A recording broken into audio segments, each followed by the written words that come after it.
Please give them another big round of applause. Thank you very much.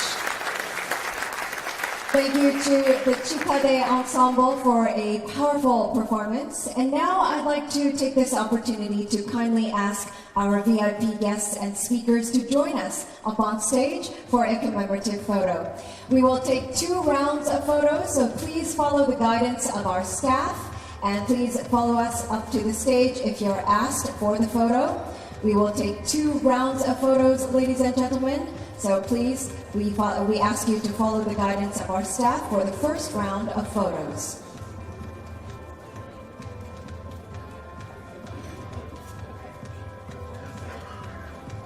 We are joined by many guests today, so we kindly ask you to follow our guidance of our staff. I think that we will divide you up into 2 groups. Thank you very much.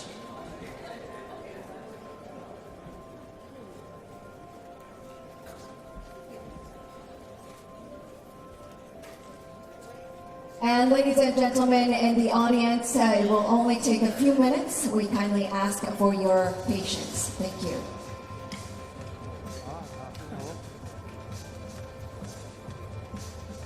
We will now take this group as our first group. So please stand on stage alongside our Chikade Ensemble. Thank you very much. I think that we have a little bit more space here. We have our cameraman up on our chair, or the table rather.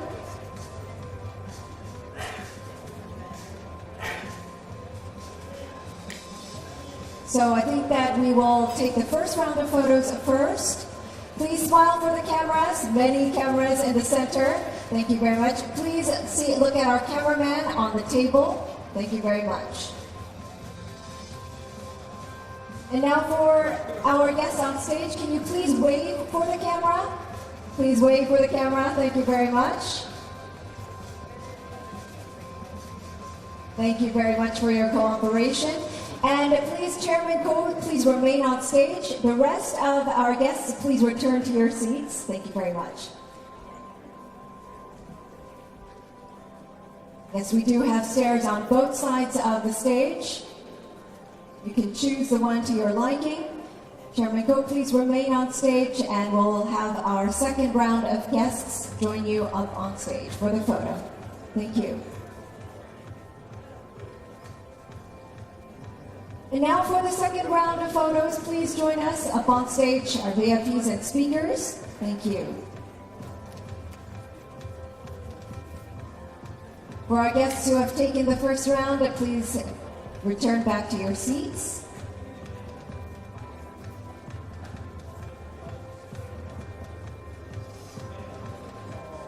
We thank all of our guests for joining us for our photo as well as our event. Thank you for flying all this way to Korea to attend the event.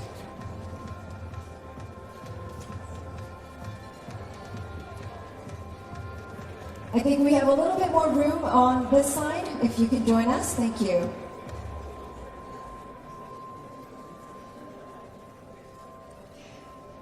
Thank you very much for your cooperation.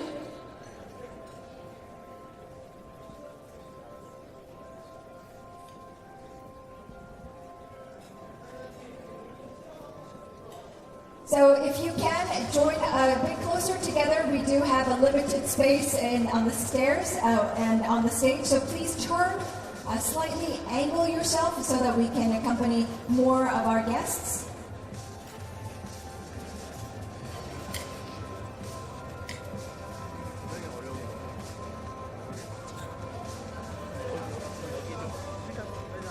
I think, yes, we're a bit crowded over here, but I think that we can accompany everyone. Yes, that works. Thank you very much. Please smile for the camera. We take photos very seriously in Korea, so thank you for your cooperation. And now, once again, please wave for the cameraman. Thank you very much. And smile, of course. A smile is a given. It's a default setting. So please smile for the camera and wave. Thank you. We lost one guest. Okay, thank you very much. We'll take one more photo. And I think that we're done. You may now return to your seats. Thank you very much. Thank you. Thank you for your cooperation.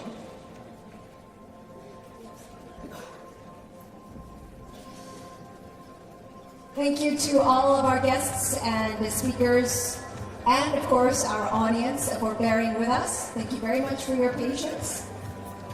Once our guests return back to their seats, we will proceed. Thank you.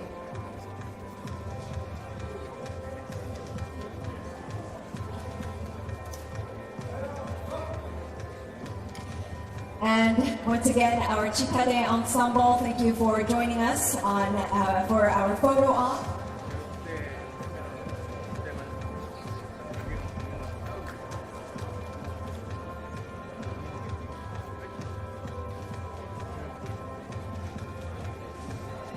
And once again, ladies and gentlemen, in the meantime, I'd like to inform you of our interpretation channels.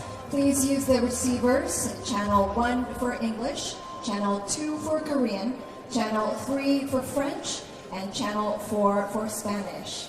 Once again, it's channel 1 for English, 한국어는 2번입니다.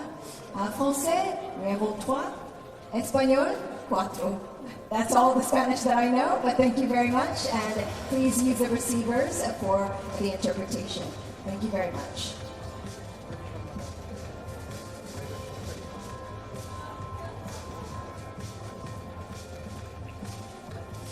Thank you once again for your cooperation, and over the course of today, we will hear from global leaders, regulators, experts, and innovators on the future of privacy in the age of the digital transformation and artificial intelligence. This year's assembly brings together voices across jurisdictions, various different traditions and sectors, reminding us that collaboration is not only necessary, but it is also a must and is essential for building trustworthy governance worldwide. So with that, we'll first hear a brief congratulatory message delivered on behalf of the Honorable President Lee Jae-myung of the Republic of Korea, followed by the opening remarks. Please join me in welcoming Mr. Hak Soo-ko, the chairperson of the Personal Information Protection Commission of Korea, to deliver his remarks on behalf of the President and then to open the remarks. Ladies and gentlemen, please welcome him with a big round of applause.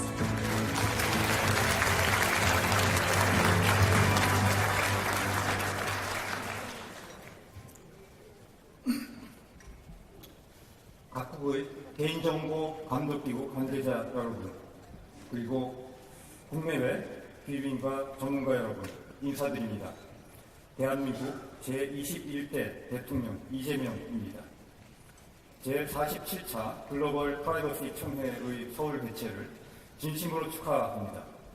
대한민국 국민을 대표하여 총회에 참석하신 여러분 모두에게 따뜻한 환영의 인사를 전합니다.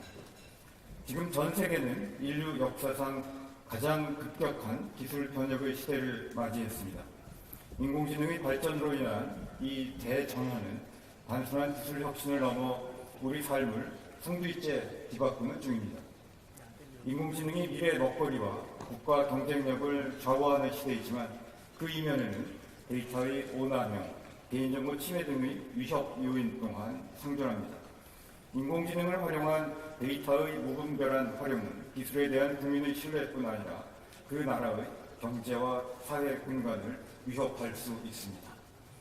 세계 각국은 인공지능 발전이 불러일으키고 있는 유례없는 변화에 대비하기 위해 인공지능의 안전을 논의하는 노력을 이어가고 있습니다. 개별 국가 차원의 대응만으로는 분명한 한계가 있기에 전 세계적 공동 대응 방안 마련이 필요합니다. 이번 GPA에서는 인공지능 시대의 개인정보 침해 대응 방안을 논의하고자 세계 95개국 148개 기관이 참여했습니다. 전 세계 개인정보 정책 당국뿐 아니라 학계, 산업계, 국제기구, 시민사회 등 각 국가의 각 분야의 전문가 여러분이 머리를 맞대는 이번 총회가 참으로 귀하고 시의적절합니다. 오늘 이곳에서 나눈 여러분의 지혜와 연대가 인공지능을 활용하는 전 세계 시민의 편익을 증진시킴과 동시에 자유와 권리를 지키는 방안으로 이어지길 바랍니다. 대한민국 역시 여러분이 가장 적극적인 협력자이자 동반자로서 힘을 보태겠습니다. 끝으로 이번 총회에는 한국의 다양한 멋과 매력을 접할 수 있는 문화 행사가 마련되어 있는 것으로 알고 있습니다. 아무쪼록 한국에 머무르시는 동안 한국의 문화와 정치를 만끽하시길 바랍니다. 제47차 글로벌 프라이버시 총회의 서울 개최를 다시 한번 축하드립니다. 여러분 모두의 건강과 행복을 기원합니다. 고맙습니다. 2025년 9월 16일 대통령 이재명. Thank you very much for conveying the congratulatory message. Chairperson Aksu Ko will now deliver the opening remarks. Please once again give him a big round of applause.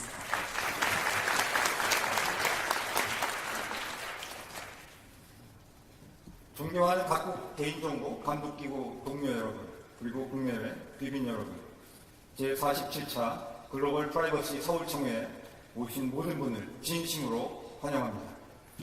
우선 이번 총회의 성공적인 개최를 위해 애써주신 모든 분들께 깊은 감사의 말씀을 드립니다. 행사가 풍성해질 수 있도록 현장 투어, 기업 부스, 정책 포럼, 네트워킹 등 다양한 부대 행사를 통해서 참여해주신 모든 분들이 열정과 헌신에 깊은 감사를 드립니다.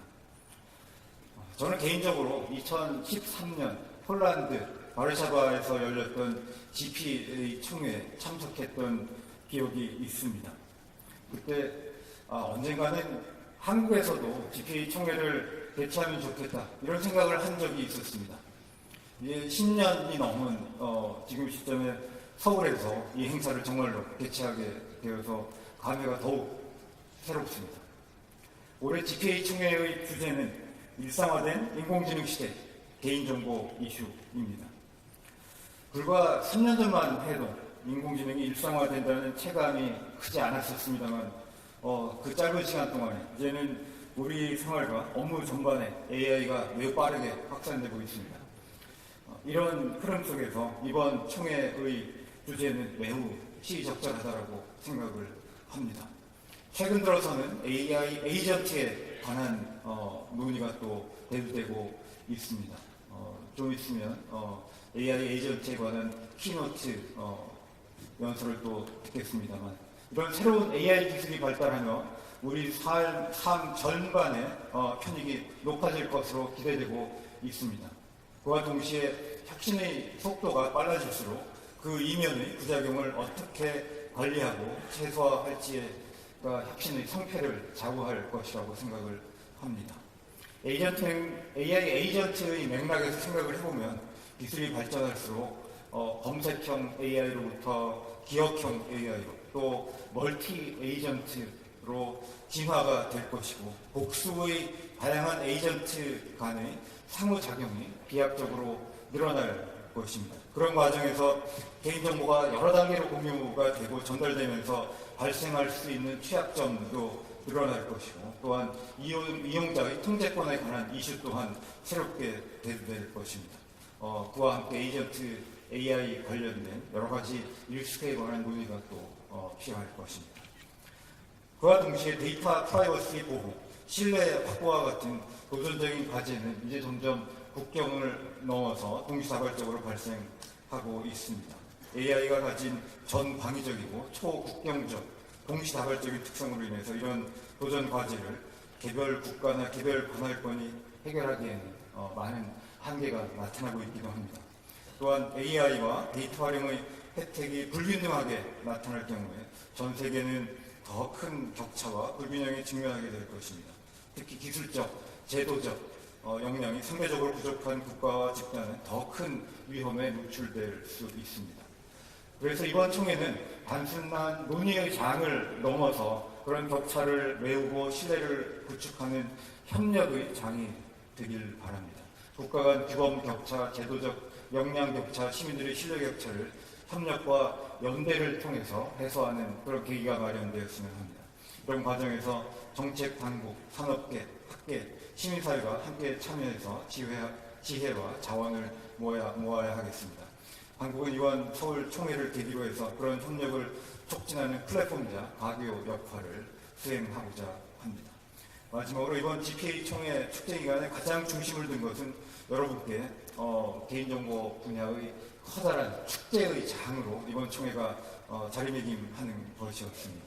많은 분들이 저한테 개인적으로 언급을 해주셨는데 전 세계에서 관심을 받고 있는 넷플릭스 드라마 K-pop 데몬 헌터스의 그 마지막 장소가 사실은 또 이곳 남산입니다. 남산 타워를 이미 이 행사장 또는 객실에서 많이 보셨을 건데요.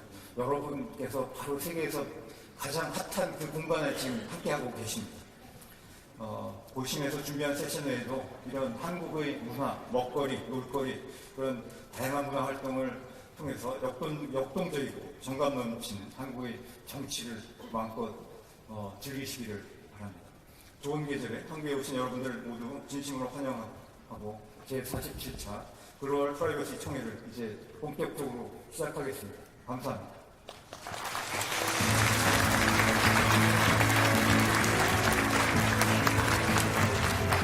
Thank you very much for your kind remarks, Chairperson Ko, for your opening remarks as well as setting the tone for our assembly and also mentioning about the K-pop demon hunters. I hope that it rings a bell to some of our guests. Thank you very much. Now, as we begin the morning program, we are pleased to proceed with our keynote address. And it is an honor to welcome a globally recognized voice in digital rights as well as privacy. So, ladies and gentlemen, the president of the Signal Foundation, please welcome Ms. Meredith Whitaker to deliver the keynote. Please welcome her with a big round of applause.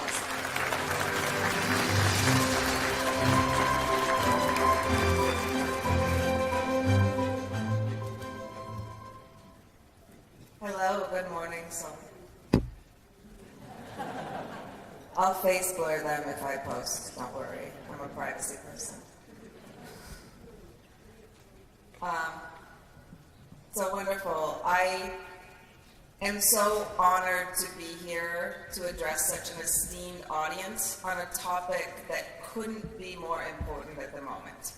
The fight for privacy and how we maintain privacy in an age where many forces, including AI, are working to erode this fundamental right. And before I get started, I want to thank all of you for what you do every day.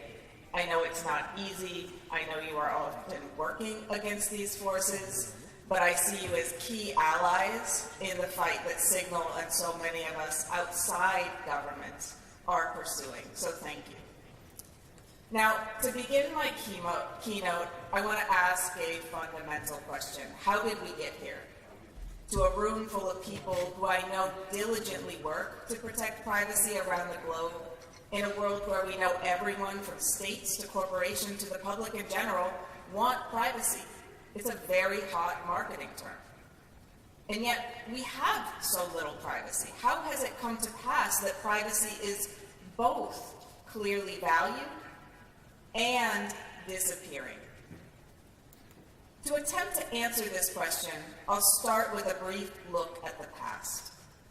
Because I don't have to tell you, the fight for privacy is not new, and its history offers us many lessons and cautionary tales that can help us understand where we are and how we got here, and hopefully what to do about it.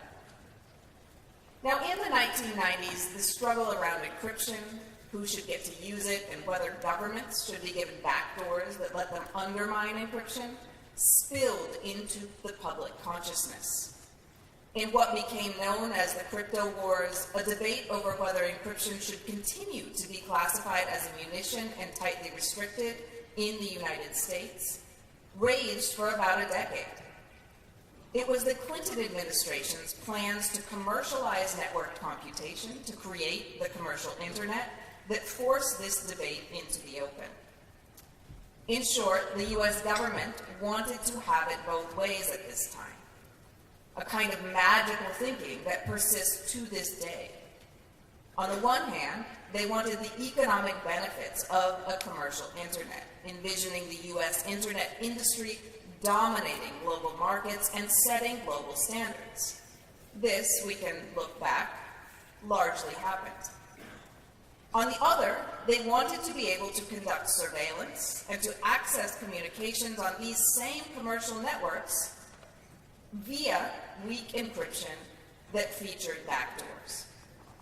Now, fast forward through a lot of twists and turns, and ultimately, U.S. commerce, the burgeoning internet industry, and privacy advocates won out against the government desire to undermine encryption.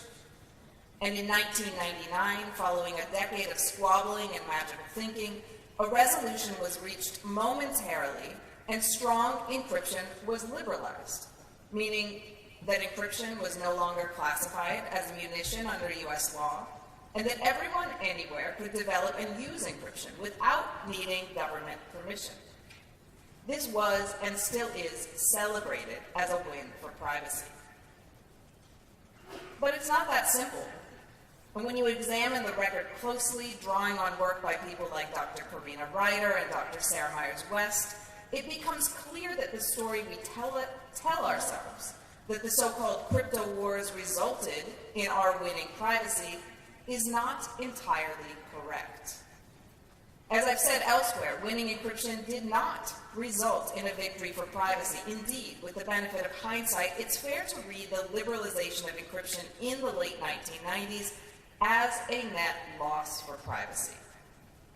Because while this victory meant that theoretically everyone could build and use encryption the same way everyone can freely walk away from an employment contract, in truth, due to how the growing internet industry was being shaped, it was companies who would ultimately be able to make the choice as to whether, how, and where to use encryption, not the people who needed privacy, the so-called users of these companies' platforms and services.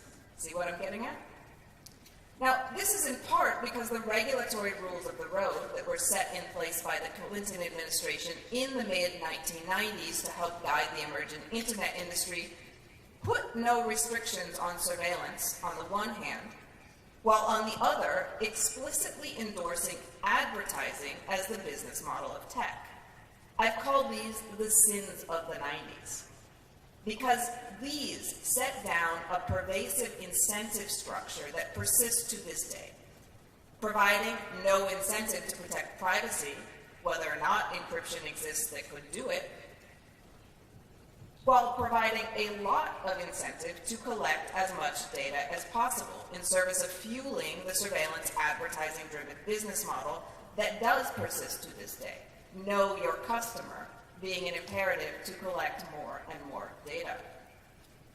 Now, this loss of privacy for people via the internet business model of surveillance advertising, of course, didn't mean that encryption wasn't necessary. These same internet companies still needed encryption to protect the privacy of their secret stuff: payments, stock trades, transmissions of confidential information, authentication. Without encryption in these areas, online commerce and the process of internet commercialization would have fizzled. We would not be having this conversation today. But creating and collecting the data that's then used to make models that classify people into advertiser-friendly categories that can be auctioned to brands and agencies who make the content we see in targeted ads, or the data that can be used to train AI models, well, applying encryption there, and thereby limiting company access to this data in the name of people's privacy, runs directly counter to the business interests of the industry. And that is the key problem we faced then and that we are facing today. But before we get into that, what about governments and their desire for surveillance and extraordinary access?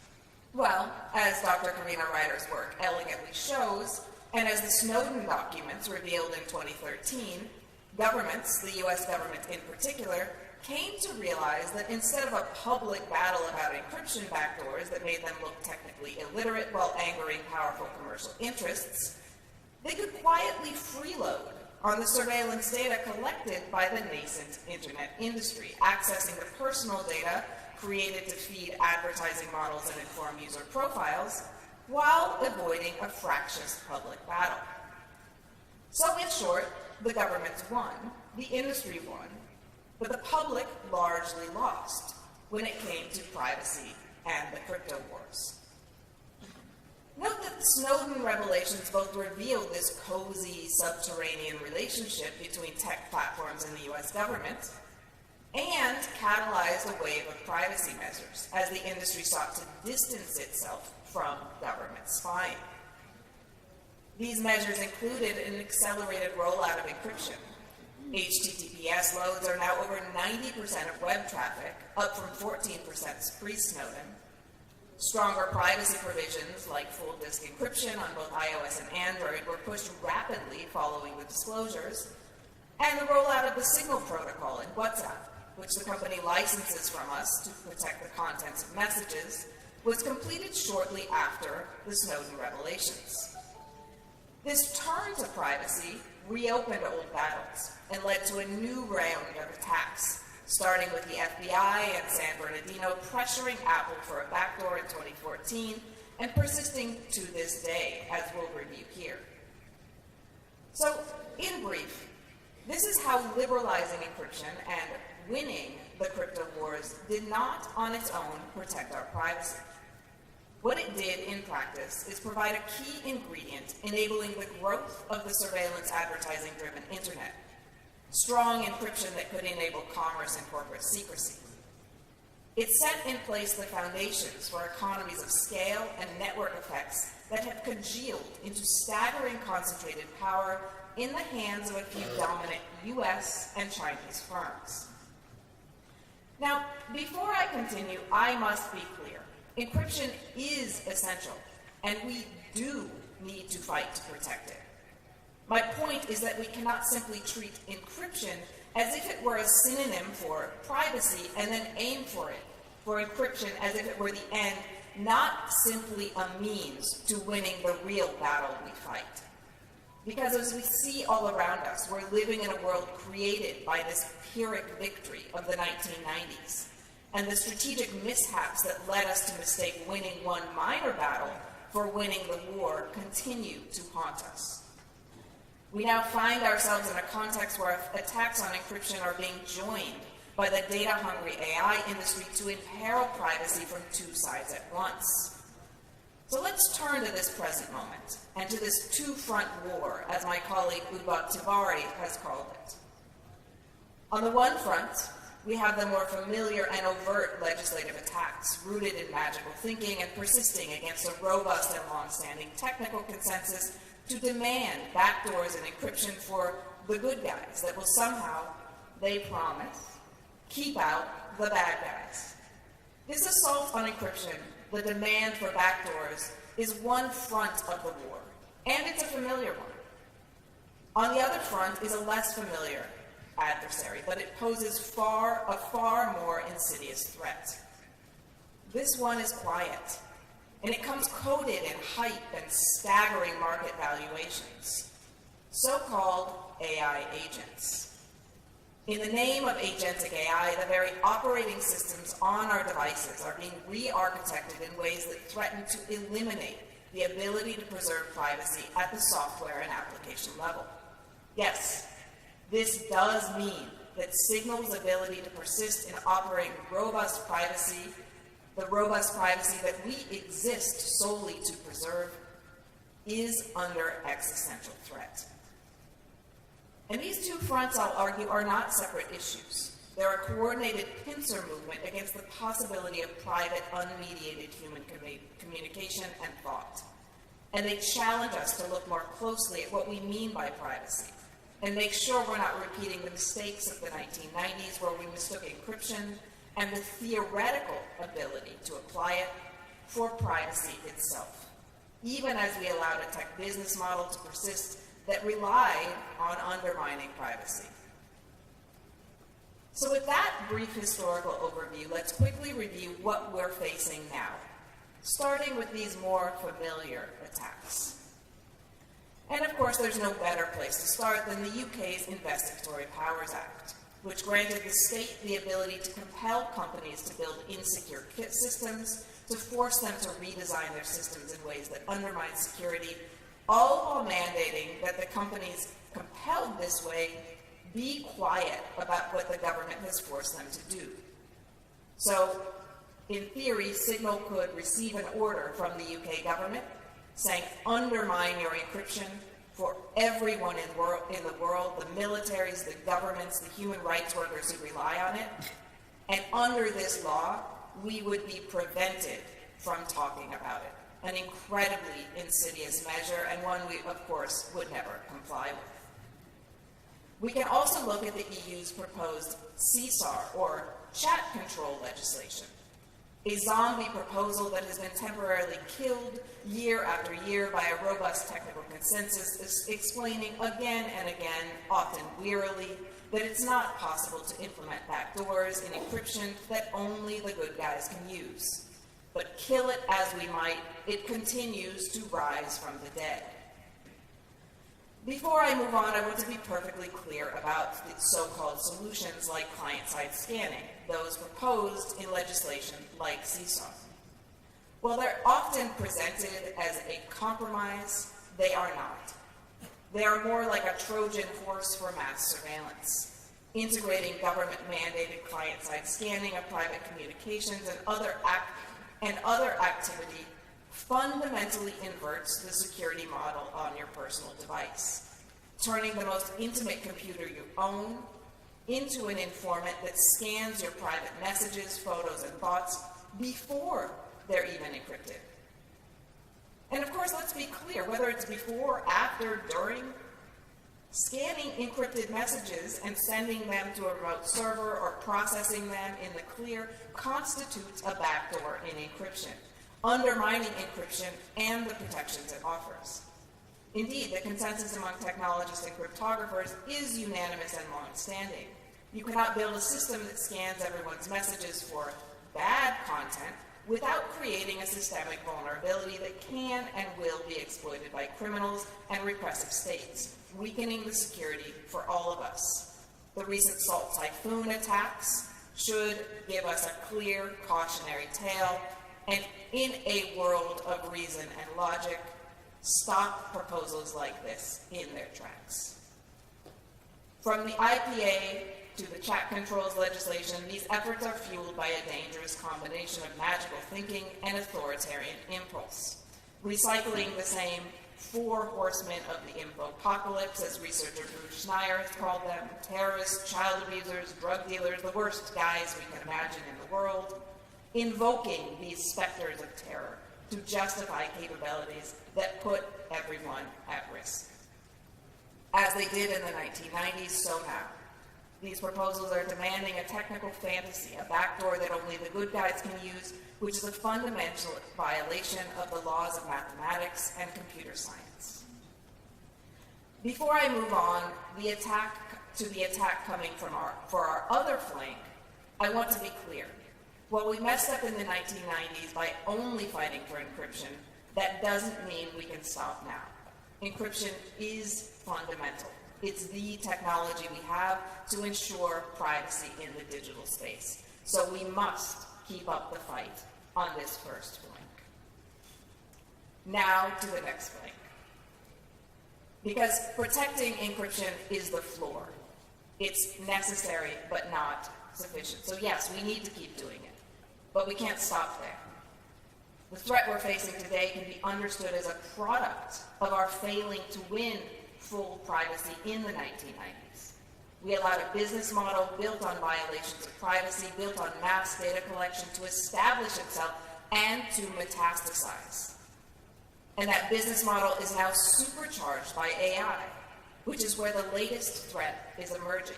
AI requires huge amounts of data. It requires training data, it requires data for inference, and it produces additional data via inference. Now, for decades, the operating system on our device has been, more or less, a neutral referee.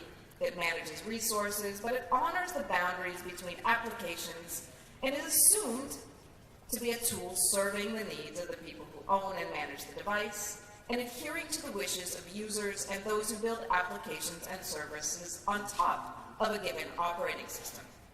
So, if I send a secure message in Signal, the operating system doesn't know its content, because that's how we build Signal, and the operating system is supposed to respect our wishes as builders and developers. But that's changing. In the name of AI agents everywhere doing everything, we are witnessing a radical scope creep where the operating system is no longer a neutral infrastructure. The major operating system vendors, iOS, Android, Windows, are busy changing the rules to integrate AI agents. The promise? That these agents will do your living for you while you sit back and put your brain in a jar. Don't worry, they'll text your crush, they'll book a restaurant, they'll write your messages for you, and they'll coordinate your work dinner with your date, all without you having to lift a finger. And to do this? Well, the operating system just needs to give these systems pervasive permissions, akin to root access in a Unix system. From your calendar, to your email, to your credit card information, to even your Signal contacts. The vision is that these agents will be everywhere you are, accessing intimate information and acting on it without your explicit permissions. I call this breaking the blood-brain barrier of application privacy. In this vision, the operating system can now peer into and record the contents of any application, acting on these contents and sending them off your device for processing in cloud servers, where the largest and most capable AI models dwell. Let's be clear, none of this is possible technically on device at this point. Such an architecture is structurally insecure and has been shown to create significant privacy and security vulnerabilities. For a concrete example, we need look no further than Microsoft's recall feature, which was shipped in the latest Windows 11 update.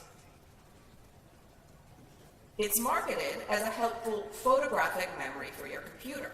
So instead of you having to remember what you were doing on your device 3 months ago, you can ask recall, and it will tell you, you were doom scrolling. And to do this, to remember that you were doom scrolling, all it requires is a comprehensive, indexed, and locally stored database of virtually everything you have ever seen or done on your device. In order to create that, to gather these records, it takes screenshots of your desktop every few seconds, extracting the text from these screenshots using ocular character recognition, and then storing these in a database on your machine, creating a centralized high-value target for malicious actors. A single point of failure that a hacker, an abusive ex-partner, or a repressive state would find irresistible. Indeed, Signal had to defend against this feature and the fact that it was built to include screenshots of Signal messages sent via Signal desktop by implementing a digital rights management flag that blocked these screenshots. This is a bad tool for the job.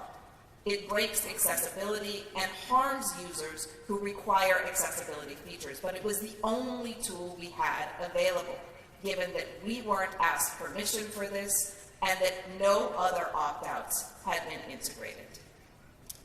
Now, recall may be the clumsiest, maybe the most extreme current example, but it's not the only one.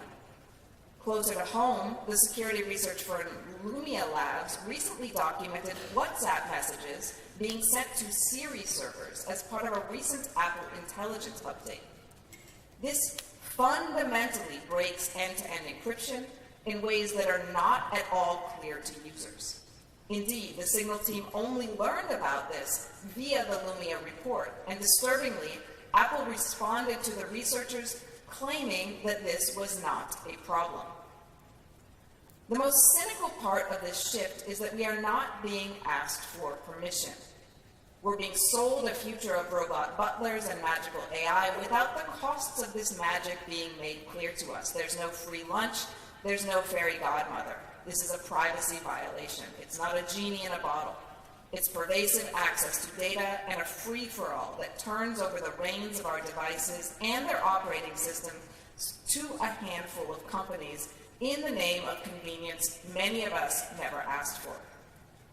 Meaningful user consent becomes an illusion when the choice is between accepting rampant operating system level monitoring or foregoing the functionality of the device you own.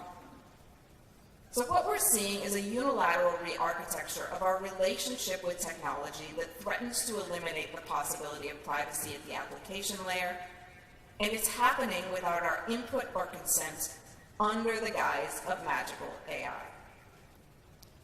So, what do we do about it? Well, I would not be here, flying across the world, happily talking to you if I were hopeless. It's time for concrete action, and it's time to recognize that the undone work of the 1990s still needs to be done. That we must demand a holistic and real version of privacy, one that does not leave people's privacy and where and whether encryption is implemented to companies whose self-interest relies on collecting and exploiting data. And we can begin atoning for these sins of the 90s by, first, stopping the bleeding. On the AI agent front, this means we must collectively demand developer-level opt-outs. Ways for applications like Signal to say no to the intrusions of AI agents and the operating systems that are integrating them. We need specific, granular, app-by-app control over what AI agents can access, process, and transmit, full stop. And to trust that these controls really do what they say they do, to build around this with confidence, given the critical infrastructure that Signal represents and the deep trust that people put in us. We also need radical transparency from these operating system vendors about what data is being accessed, collected, and used, taking some lessons from the open source movement. We need this in addition to code-level transparency that can back public and clear commitments from these companies saying they will never weaken privacy and security in the name of allowing agents to run amok between cloud servers, applications, and your device. We need all of this. We need all of this in addition to a continued full-throated fight in defense of encryption, one that issues from civil society, technical experts like us, and importantly, from the officials tasked with data protection, you telling your interior ministers and opportunistic, technically misinformed politicians that their magical thinking has no place in technical legislation and that privacy is a fundamental sacrosanct right. Because a world of no privacy is a world where we all lose, and that includes even those building these operating systems and the agentic AI that are being malformed to accommodate. There's no innovation. There's no challenging the status quo, and there's no protected IP or trade secrecy without privacy, full stop. And it's up to us, it's up to those in this room and beyond to continue fighting for it, all of it, and to make clear that short-term revenues and monetary tech trends, election cycles, and political skirmishes are not goals worth achieving if doing so means undermining the precious fundamental right to privacy. Thank you.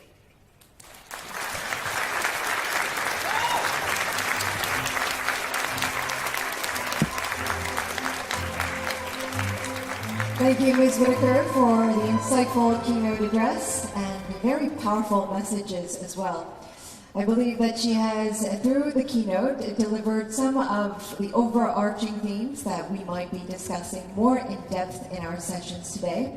So thank you once again. And just as we set the stage, ladies and gentlemen, we'll just take a brief moment to welcome our next panel and moderator for the session. And in the meantime, I believe that we can dwell on some of what Ms. Whitaker has mentioned on the importance of privacy, that without it, we are all lost, and how we should move forward. Also touching upon the roles of the people as well as the government agencies. So through the course of today and tomorrow, of course, we will be discussing very concrete and important issues. We'll have the panel sessions led by moderators and panelists also contributing to the themes. So if you just allow us a brief minute to set the stage, we will introduce our next session as well as our moderator and panelists. Thank you very much.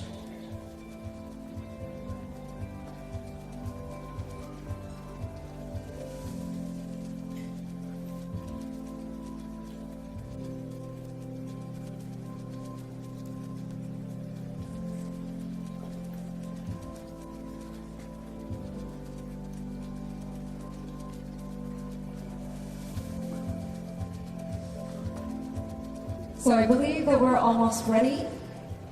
I will just briefly introduce to you our next session. So the first panel session is titled Global Data Governance in the AI Era.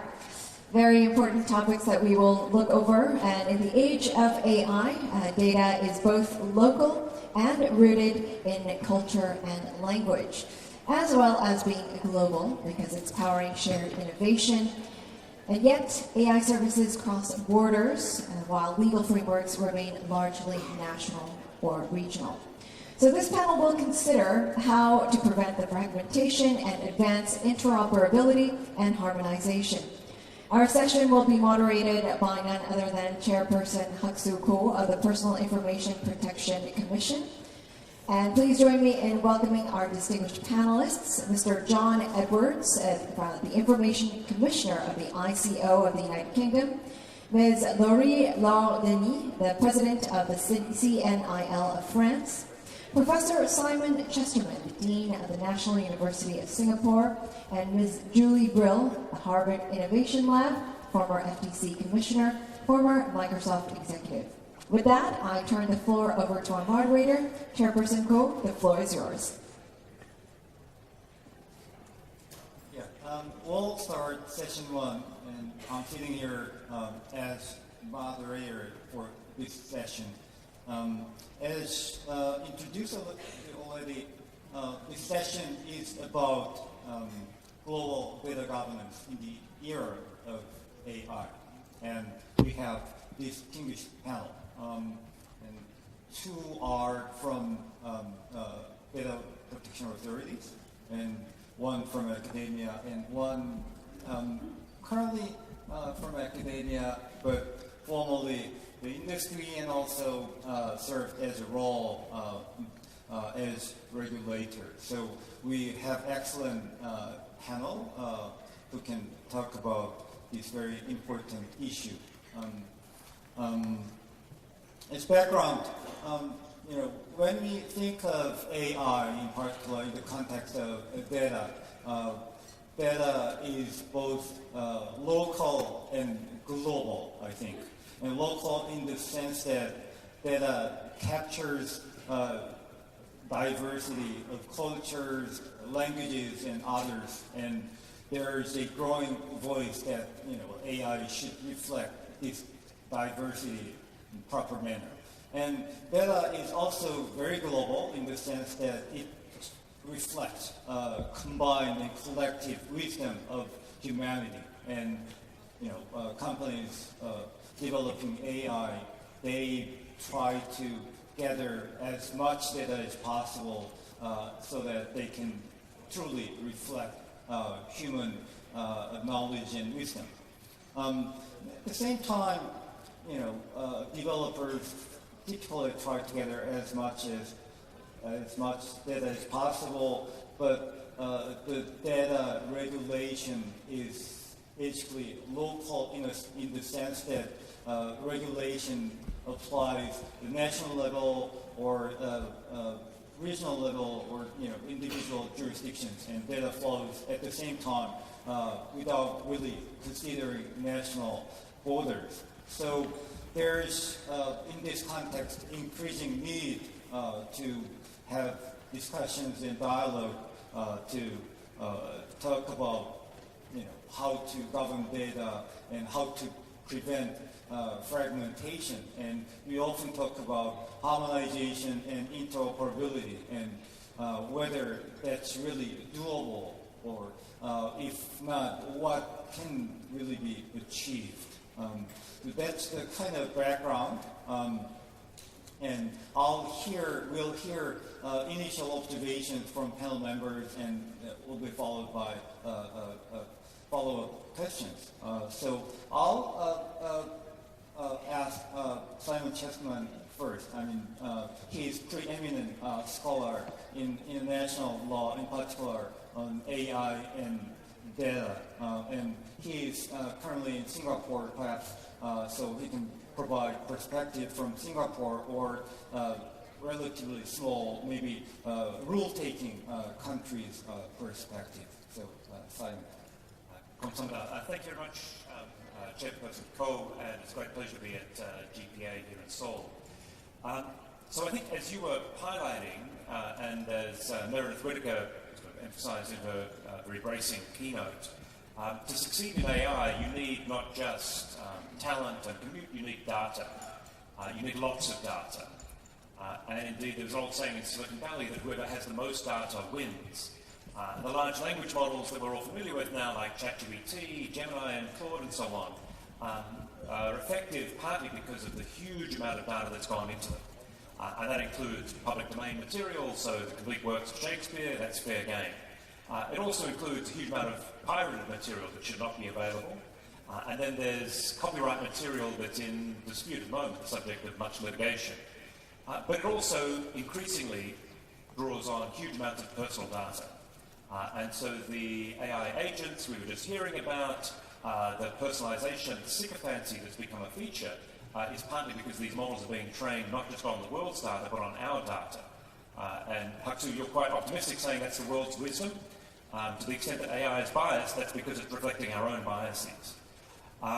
So you asked for a perspective from Singapore or other smaller countries, let's just say small places, and I'll maybe frame this in terms of three challenges that I think all of us are grappling with, although as I hope I'll make clear, this isn't limited to smaller countries. I think it actually affects all countries. The first is, as you touched on, many of us are rule takers rather than rule makers. Particularly for smaller countries, one of the challenges of this global digital environment is that if there's a choice between under-regulating, which means you expose people to risk, and over-regulating, which means you potentially drive innovation away, the tendency is in many countries to err on the side of under-regulation because we don't want to miss out, which is a point I'll come back to. There is a risk that you would constrain innovation or drive it elsewhere, and so there are limits to what you can do in terms of the regulatory environment. Secondly, there is a mismatch between leverage and interest, and this does go to the question of size. Even big states have a strain to regulate because at the moment, in the AI space in particular, those with the greatest interest in regulating tend to have the least leverage. So civil society groups, advocacy organisations, individual users have a lot of interest in privacy, again, as Meredith Whittaker was touching on, but very little leverage. Those with the greatest leverage, the technology companies, have the least interest in regulating because they don't want to compromise their business model. Stuck in the middle are states, which is not just limited to small states, but even larger states, which, again, don't want to miss out because if you're the one entity that over-regulates, then there is a risk that you miss out on some of the enormous benefits associated with digital technology.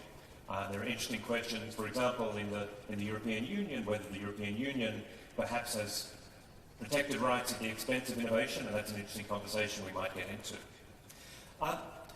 The third consequence of this environment, though, is that there is a large number of people that are missing out completely. And you touched on this in your opening remarks, Jim and Co., that in countries like Seoul, in countries like Korea and Singapore, we often worry about misuse of AI. In many parts of the world, they are more worried about missed uses of AI.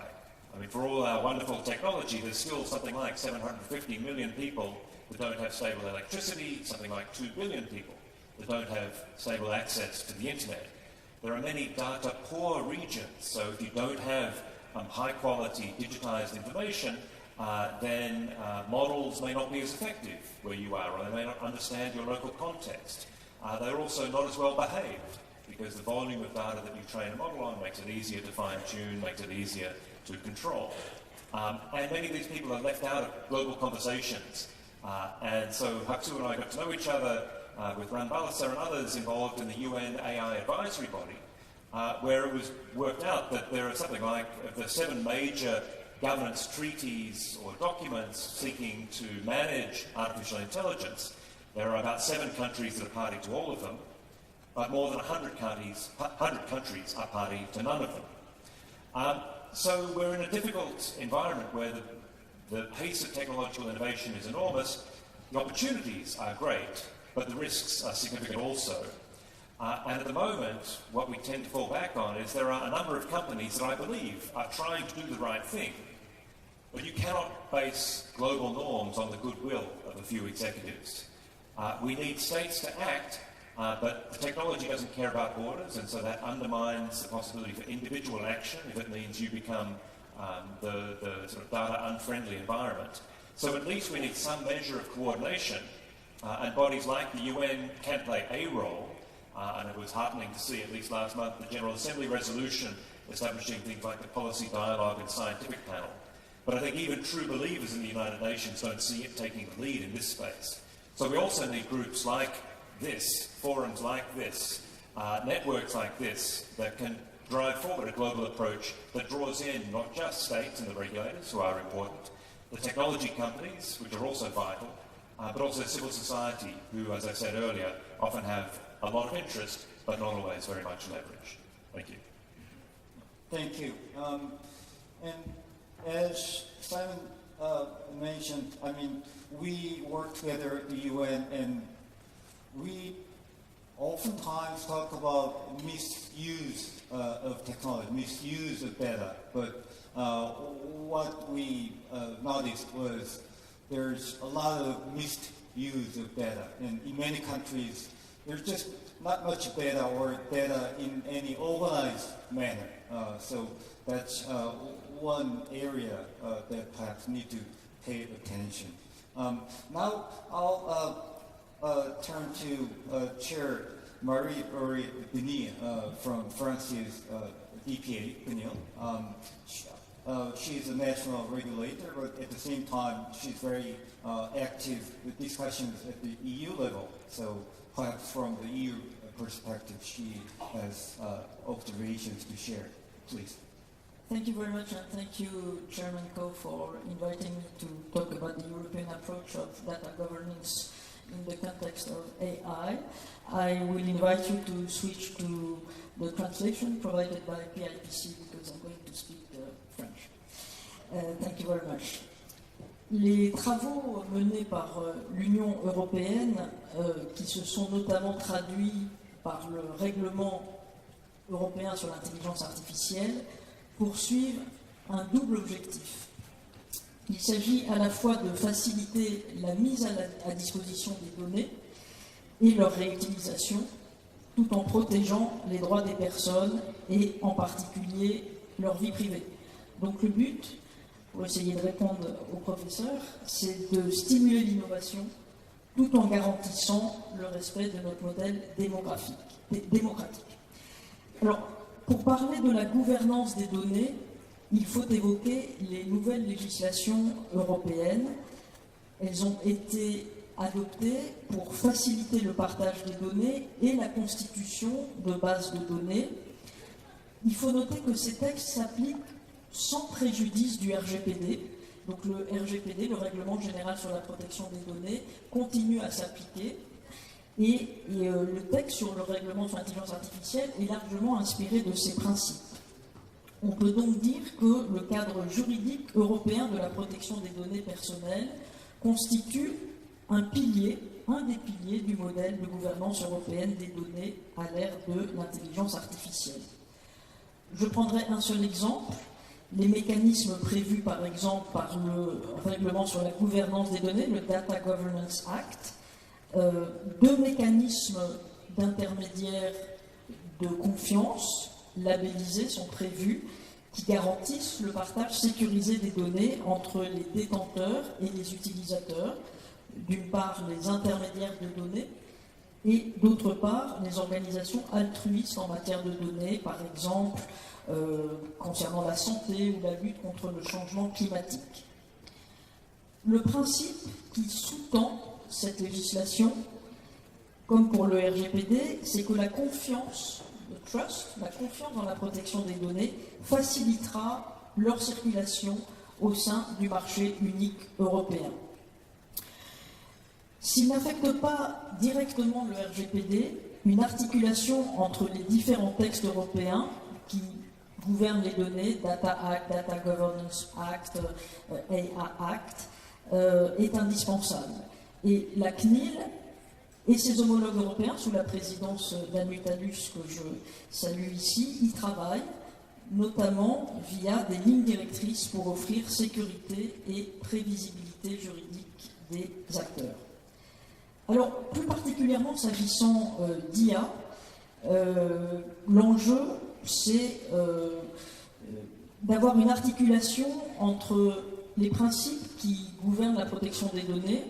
On utilise le moins de données possible, on les utilise pour une finalité particulière, on les conserve le moins longtemps possible, on informe les personnes qu'on exploite leurs données. Il faut dire que c'est complexe d'articuler ces principes avec la mise en œuvre de l'IA qui ne peut fonctionner que si elle exploite beaucoup de données, qu'elles sont conservées longtemps pour plusieurs usages qui ne sont pas toujours connus en avance. Donc, il y a une tension sur le principe notamment de minimisation des données et sur le sujet de l'information des personnes dans des contextes de collecte indirecte, par exemple le web scrapping. Une personne peut voir ses données utilisées pour entraîner un modèle d'IA à son insu, sans qu'elle le sache, et sans pouvoir s'y opposer ni exercer ses droits. Consciente de ces enjeux, la CNIL a publié des recommandations à destination des développeurs d'intelligence artificielle, avec des indications le plus concrètes possible. Comment déterminer le régime juridique applicable au traitement, comment définir les finalités, qualifier juridiquement les acteurs. Parallèlement, le Comité européen des données a également publié un avis sur l'utilisation des données à caractère personnel pour le développement et le déploiement des modèles d'IA et de nouvelles publications issues du travail de mes homologues, des membres européens de ce comité et avec l'appui de son secrétariat assurera de nouvelles publications prochainement pour clarifier le cadre légal et apporter de la sécurité juridique. Enfin, je voudrais dire un mot des PETs, les Privacy Enhancing Technologies, parce que la promotion des technologies protectrices de la vie privée aide les organisations à mettre en œuvre les principes de protection des données dès leur conception, c'est le Privacy by Design, qui est aussi un élément important de l'approche européenne de la protection des données, avec un entraînement des modèles qui peut être facilité par des méthodes d'apprentissage fédérées, par exemple, ou des données synthétiques. C'est un sujet d'ailleurs sur lequel travaille beaucoup l'OCDE notamment. Dans la même logique, le règlement sur l'intelligence artificielle prévoit des règles en matière de gouvernance des données visant à garantir la qualité des jeux de données d'entraînement, notamment leur représentativité, leur pertinence, le fait qu'il n'y ait pas de biais. Tous ces exemples illustrent le fait qu'il y a des ponts entre le RGPD et le RIA. There are bridges between GDPR and AI Act. Il appartient maintenant aux autorités de protection des données de savoir les emprunter, de s'approprier les mécanismes du règlement sur l'intelligence artificielle et d'adopter une posture de régulateur capable de trouver des équilibres par rapport à des intérêts qui sont facialement divergents. À défaut, les autorités de protection des données seront vues comme des freins à l'innovation et au progrès technique, ce qui nuira à leur capacité d'influence. Donc il s'agit de trouver des compromis sans compromission pour pouvoir jouer pleinement notre rôle dans la gouvernance des données et s'assurer que l'IA respecte le droit des individus. Le fait que le Comité européen de la protection des données et la Commission européenne élaborent conjointement les lignes directrices sur l'articulation du RGPD et du règlement sur l'intelligence artificielle, dont la publication est prochaine, je parle des lignes directrices, me conforte dans notre capacité à relever ce défi. Merci.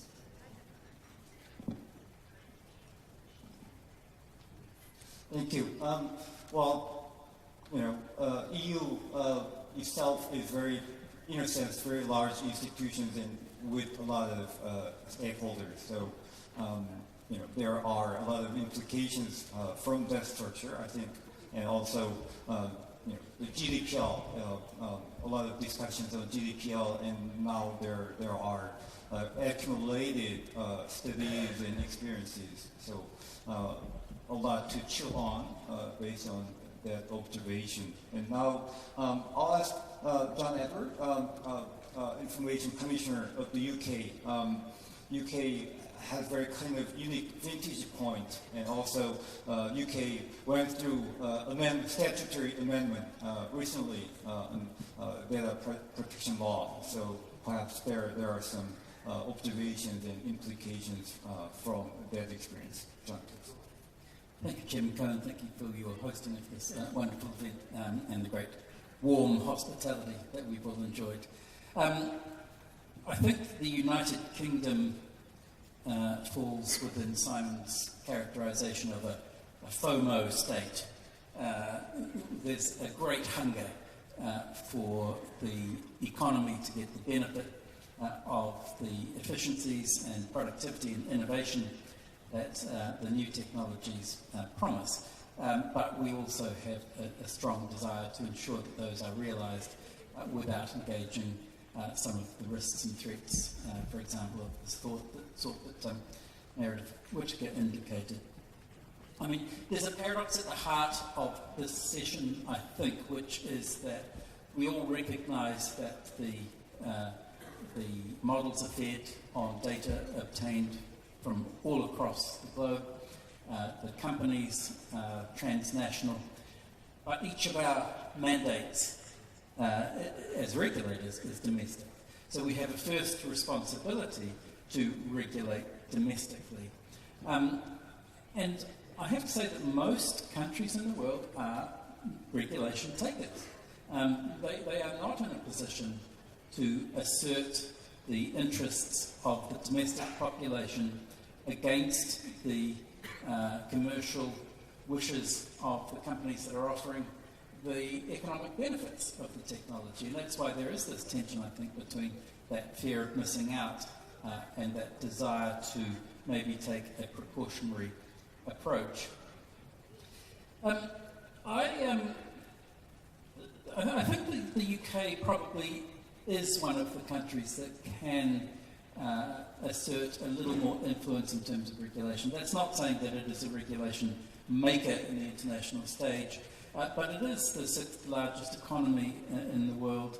It is the third largest centre of tech investment. So I think that there are some encouraging signs. And the ICO, I think, has a central role in that. But there's an iterative process that takes place with each domestic regulator and the emerging international standards for governance. And I'd like to speak a little bit about how the UK is developing initiatives domestically, which will be informed by and in turn contribute to some of those international standards. But before doing so, I wanted to just reflect on a really interesting keynote I heard from the Chief Justice in Singapore at the Tech Law Fest last week. And he proposed a framework for policymakers, regulators, the judiciary, to think about the regulatory approach to new technology and innovation. And he thought that there were three ways of looking at the application of law. There's application uncertainty, there's normative uncertainty, and there's the possibility of legal lacunae.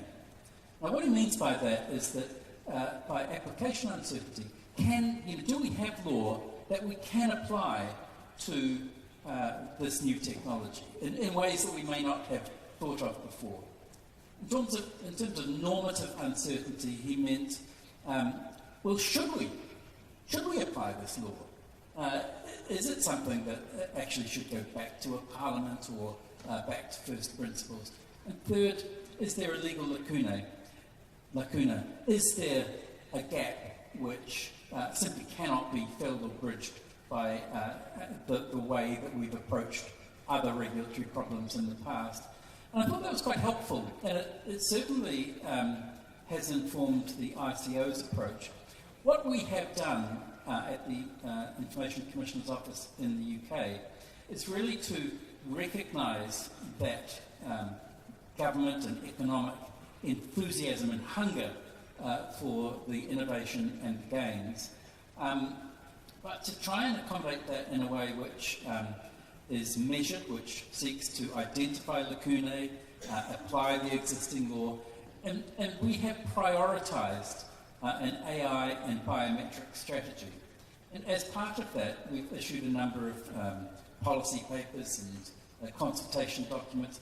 So, for example, we've, in parallel with the EDPB, I think, looked at how the principles-based, technology-neutral GDPR laws can stretch to generative AI models.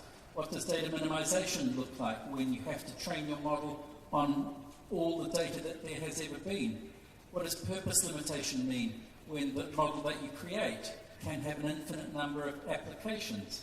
How do you preserve individual data rights within a model where there is still a considerable degree of argument as to whether some of those models contain personal data or just weightings and the like. And I think that these conversations are really interesting. But what we have been able to do as a result of those processes is set out our positions on the way in which GDPR already applies to those technologies. And I think it's not overly stretched to do so, and I think that's been helpful both for governments, for industry, and to give some reassurance to citizens. So our strategy aims at focusing our resources where we can have the greatest impact, where there's both potential for public benefit and the real risk of harm. Part of it is going to be us issuing a code of practice, a statutory code of practice, which will set some of the guardrails for the implementation of artificial intelligence technologies. As Chairperson Coe mentioned, we've recently also had legislative reform in the UK in the form of the Data Use and Access Act. And one of the parts of that is to amend Article 22 of the GDPR as it applies in the UK. Many of you will know that that article applies to automated processing of data and automated decision-making, and puts a prima facie ex-ante prohibition unless you can satisfy circumstances ex post. Whereas the law reform in the UK reverses that and says, well, on its face, you will be able to use automation in processing unless there's a fundamental impact on individual rights and the like. So we will be issuing guidance on how that new provision applies and how it can be, how we can get the benefits of low-level administrative processing that creates enormous efficiencies without actually putting in peril the fundamental rights of citizens. We'll be issuing a Horizons report on agentic AI, and after this morning's session with Meredith Whittaker, I've got a few extra chapters that I think will be going into that. The government has taken a very light touch with regulation at this stage, particularly as compared to the approach taken in the European Union. But the King's speech in 2024 did indicate that there will be further steps towards AI regulation. I suspect that the government will be preoccupied with the complex issues of copyright and how to ensure that creative industries are properly recompensed for their work, how to get new business models in place. But I have no intelligence to offer you on how they're going to square that circle and what else might be included in that legislative package. But we do see, I think, a trend towards, a more hands-off regulation.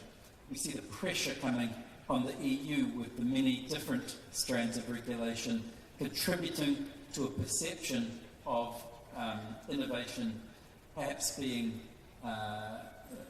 stifled is probably too strong a word, but struggling a little under the weight of regulation. The other significant trend, I think, in the UK is the recognition that having a single regulator able to exercise a mandate for all the issues associated with the new technologies is simply not feasible. There is inevitably a range of regulators.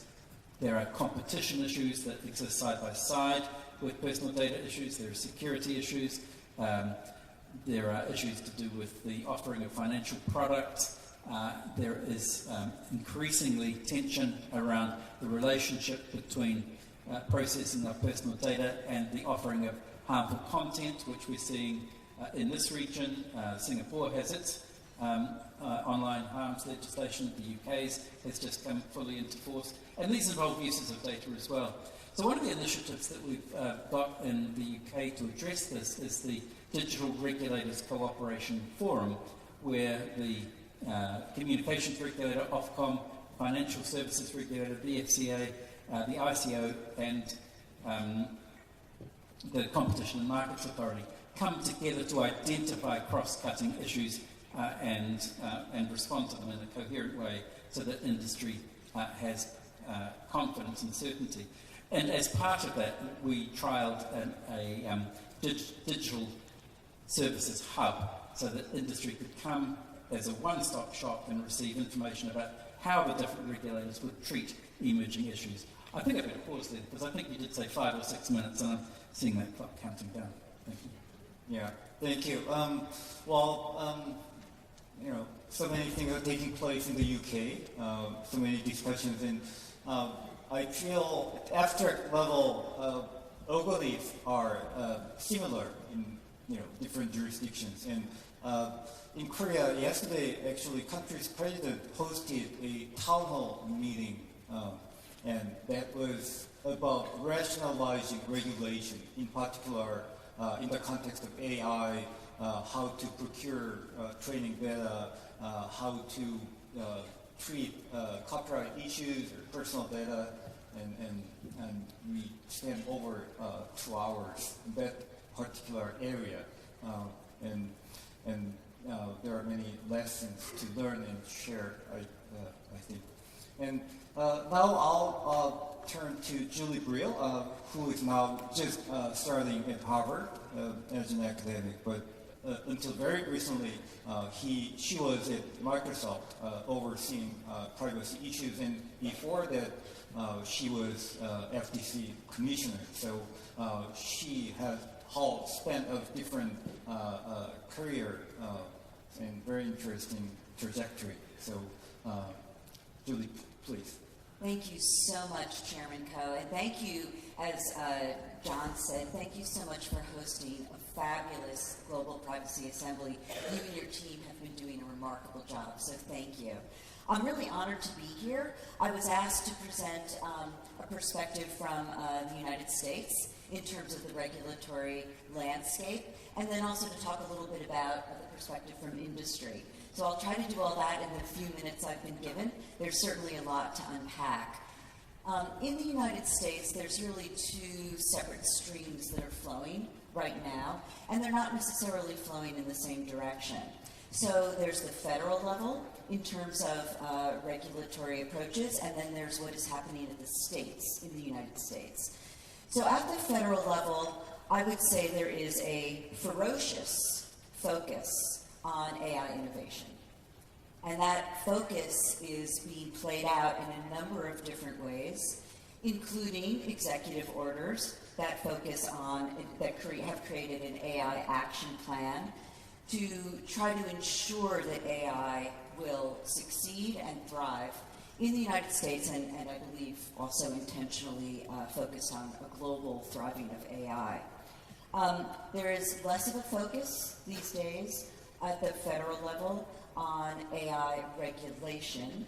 Indeed, some of the executive orders that were issued in the previous administration have been withdrawn, and there have been some efforts to reorganize, rename, and repurpose some of the infrastructure that was created by the previous administration, including the AI Safety Institute, which has now been renamed and reshaped.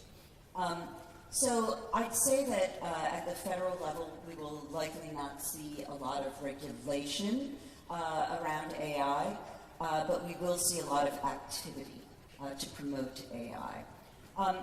Since I think I should also talk about privacy at the federal level in the United States, there's been a long conversation to try to adopt a federal comprehensive privacy law. That has not happened. I personally don't predict that will happen very soon. But instead, there has been a focus on what I would say sort of specific harms, specific issues at the federal level. Congress has passed a few laws along those lines recently. At the state level, it's a very different story. The states are very active.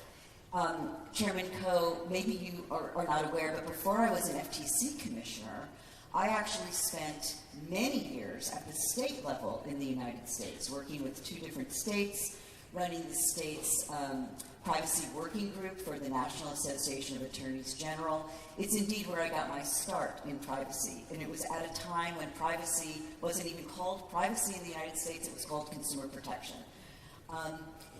The states have long been very active, particularly when the federal government has not acted in an arena that the states believe is important. I think that we've seen a fundamental transformation of the landscape as a result of the states in the United States over the last 7 to 8 years. I'll start with privacy.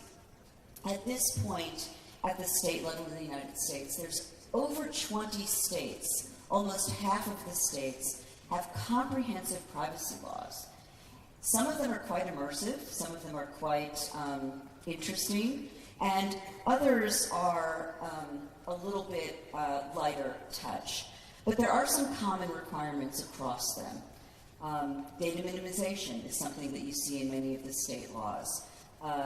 Restrictions or requirements around the use of sensitive data you see across many of these laws.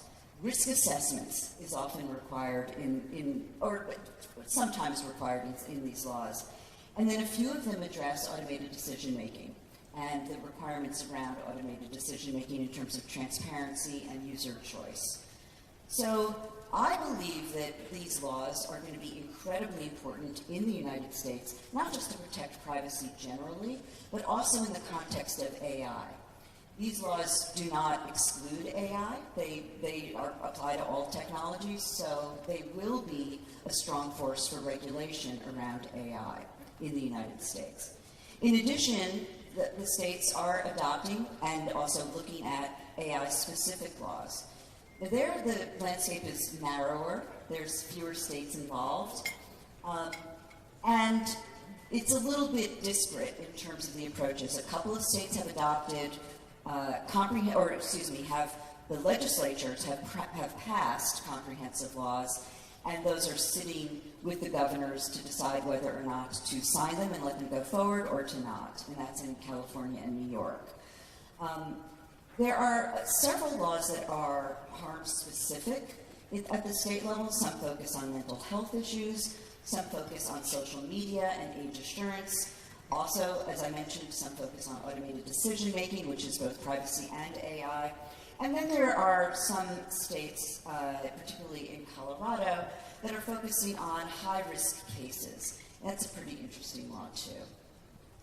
So I think one of the things that I think is really important to think about is how the states actually work together. I don't know how many people realize, but the states actually cooperate quite a lot. They talk to each other. And often this is in a bipartisan or nonpartisan way. Sometimes not, but when it comes to privacy and AI, I have found that the conversation at the state level in the United States is nonpartisan or bipartisan.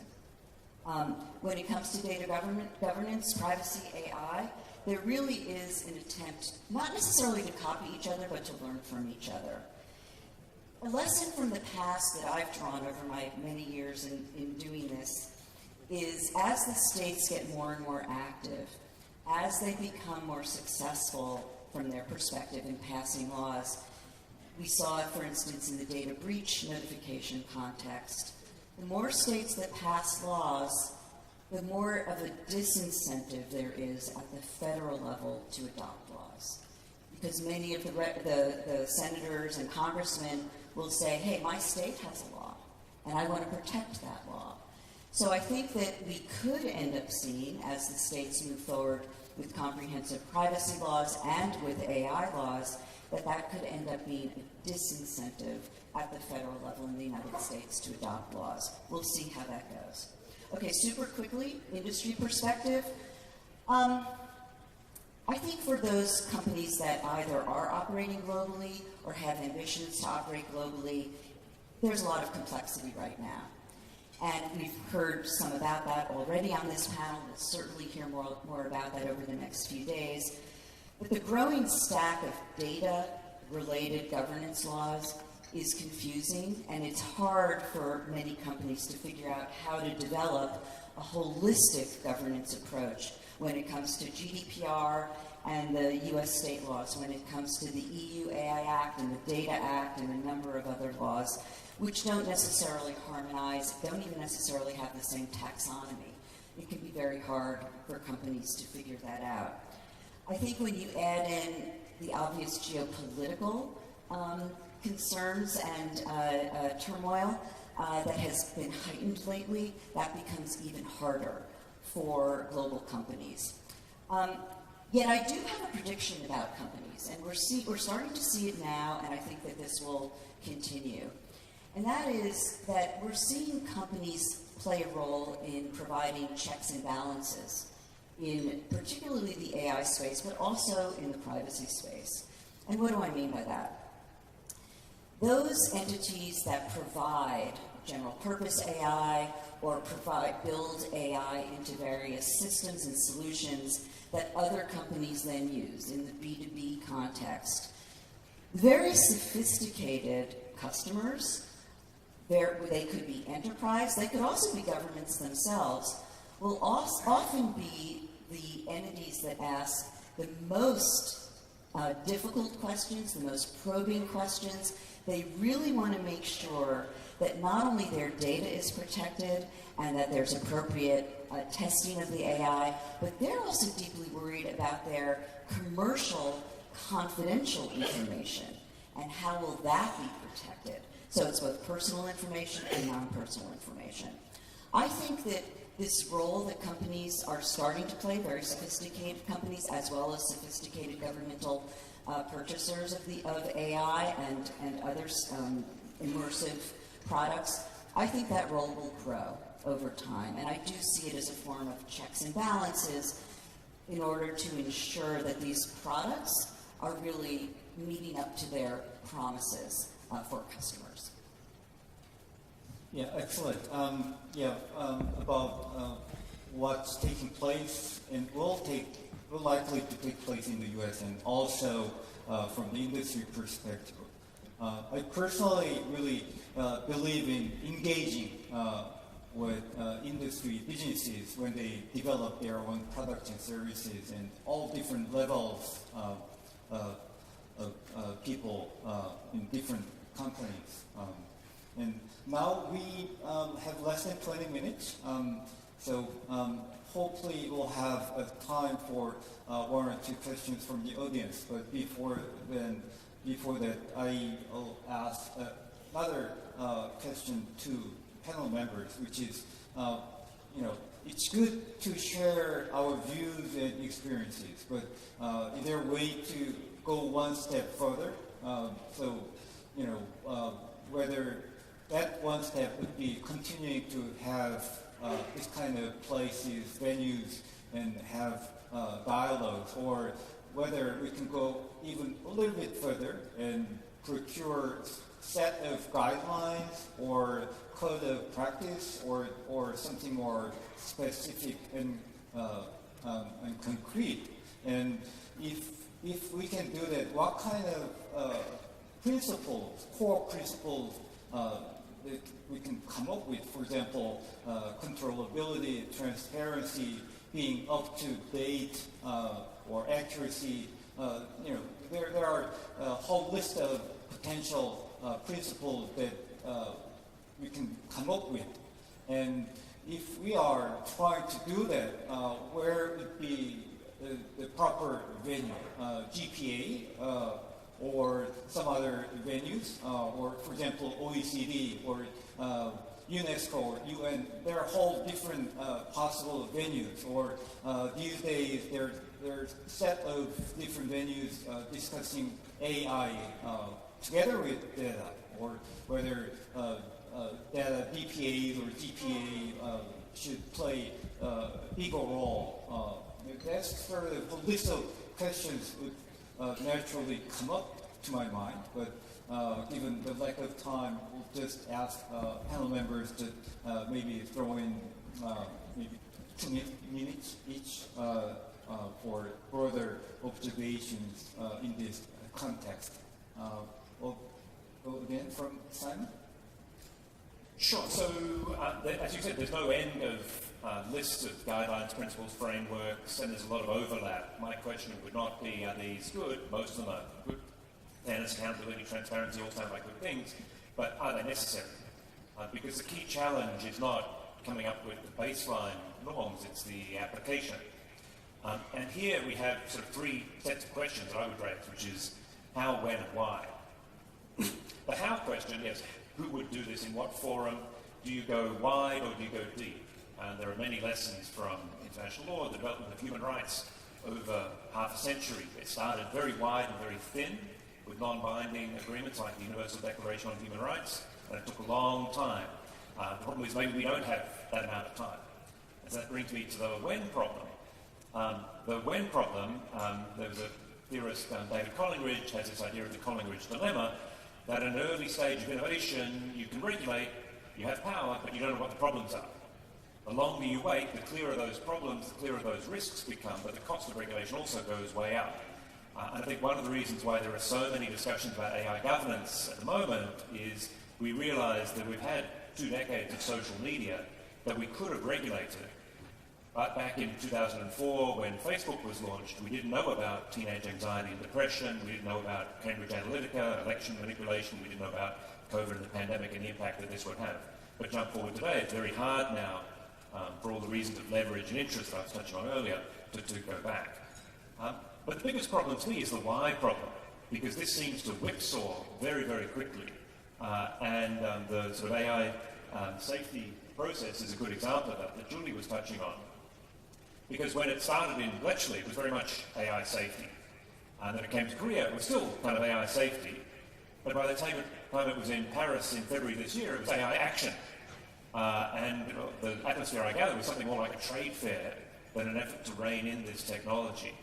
And I think that's one of the biggest challenges, that this is moving so quickly, spreading so fast to so many people around the world with so many unknown consequences, that the precautionary principle that I think John touched on gets left behind because we're all FOMO countries at the moment. Yeah, very stimulating observation.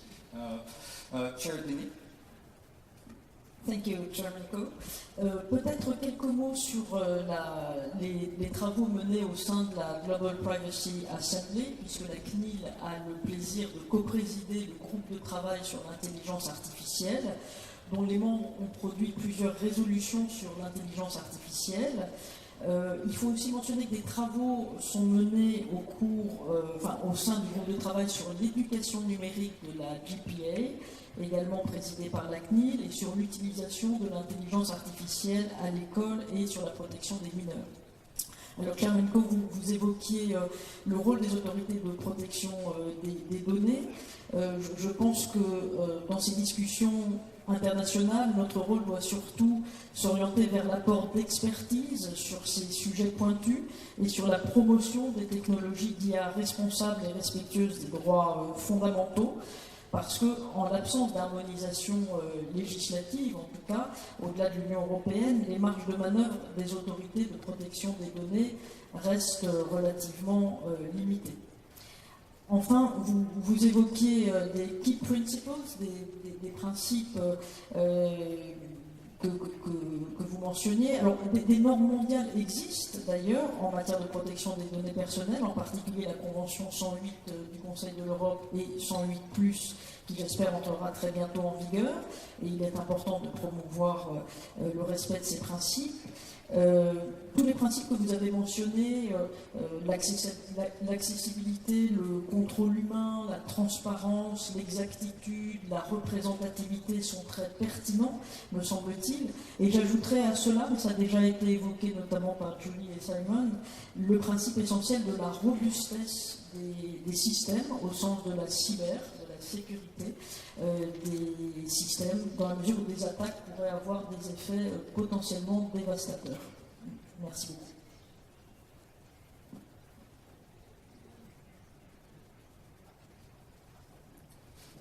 Thank you. And Commissioner Edwards. Thank you. Look, I agree. There are guidelines all over the place, frameworks, systems. We've got OECD, Council of Europe, G7, UN. The Berlin Group is an excellent place for the building up of some more granular operational level stuff. But I think the key lesson is that, as I think we discussed 2 years ago in Bermuda, it's time we moved from principles to compliance. That we, the challenge that we have, and I think the GPA, I agree with Marie-Laure, the GPA is doing excellent work here, and it's great to come together and have these conversations, but we've got to go further. We have to implement and execute and ensure compliance. And that can be by enforcement, by investigations, by fines, it can be by audit, but we have to start producing some collateral that demonstrates we mean what we say. And we need to do that together bilaterally. It's difficult. The EU has a mechanism for doing it with the EDPB and the lead supervisory authority function, but on its own that's not sufficient because the EU is a bloc. We need actually to be joining together with authorities from different jurisdictions and applying our expected principles to the international actors so that they definitely get the message and enforcing in a range of jurisdictions against the kinds of common standards that we have agreed at these many other fora. Great. I fully agree that exchanging experiences in terms of excellent ideas and experiences is itself very good, but at the same time, what is lacking is exchange as to how to interpret, enforce, or how to view compliance. That's very good and important area to explore further. Julie? Yes, and I agree with both of you. I think that it's really important to create systems, regulatory systems, that will move the needle in industry. And discussions are great, and industry is often deeply involved, but to really ensure that practices will change and that attention will be paid, I think it requires more. Just as, John, you mentioned, I deeply, deeply agree with that. A couple of other things that I think could be very helpful if you do want to focus on discussions and developing of principles. I think it's really important for general regulators like DPAs and those who are regulating AI to be thinking about what's happening at the sector-specific level. That is, with banking regulators, healthcare regulators, and others, education regulators, who are, what are they thinking about in terms of how AI is going to be deployed, and how can the DPAs and the AI regulators really help them? Because that's where the deployment will be taking place. That's where I think the protection is needed. So I'd love to see more of those broader conversations, very similar to what is happening in the UK, where they have brought in the financial regulator. I don't know that enough jurisdictions are really thinking in that way. The last thing I'll say, where I would really love to see some attention, whether it's at any one of the organizations that John mentioned, the G7, the OECD, here at the GPA, I think it would be really important to be thinking about how to marry data protection and AI regulation with protection against fraud. The one thing that there's lots of things to think about in the context of AI, but one of the ones that I am most worried about is the acceleration and breadth of fraud that individuals will be facing. And I think as fraud grows and as it affects more people, trust in the system, trust in democracies, trust in economies are going to be eroded unless we really do much more to address that specific and very broad issue. Excellent. I personally, or my commission sometimes interact with financial regulator or the regulator in charge of health data and different domain regulators, and every experience is different. So, very good point. Domain specific issues are very case by case very different. Now we have about 5 minutes. Hopefully, one or two observation or question from the audience. Anyone? I see hand waving in the middle there. Yeah. Thank you very much. Great, stimulating discussion.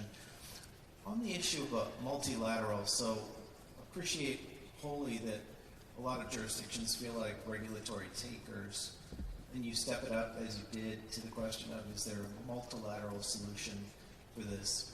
Is it possibly more realistic to be thinking about multilateral in the context of perhaps liberal democracies or Western-leaning countries versus Eastern? In the United States, we have a new rule that restricts outbound transfer of data to Russia, China, countries of concern. And I'm interested in whether that might be a more realistic path to get to a multilateral solution. Very intriguing, interesting question. Who's volunteered? Simon? I'll weigh in, and I'm glad we're raising the 500-pound panda in the room, which is China. And I would completely disagree. I think there is a move, among other things, academics and some policymakers to say that the challenge of AI is getting the US and the EU to gang up on China, and that this will solve the problem. Presenting it as a kind of horizontal debate between different approaches, where the US has this very market-driven approach, which at its most extreme even included in a draft budget bill the prohibition of the kind of very interesting state-based regulation you were discussing. So you've got the US market approach, the EU rights-based approach, and China is presented as this kind of national security, sovereignty-based approach. And I think there are legitimate debates to be had about which is the better approach. Between that horizontal fight is less important than the vertical fight that all of these countries, big and small, are having with the technology companies that are far better resourced, far ahead of us in terms of technology, and really driving this. And the technology doesn't care about borders. So even if the EU and the US could come up with some sort of mechanism, and countries like Singapore would be left trying to sort of navigate this complex space, it would not solve the problem because the technology is going to be global. So I suppose it is possible that you could go down that path, but that would be a path of a bifurcated internet, a divided world, where I think the costs would outweigh any benefits. Anything else? Julie? Super quick. I would just point out that if you have an opportunity to read Tom Friedman's piece about 2-3 weeks ago, he says the exact opposite.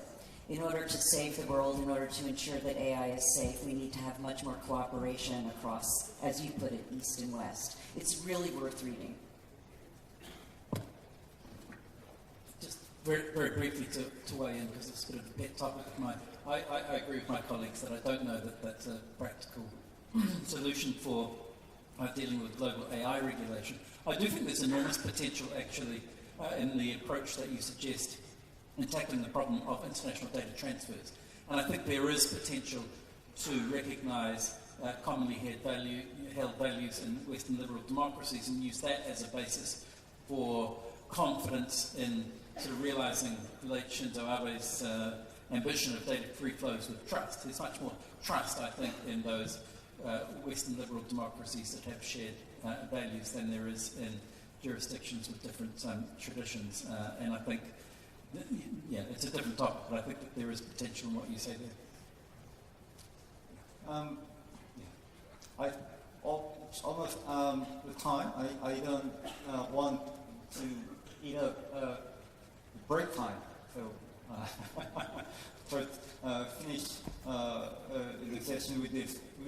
I feel we already have a lot of food for thought for the rest of the GPA. So I think this is very good start of the discussions for today and the rest of the week. With that, thank you all the panel members and the audience. I'll finish the session. Thank you.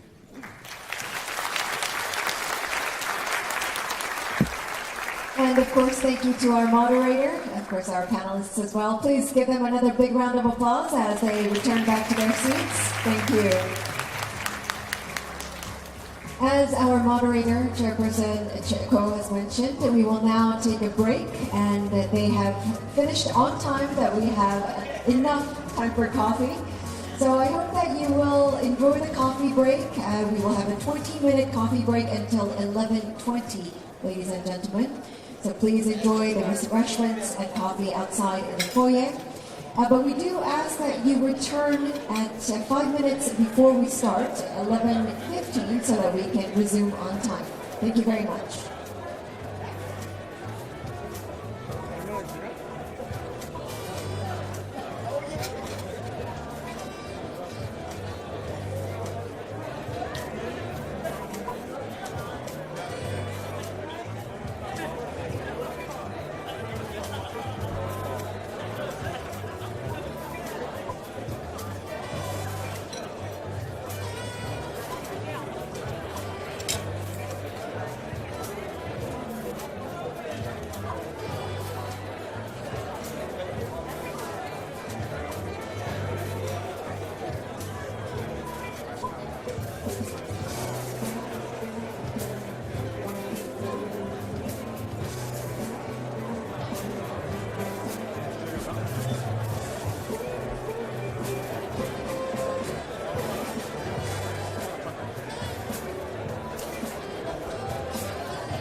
ってる。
Ladies and gentlemen, just a word of announcement. We will be resuming with our second panel session in about 5 minutes.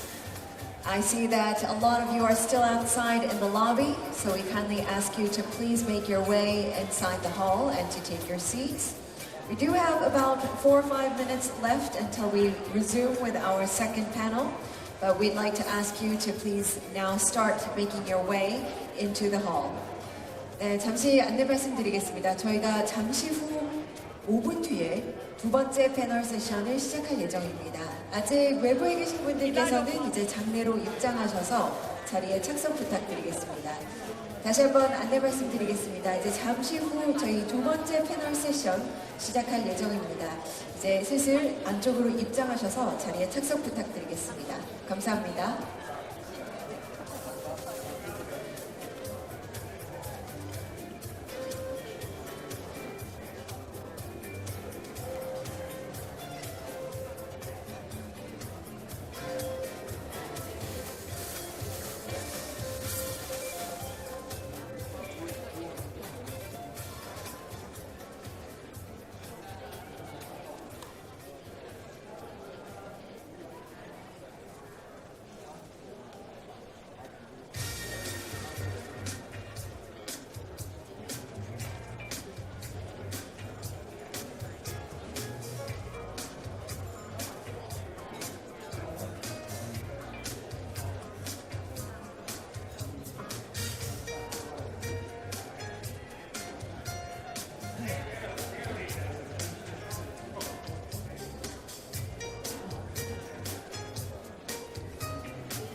Now, ladies and gentlemen, I believe that if you could take your seats, we will resume with our second session, and our panelists are all on stage.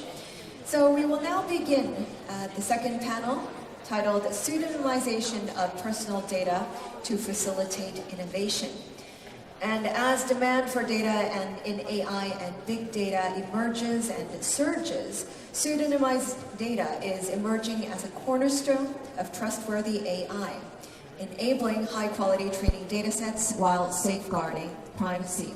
So this session will take a look at the high-quality or examine current uses through national legal frameworks and industry cases, consider the relationship to anonymization, and discuss the legal, policy, and operational supports needed to scale its responsible use.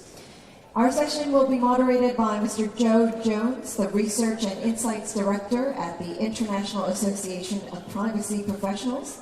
And leading the Research and Insights team, he provides strategic direction and contributes to the development of practical content for privacy, AI governance, and digital responsibility professionals.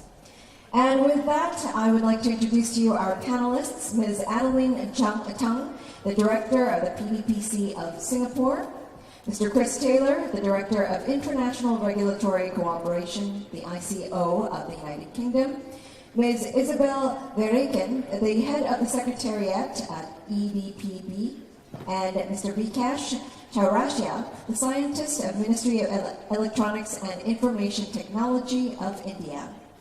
With that, Mr. Jones, I hand the floor over to you.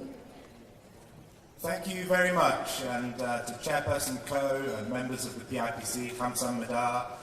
It's a great pleasure, it's a privilege to be here in Seoul. Thank you very much for not just the warm welcome, but for the very invigorating introduction and opening ceremony to what is really the Privacy, now AI Governance Olympics here, and it's a delight to be up on the stage. I only wish, just thinking and looking at how bright these lights are, that I used the break to apply some of the paprika face mask cream beforehand, because it's quite bright. But it's a pleasure to be here. It's a delight to be moderating this session. Pseudonymization is a really timely, really topical, and increasingly consequential legal, policy, operational, and technological issue. We've got some of the world's leading regulators here on the stage that will speak to the regulatory approach, the regulatory design on whether, when, and how to pseudonymize. Before I do that, I just want to take a poll of the audience. I really want to engage you in this discussion. I'd like you to raise your hands if you are based in a jurisdiction, if your home jurisdiction explicitly acknowledges in the law pseudonymized data. So please raise your hands if in your home jurisdiction there is explicit recognition for pseudonymized data. Not many.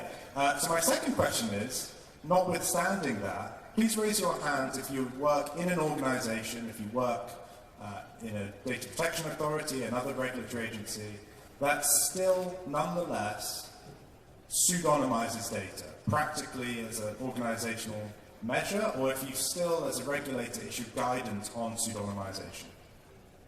So raise your hands if you pseudonymize data. Great. Okay, so I'm sensing a lot of interest in what this topic might be, what it might mean, and where we might go from here. And it's great that we have some of the world's leading regulators. The MC very helpfully situated pseudonymization in the context of AI. We heard from commissioners in the panel before, and Commissioner John Edwards, about this FOMO, the fear of missing out, that countries and companies are racing to design, develop, deploy AI technologies, that these technologies are data hungry, and yet there is an imperative to ensure that privacy, data protection is safeguarded. So pseudonymization has leapt to the top of the register as one of the methods and techniques that can do that. I want to first start by asking each of you from your respective jurisdictions whether and how you acknowledge pseudonymization in the law, in your regulatory policy, and why pseudonymization is important from your regulator's perspective. Adeline, maybe I can start with you from the Singapore perspective. Yeah, very good morning. A very good morning, and first of all, I'd just like to thank Joe for inviting me here, as well as PIPC Korea, to speak on this distinguished panel with the rest of the panelists here. Maybe just to explain, I think the regulatory approach of a country like Singapore, notwithstanding the FOMO syndrome, I think even as a small country, with the complexity of actually regulations is not less challenging than others, right? So what we do, and take a step back in terms of the regulatory approach, is really based on, I think, two design principles. First of all, it's about actually looking at providing some degree of regulatory simplicity in our framework, in terms of actually having rules that are set in a way that's easily understood by not just the regulator itself, but also by industry and the public at large. The other design principle that we have in terms of our frameworks is actually in terms of providing greater regulatory clarity. This comes in terms of actually providing guidance to organizations in terms of how they actually can comply with these regulatory frameworks, such as the Personal Data Protection Act. So very specifically to pseudonymization, we do not actually have a legal definition in the Personal Data Protection Act in Singapore, in contrast to some jurisdictions. But pseudonymization has been highlighted as one of the basic techniques of de-identification in many of our practical guidance. In PPC's Practical Technical Guide to Basic Anonymization, we do present a very simplified 5-step process to kind of help organizations understand how to de-identify their data in order to mitigate the risk of de-identification. And pseudonymization is highlighted as one of those basic techniques, alongside others such as record suppression, character masking, generalization, swapping, and data aggregation. So I think, as you can see, we do recognize pseudonymization as a form of technique, but it's not the only one. And the idea is actually to have this simple regulatory framework providing clarity in terms of how organizations can move data sets towards the whole idea of lowering the risk of actually re-identification of those data sets. And can you add, just as a follow-up, why it is important from a regulatory perspective to focus on pseudonymization from an enabling, empowering innovation perspective? You touch on, and I think we'll all touch on, how it is an important technique from a risk management perspective, helping ensure and mitigate against re-identification of personal data and how that's important for privacy. Can you touch on, and each of our panelists touch on, why it is also important from an enabling data use perspective as well?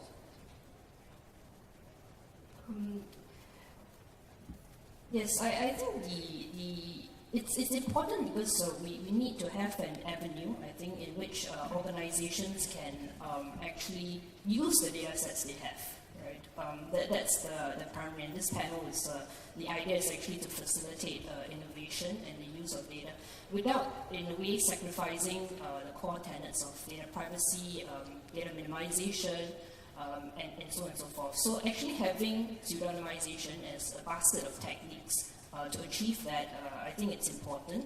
And we also recognized the other thing that identifiability is inherently also context-specific in nature, right? So as a regulator, we kind of expect organizations to be responsible for managing the risks of re-identification by making sort of reasonable security arrangements to protect the personal data. And I think pseudonymization offers that avenue where they can actually do that, and then also put in place additional security arrangements to keep original data and values separately when you pseudonymize data. So I think the idea is that we just needed to actually provide this technique that's able to actually facilitate the use of data by more organizations. Terrific, thank you. Chris, if I can come to you for a UK ICO perspective. We heard earlier from the Commissioner about this FOMO effect. The Commissioner trailed lots of forthcoming guidance, codes that the ICO will be announcing. The ICO has done a lot already. So can you set out the ICO's position on pseudonymization from this risk management perspective and also from this enabling, empowering data use perspective? Thank you, Joe, and thank you also to colleagues at PIPC Korea for organising what I think is already proving to be a truly informative and thought-provoking event. So similar with our friends and colleagues in the EU, our law defines pseudonymised data as data that is not identifiable unless it is combined with additional information, and then that additional information is kept separately and securely using appropriate technical and organisational measures. So there is a grounding for pseudonymisation in the legislation itself, but also in our regulatory guidance and practice. And just as colleagues in Singapore and elsewhere, we seek to provide as much regulatory certainty and clarity as we can to industry and to others on how actually that applies in practice. And you'll see that we have published quite extensive guidance on pseudonymisation, and I need to promote it, of course, so it's available from the GPA website at the moment that you'll find in the promotion for this event. I think it's good, Joe, that you talked also not just about the role it can play in mitigating risks and harms, but the benefit it can deliver. We're big fans of pseudonymisation. And it's clear that with pseudonymised data, it can enable greater data utility over time than anonymised, fully anonymised data. It enables organisations to link data over time and join information across data sets, as long as that's, of course, under controlled conditions. This itself can help preserve longitudinal data patterns across data sets. It enables the identification and preservation of information about rare data events. It also enables quality signals to be preserved within data sets over time, but without the need to identify the individuals. But it's particularly important, of course, in research settings and in aid development and deployment. In the context of AI, we can see that pseudonymisation can be a truly beneficial technology. There are obviously some challenges as well: complexity, cost, computational feasibility, and of course the very case and use case specific elements of protections that are needed. But we can really see the benefits. We also see how it might enable the reuse of personal data beyond its original purposes. And of course it enables organisations to demonstrate appropriate safeguards, particularly in the context of international data transfers. So I've pitched for our guidance, I've promoted that to you, so please do go and have a look at that. One other thing that I'll just highlight in relation to AI that we've just started is some new research that we have just commissioned. It's quite early days, where in the context of our AI and biometric strategy, we'll be undertaking a full review of the role that pseudonymisation technologies can play in the development and training of AI models. And we're really hopeful that will give us an even greater technical insight into how pseudonymisation can support effective and safe AI deployment going forward. And in turn, we hope that will inform our guidance so that it can provide ever greater regulatory clarity and certainty for organisations. So yeah, we're big fans, is the short version. Terrific, thank you so much, and thank you for the plug. So on the GPA website for this panel, we've uploaded various policies, guidance, materials published by the regulators on this panel about pseudonymization and about other privacy-enhancing technologies. Next, I'd like to turn to Isabel, head of the Secretariat of the European Data Protection Board. Now, this is a particularly timely topic for you, for the EU. Just last week, the week before, there was a really significant case in the EU that went all the way to the European Court of Justice, the top court, on pseudonymization and the definition of pseudonymization. And so I know you'll touch on that, but can you walk us through the sort of the EU GDPR approach to pseudonymization, why it's important that it's been recognized, and then the approach of the regulators, the approach of the EDPB on pseudonymization? Thank you very much. I would like to first thank as well PIPC for the excellent organization of this event. It's really a pleasure and an honor to be here. Yes, we do have as well a legal definition of pseudonymization in the GDPR. In fact, the one that has been given by Chris is the same as the one, because the inspiration was the GDPR for that one. We adopted recently, in January 25, in the EDPB, a guidance on pseudonymization, where we do highlight the benefits, the legal benefits of the pseudonymization, recognizing this as a measure of data minimization, because you do take out the direct identifiers and you replace them by a pseudonym. It also reduces the security risk. In case of security leak, then if the access is to pseudonymized data, then it's less problematic if it's contains the direct identifier. So it's also a security measure. It's in line with the privacy by design principles. And it's, as a facilitator, it also enables the use, for instance, of legal basis like legitimate interest, when you need to put in balance the interest of the controller and the right of the users. And we adopted as well an opinion on the AI model training, where the EDPB recognized pseudonymization as an element to take into consideration for this assessment, facilitating, in fact, the use of the legitimate interest for the development and deployment of AI training materials. And then it can also be used as a supplementary measures in the context of international transfers. So those are the elements that have been described in these guidelines. At the end, there are also very practical examples, so you can find the benefits. I don't know if you would like already me to walk through this SRB case, because indeed, that's a big case that I would like to invite you to have a look into, because it's very interesting. So the big change, I would say, that was brought by the court is that the data that has been pseudonymized will not always and for every person be considered as personal data. That really changed, I would say, the legal perspective in Europe on those data. It will not be then automatically personal data for every actor.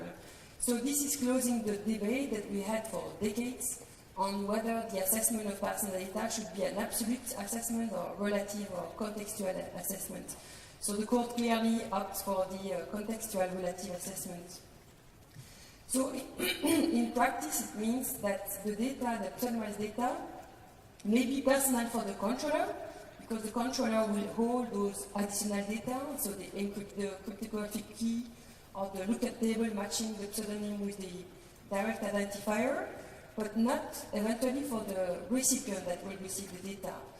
In case this recipient, there will be technological and organizational measures that will prevent the attribution of the data to specific individuals. And there will be no other available means reasonably likely to be used to be able to attribute the data to the specific individuals. So in practice, you will have a set of data that will, for instance, will communicate it by the data controller to a recipient. And for the data controller, it will be personal data, and the controller will have to inform the data subject. But then it will be received by a recipient for which eventually the data would be then anonymous, meaning out of the scope of the GDPR. The threshold for anonymization is still high nonetheless, because the court said it has to be ruled out that the recipient has means reasonably likely to be used to attribute the data. So in practice, there will be a lot of practical questions that will be to be analyzed, in fact, by the DPP, by also the different actors. Within the DPP, it will take place in the framework of the update of the guidelines on pseudonymization, because we did a public consultation and we were waiting for that rulings for the update, and also for the finalization of the guidelines on anonymization. Terrific. There's a few things there that I really want to emphasize. The first, as you mentioned from the court ruling, that whilst the ruling was primarily focused on pseudonymization, it set the bar for anonymization quite high. And so what many organizations may discover, especially those operating in the EU or those that are covered by the EU GDPR, is that practices that may have been traditionally regarded as anonymizing are in fact pseudonymizing, and to work through what the implications of that are. Made another really important point, Chris and Adeline, you mentioned this as well, just the security benefits of pseudonymization. Now, we've been focused on sort of privacy, data protection, compliance, governance aspects, also touching on the sort of enabling data use aspects. But there's a real cyber and data security component to this as well. So far, we've heard from jurisdictions, the EU, the UK, Singapore, that have relatively long-standing privacy data protection laws in place. I'm going to turn to Vikash, because India, after quite a long period of will they, won't they, 2 years ago, passed into law a landmark data protection law. We're awaiting the implementation of that law, and I know you'll speak to what that might look like and perhaps when that might occur. But can you share the sort of Indian experience on looking at other laws around the world, other practices around the world, in deciding the approach that India should take when it comes to pseudonymization? Thank you, Joe. As you rightly said, we in 2023 got the new Digital Personal Data Protection Act, and which is yet to be implemented, and we are working on the rules. But this kind of, as we study this more and more, we feel that this could probably be the solution which, we have not to wait like EU for this judgment to come, which kind of helps regulators to a great extent, because being from the government, being from the regulator, it is always that dilemma, because we deal with multi-stakeholders, and multi-stakeholders means stakeholders on both extremes. Someone would say, okay, pseudonymization is okay, good to go with, and some of the activist lobby would say that, no, how could you play with personal data, so being the government itself. So that kind of challenge always is there, and we feel that as this is maturing, we will get the late mover advantage here, that we will yield out of the experiences and will be able to deliver something better for our citizens, which hold and constitute the largest data set available in the world currently, in terms of multi-language, in terms of data usage, in terms of population, the adaptability and mobility, mobile data consumption. So in that sense, what I would like to present to you is like our Digital Personal Data Protection Act is a very principle-based approach. So we have made it very light touch regulation, where we don't prescribe things, and to say binary, our act doesn't recognizes pseudonymization as one of the techniques, because we understand that anonymization goes out of our realm, that our act doesn't apply to anonymized data. But strictly speaking, by the law, pseudonymization is not being recognized, but there are two further constructs to this. One is we say that consent is the primary. So if the user has consented for a secondary use, which may be AI training or something like that, we believe their pseudonymization pitch in, because that would be a trust building measure for the organization to prove that we are using PITs to ensure that the personal data consumed in AI is not going to reveal something or is safe. And the second construct here is that we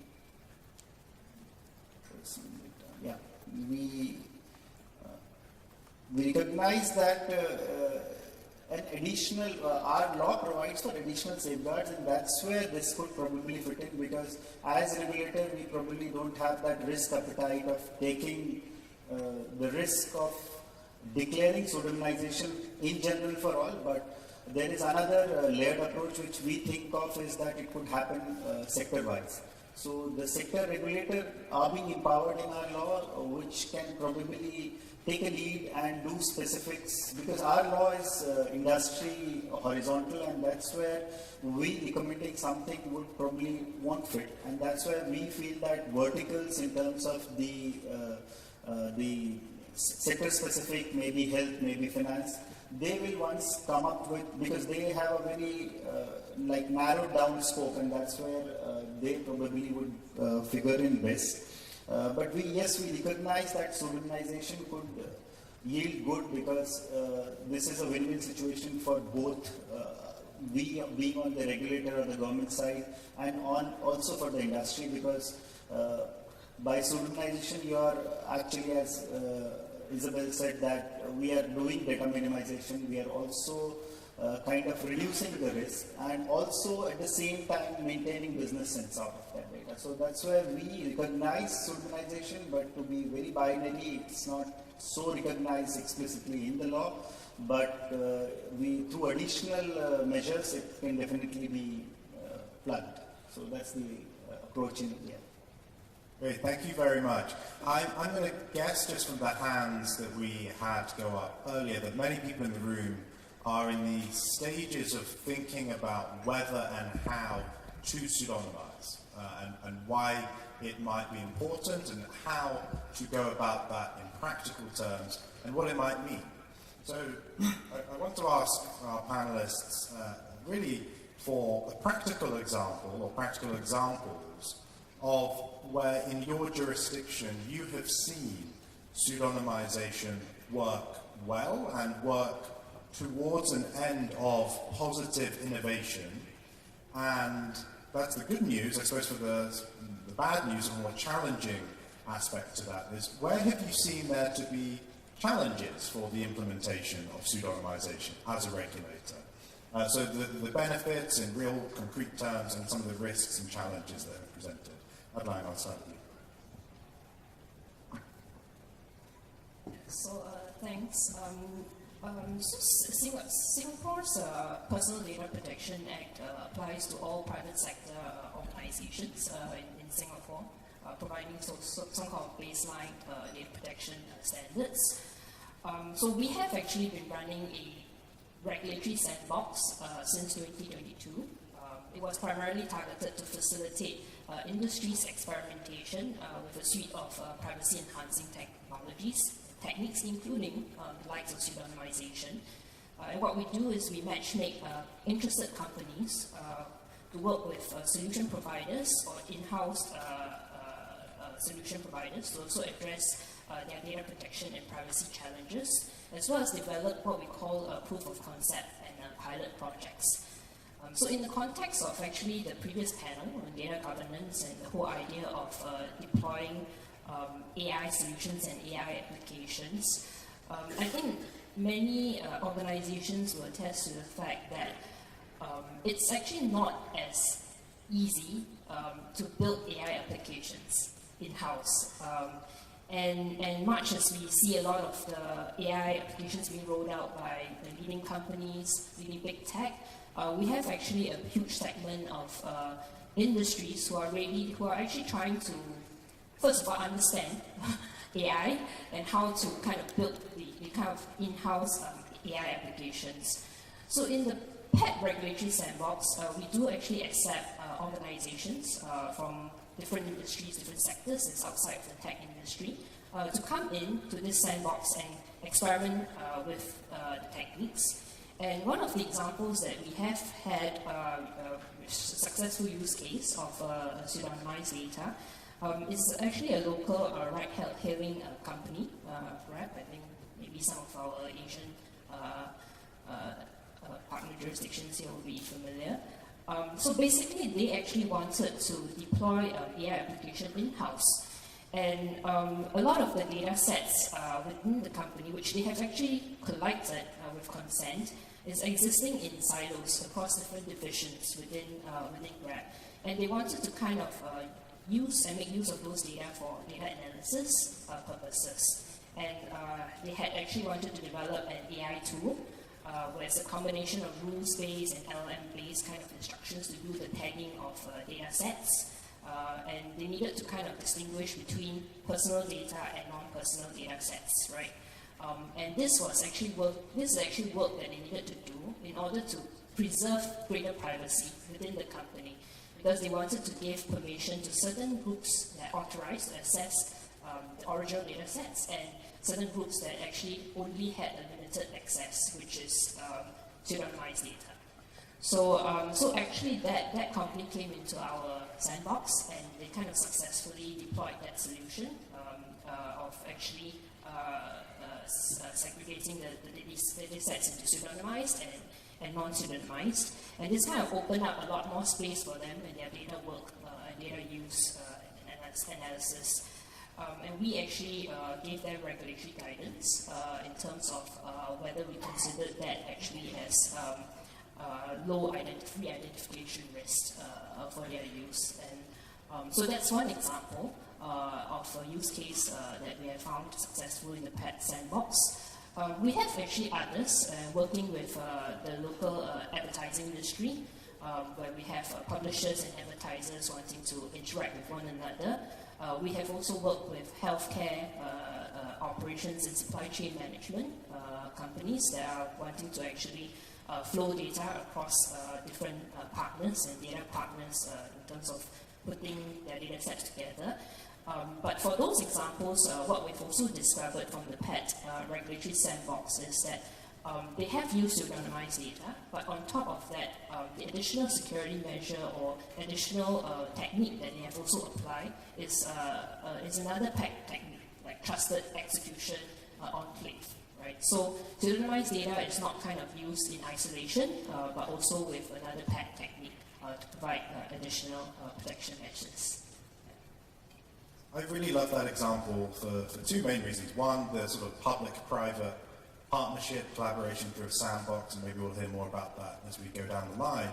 But secondly, the extent to which privacy and privacy practices and privacy technologies pay forward not just to the governance of AI, but to the internal operations of understanding what data exists, where it exists, and how to use and utilize it. And the example there for Grab is pseudonymization. The practice of getting to pseudonymize required having a much better, much richer understanding of what data the organization had. So that pays forward. Chris, to the UK perspective, I know the UK, just like Singapore, very consultative, collaborates a lot with organizations on these issues. Can you walk through what the UK ICO has done, what you've seen in terms of real-world practical examples of this working or not working? Thanks, Joe. So yes, in the UK we've seen quite strong adoption of powerful pseudonymization techniques, particularly in the healthcare sector. People will know, obviously, the UK has a large public health system with immensely powerful data sets at its fingertips in order to undertake research in the interests of the healthcare of our citizens. And we've seen lots of adoption of trusted research environments, secure data environments that enable linking of pseudonymized data so that researchers can then run improved queries on linked data in order to get anonymous statistical results. So hugely powerful developments. Actually, very much like our colleagues in Singapore, we operate a regulatory sandbox and have done for a number of years. And one of the projects that I'll just highlight that went through our sandbox, which again is a space in which we provide regulatory guidance to innovators who are innovating in the public interest on how to work through some of the more challenging data protection questions they face. And this was a company and a charity, actually. They had both a company side and a charity side called Our Future Health. And actually, if you look on the ICO website, you can find very transparent reports about the work that we did with Our Future Health, for those who want more of the detail. But essentially, they developed a large-scale health research program by recruiting a representative cohort of members of the public in order to provide their personal data for research purposes. Our Future Health then pseudonymised that participant data before making it available to accredited researchers who had to meet a number of criteria to access the data, and they could then run essentially research queries on it. And we worked through a number of data protection issues with our Future Health, as you can imagine. There was another organisation called OpenSafely, who've done a very similar kind of project, and that's led to, I think, now over 60 high-quality research outputs informing the healthcare of citizens in the UK. We've also seen our National Statistics Agency, the Office of National Statistics, implement pseudonymisation, or the 5 Safes programme, again in which accredited users work with pseudonymised data sets in order to generate new research outputs. You talked about challenges as well, and I think where we see challenges, it's in the complexity and in the technical adoption. Not all organisations will have the technical capacities or capabilities to benefit from pseudonymisation, and where data is exceptionally complicated, pseudonymisation techniques can also be quite complicated.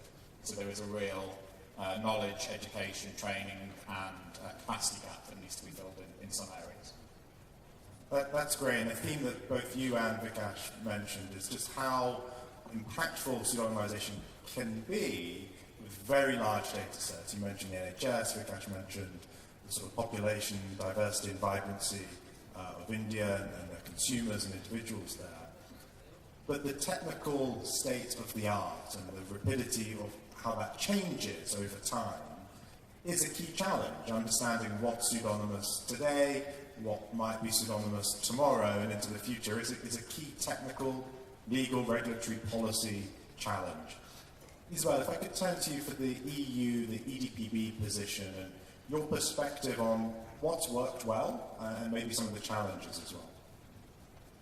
Yes, I would like first to start by underlining that at EDPB we strongly believe that innovation can go hand by hand with the respect of privacy, and in fact pseudonymization is one of the techniques that can be used for that. I will give you examples in where it has been used. The first one is very close to the one developed by Chris, but it's a regulatory initiative. This is the EU health data space. I made reference also to the comment made by Marie-Laure Denis, where there are EU regulation initiatives that foster the access to data while respecting privacy. And there the purpose is to make available a lot of health data for public interest, policy support and scientific research.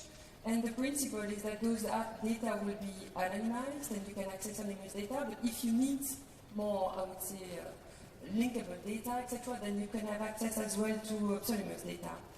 Another example is in the e-mobility for car sharing or predict traffic, the traffic.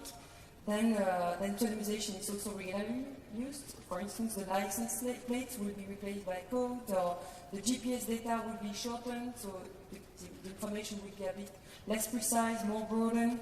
Another area where it has been used for decades, I think, this is the clinical trials.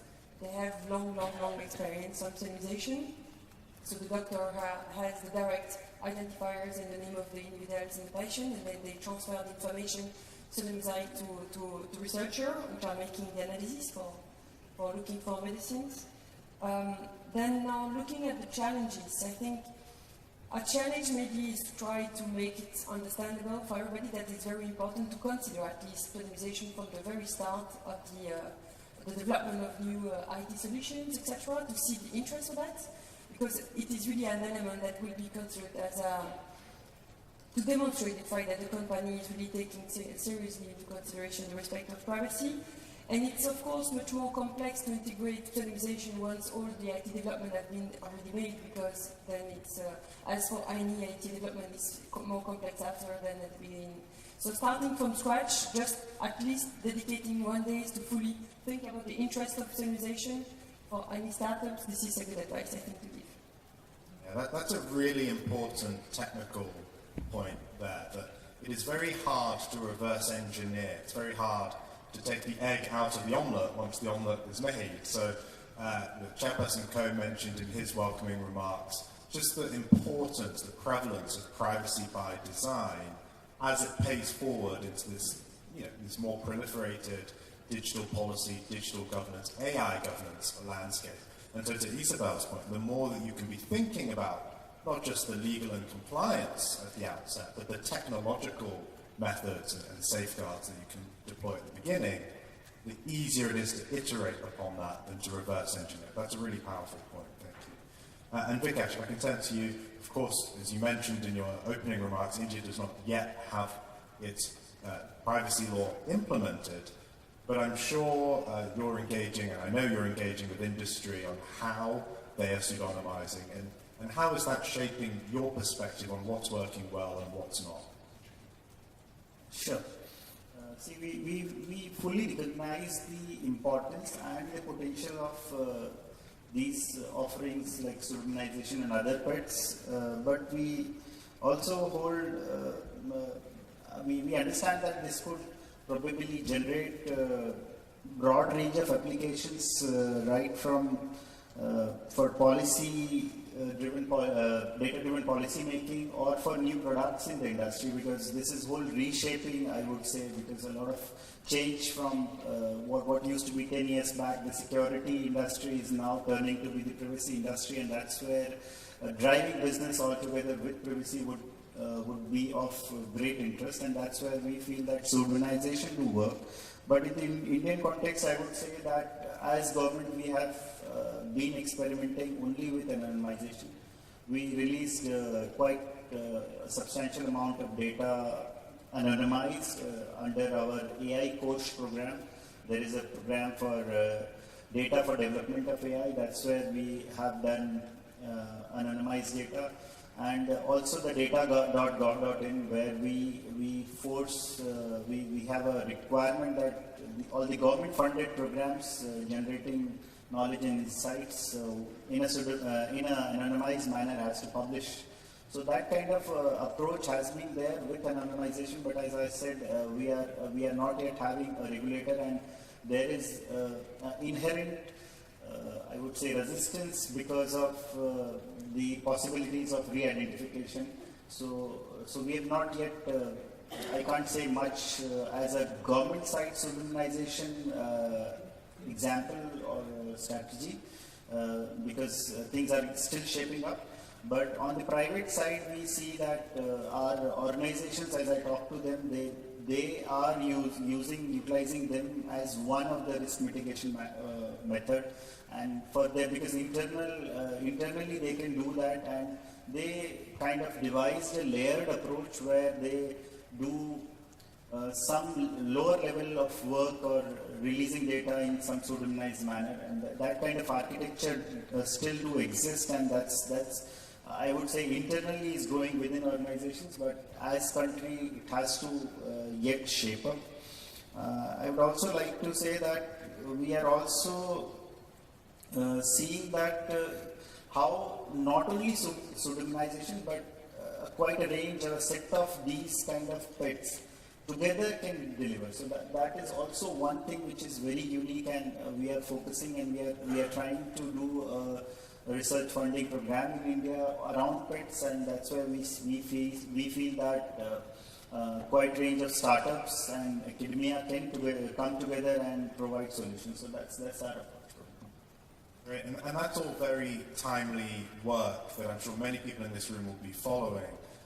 Simon on the earlier panel mentioned the AI summits. First started as safety summits in London and here in Korea, then became the Impact Summit in Paris. The next of its kind will be in India early in the new year, and it is the AI Impact Summit, and the focus on impact. I don't know if that'll be positive and negative, but of course the research that you outlined, the work that you're doing, the operational capacity building for the new regulator implementing the new Indian privacy law will be quite a cornerstone to India's approach on AI governance, on AI impact.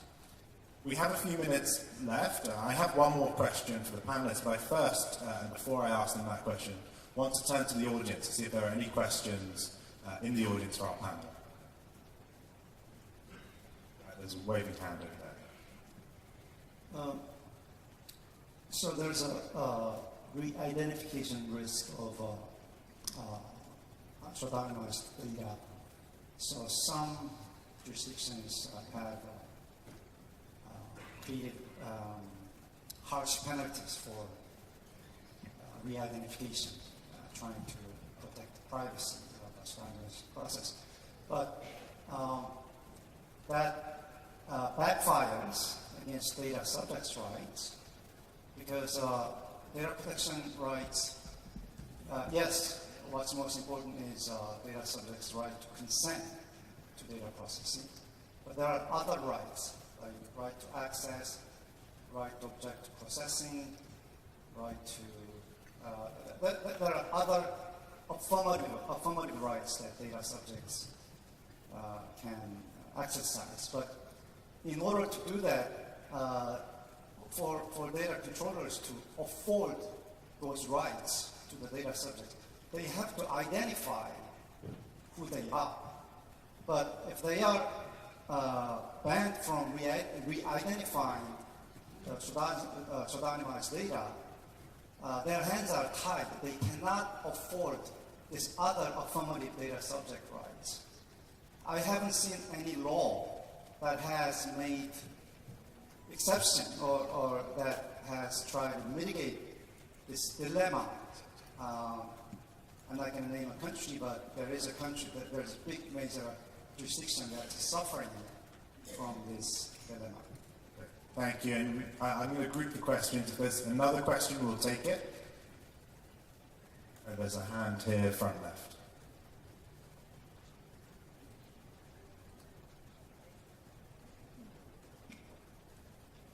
Thank you.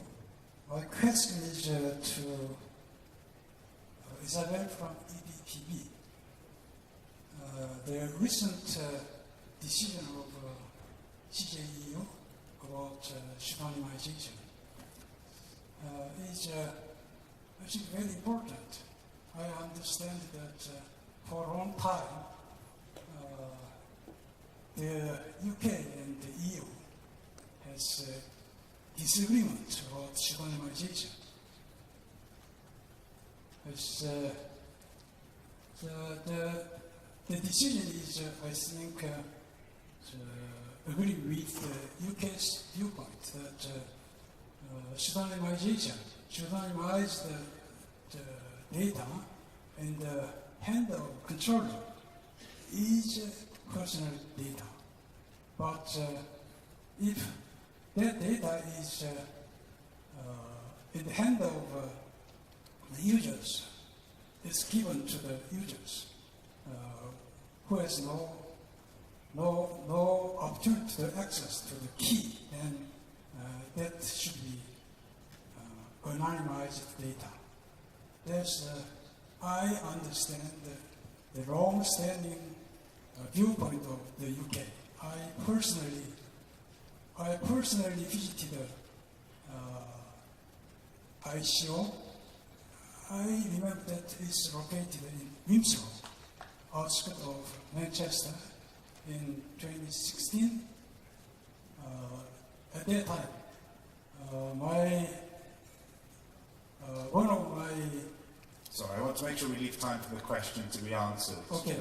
And I'll conclude my question that this long-standing disagreement between the EU and the UK's the opinion. So my question is among the privacy community in EU, there should be some disappointment or even bewilderment about the CJEU's decision. Would you introduce that kind of sentiment of the EU privacy community?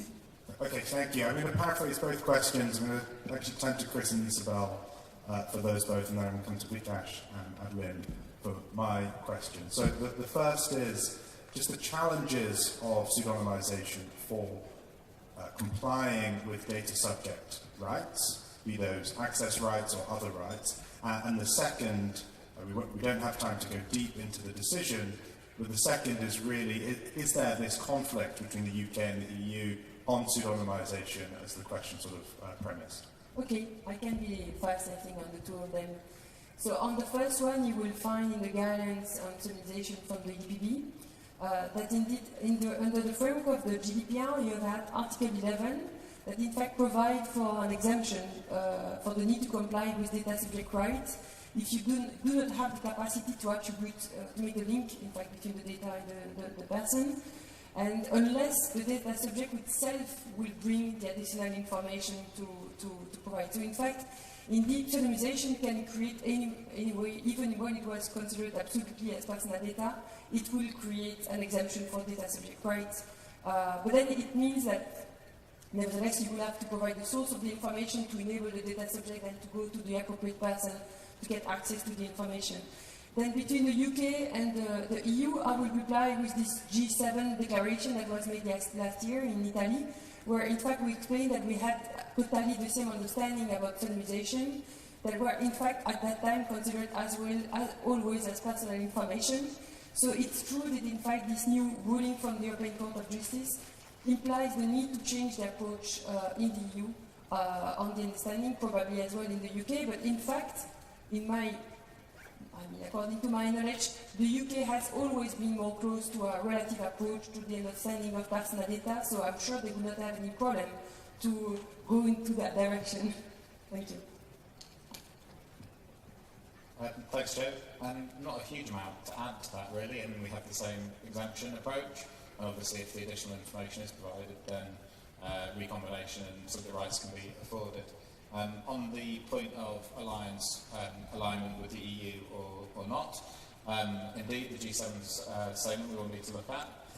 But actually, if you look at the detail of our pseudonymization guidance, you will see in it we talk about something called a whose hands assessment, which had always afforded a somewhat more context-specific and relativistic take on whether something is pseudonymized or not. So we have no problem with the outcome of the case. In fact, we think it's in line with our current guidance position as it stands, and that will be alignable with our colleagues in the EU with no problem at all.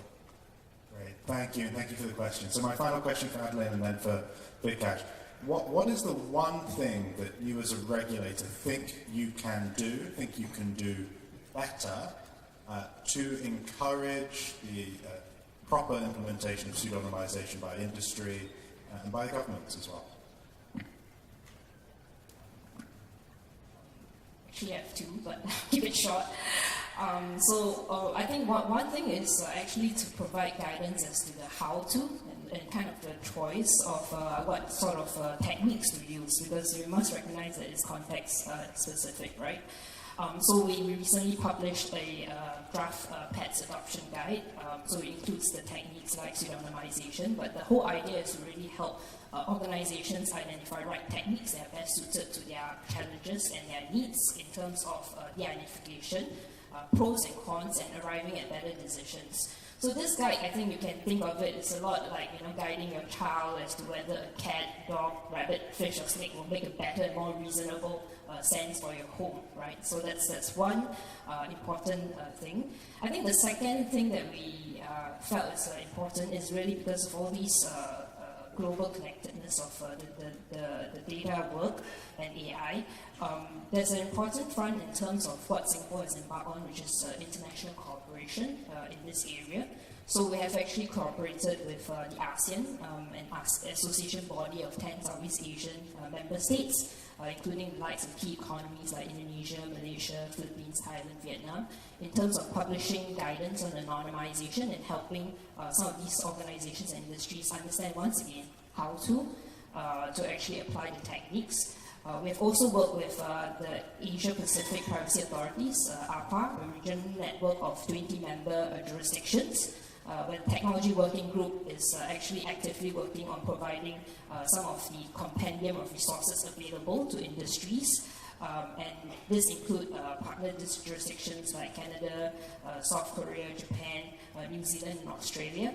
And last, I think there's also cooperation at the global level with OECD. So we've worked with OECD on having workshops, and all of these are aimed at actually building greater awareness to industries and bringing out the whole idea of what sort of techniques organizations can apply. Thank you so much. And Vikas, final word from an Indian perspective. Thank you so much. I would say that it would have been the best if the law itself would have recognized. That would have been easy, but what we find as a via media is that we can publish open papers around that, and we can also, once our regulator is in place, we can publish some guidance which kind of creates confidence in the industry that this is one of such techniques which could be respected when in case a problem arises and a case in front of the regulator comes for adjudication. At that point in time, there will be certainly credible values if such technologies are implemented. Another very important aspect which I see that awareness around like what is anonymization versus pseudonymization, because I personally technically feel that once data is anonymized, implementing user rights would be rather a challenge. When once it is pseudonymized, there is always, because it's a midway that we can always track back, and most of the pseudonymization techniques do help in that. So in that sense, it's like a complete balance for the regulator and for the industry, because there is all, and when the adjudication comes that time also, pseudonymization is something where we have some answers, not perfectly clueless. And also we believe that sector-specific pseudonymization could probably work for India and could work for others. I don't know, other experienced regulators are at the forum, so I can't say much, but I feel that because sector-specific approach could probably be one thing which could resolve. And we can also look forward towards learning from Singapore, developing sandboxes which could facilitate such usage. So altogether, we look forward towards pseudonymization. We are very, very hopeful that we will be able to roll out our rules and then we start our journey and be more mature in the subject. Thank you. And I want to thank each of you for such thoughtful, progressive work and discussions and sharing those insights with us all. I think this is an issue that in and of itself is important, clearly is going to be increasingly important, but it so perfectly encapsulates the theme of this GPA, the intersection of privacy with AI, the role that we all play as practitioners, as professionals, as regulators and policymakers in working at that intersection to ensure that AI is used responsibly and safely and is adopted in ways that are successful for economies and for society. So thank you to the audience for engaging, and thank you so much to our hosts. Thank you once again to our moderator, as well as our 4 panelists. Please give them another round of applause as they return back to their seats. Thank you very much. Thank you once again for all of your contributions and active participation in asking questions. Thank you very much. And our panelists, I'm sure, are very happy to receive all the questions as well. So we will now clear the stage once again and prepare for our 3rd panel session. And once we are ready, we will invite our moderator and 2 panelists up onto the stage. Just to give you a brief outlook of our 3rd panel session, our 3rd panel is titled Synthetic Data in Practice, Opportunities and Challenges. And I hope that we'll have many discussion points and lots to ask in terms of questions as well. So I believe our moderator and 2 panelists are entering the stage, so I will introduce them to you. So as I mentioned, we will be discussing synthetic data in practice, opportunities and challenges. Synthetic data is a privacy-enhancing technology that mirrors the statistical properties of real data sets while being entirely artificially generated. And it offers a promising path to combine privacy and utility in building trustworthy AI. So in this session, we will first survey the concepts, the research, and the policy directions, and then spotlight the real-world industry applications and practical lessons. Moderating this session will be Professor Khalid El Amam, the Canada Research Chair in Medical AI at the University of Ottawa. And prior to his academic roles, he was a Senior Research Officer at the National Research Council of Canada. He also served as the head of the Quantitative Methods Group at the Fraunhofer Institute in Kaiserslautern, Germany. So he will begin a presentation to frame the discussion as well as proceed to moderate the panel. Joining him are Professor Samgyu Chung from Seoul National University and Mr. Mark Hortzepfer, the Vice President of CARIAD. With that, Professor, please begin the session.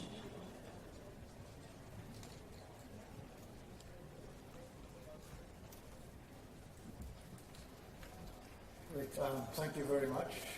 And I'm very glad to be here. So let me start this session by giving you a quick tutorial on synthetic data. And this will set the scene for the rest of the panel and the discussions that we will have on this panel. So I'll give you an overview of what synthetic data is and some of the regulatory and policy implications of synthetic data. The work that we do in my lab is focused on health, but even though I'll be using health examples, the points and the considerations are applicable beyond healthcare as well. So let's start by defining what is synthetic data. It doesn't hurt to start off a panel with a picture of a cute dog.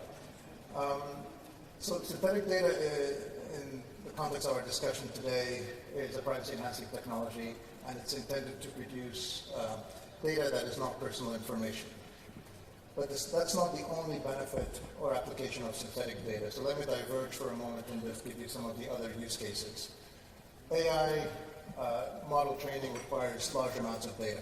And for example, in a healthcare context, it's quite often the case that we don't have a lot of data. For example, when we're dealing with rare diseases or when we're working with data on children, pediatric data. These are small data sets. So synthetic data can be used for augmentation. It's one of the big use cases of synthetic data. And that is where you take a small data set and simulate more individuals to make it into a large data set. And then that larger augmented data set can be used to train AI models, and it actually works very well. Another use case for synthetic data is debiasing. So a lot of data sets are biased either by race, by ethnicity, by socioeconomic status.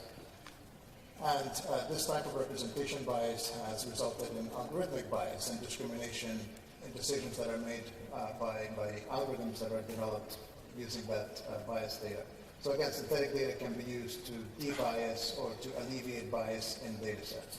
So these are some very important use cases for synthetic data, but today we will focus on the privacy use cases of synthetic data and treat it as a privacy-enhancing technology. So the typical way we think about synthetic data is you start off with some real personal information, that's the training data, and then you train an AI model to learn the patterns in that original data. And once you've trained that AI model, then you can generate new data from the AI model. So that's the synthetic data. Because the new data cannot be mapped, or there's no one-to-one mapping between the generated data and the original training data, you get these privacy protective properties of synthetic data. So you can't link the synthetic data or the generated data with the training data because the synthetic data is produced from a model. That's not the only way to generate synthetic data. You can use expert knowledge, you can use summary statistics and so on to generate synthetic data, but our main focus today will be looking at synthetic data that's generated from real personal information, train an AI model, and then produce synthetic data from that. This is a complicated slide, but I just want to make one point here. There are many AI methods that have been developed for generating synthetic data. It's a very active area of work, commercial work, and innovation and research. The orange part of this chart shows the proportion of AI models that are called GANs, or generative adversarial networks. So GANs are the type of deep learning models that are frequently used to train on real data and to generate synthetic data, and they work quite well. They're very effective.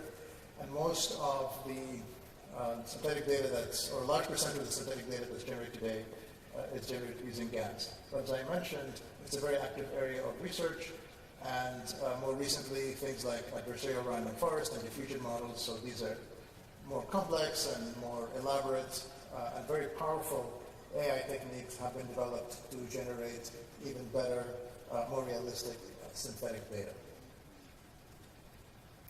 So from a privacy perspective, once you're able to create synthetic data that is deemed to be not personal information, you can use it for internal data sharing, such as training.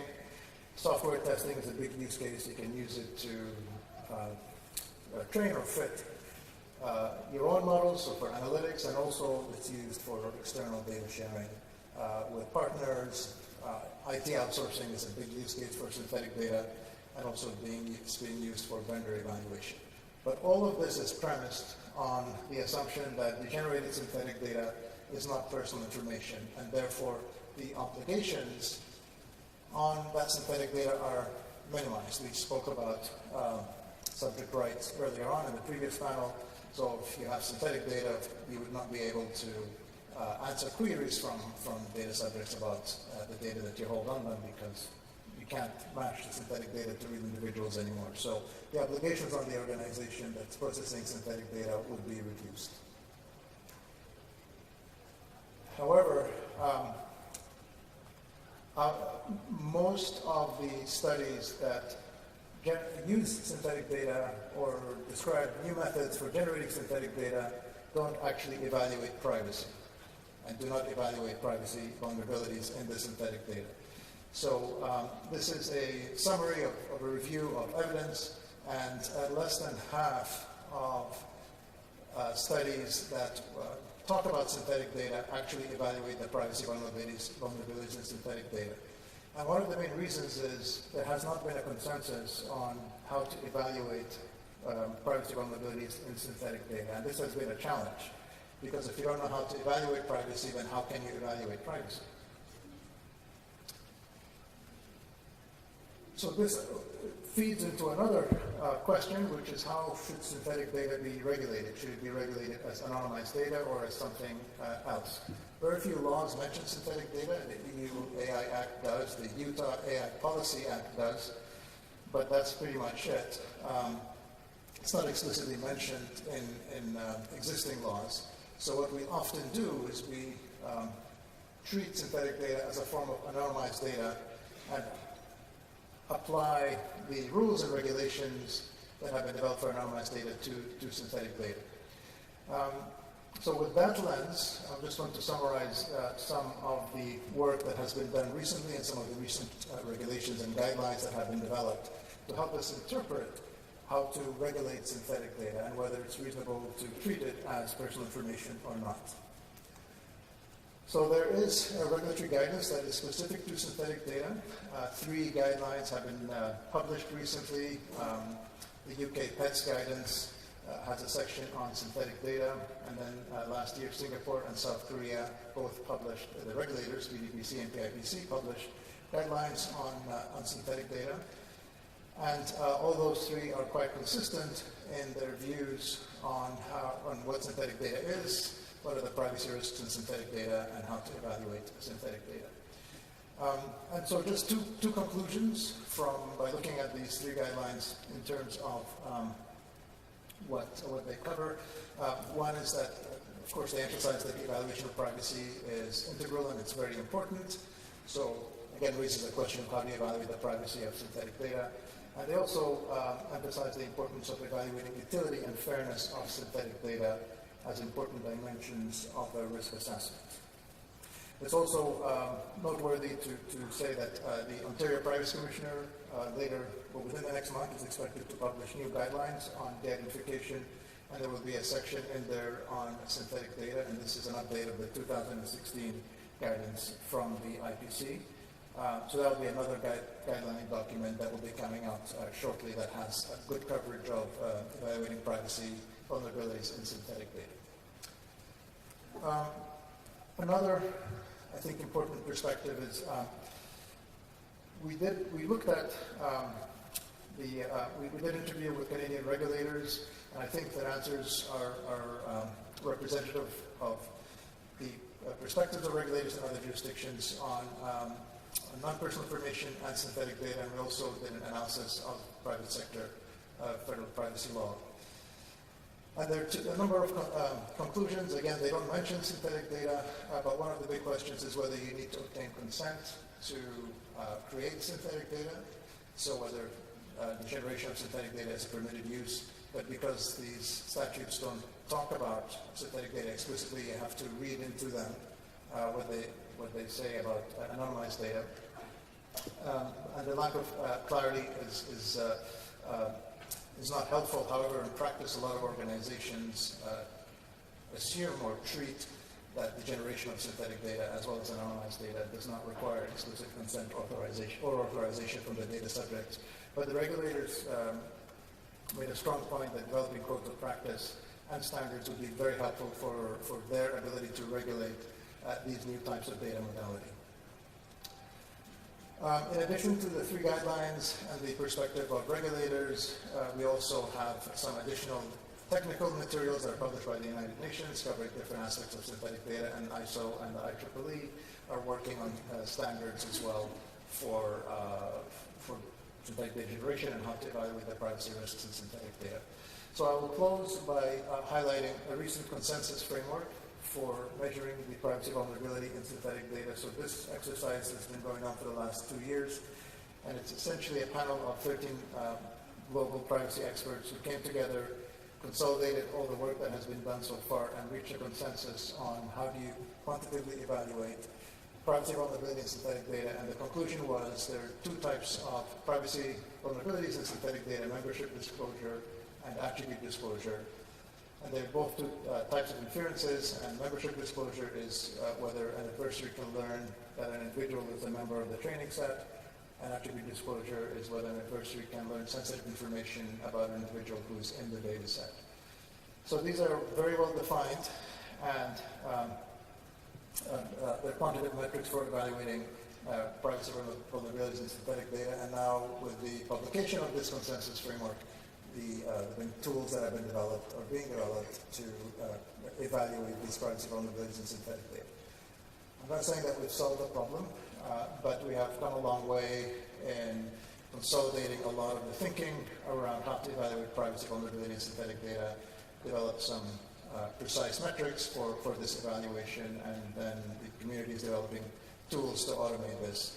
So hopefully this will make it easier for the community to adopt synthetic data by reducing the uncertainty, and also provide some tools and materials for regulators to more consistently regulate this type of information. Thank you.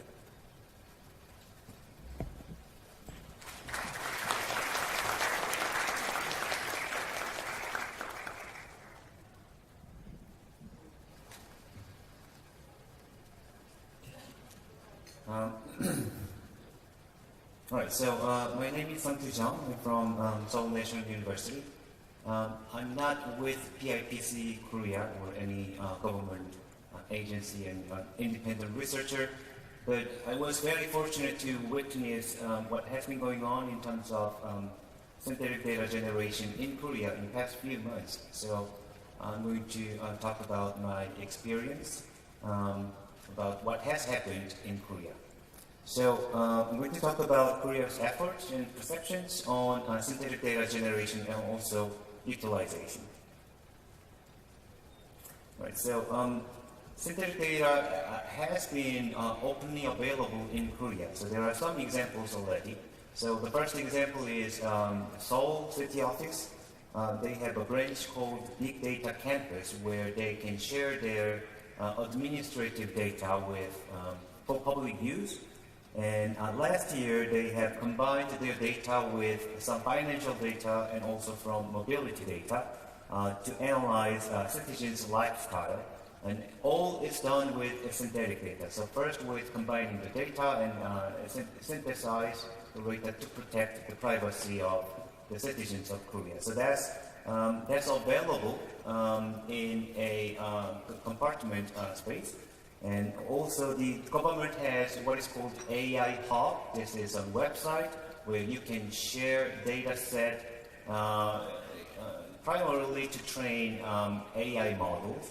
And there are already two sets of synthetic data available. One is financial synthetic data set, and the other is synthetic medical images.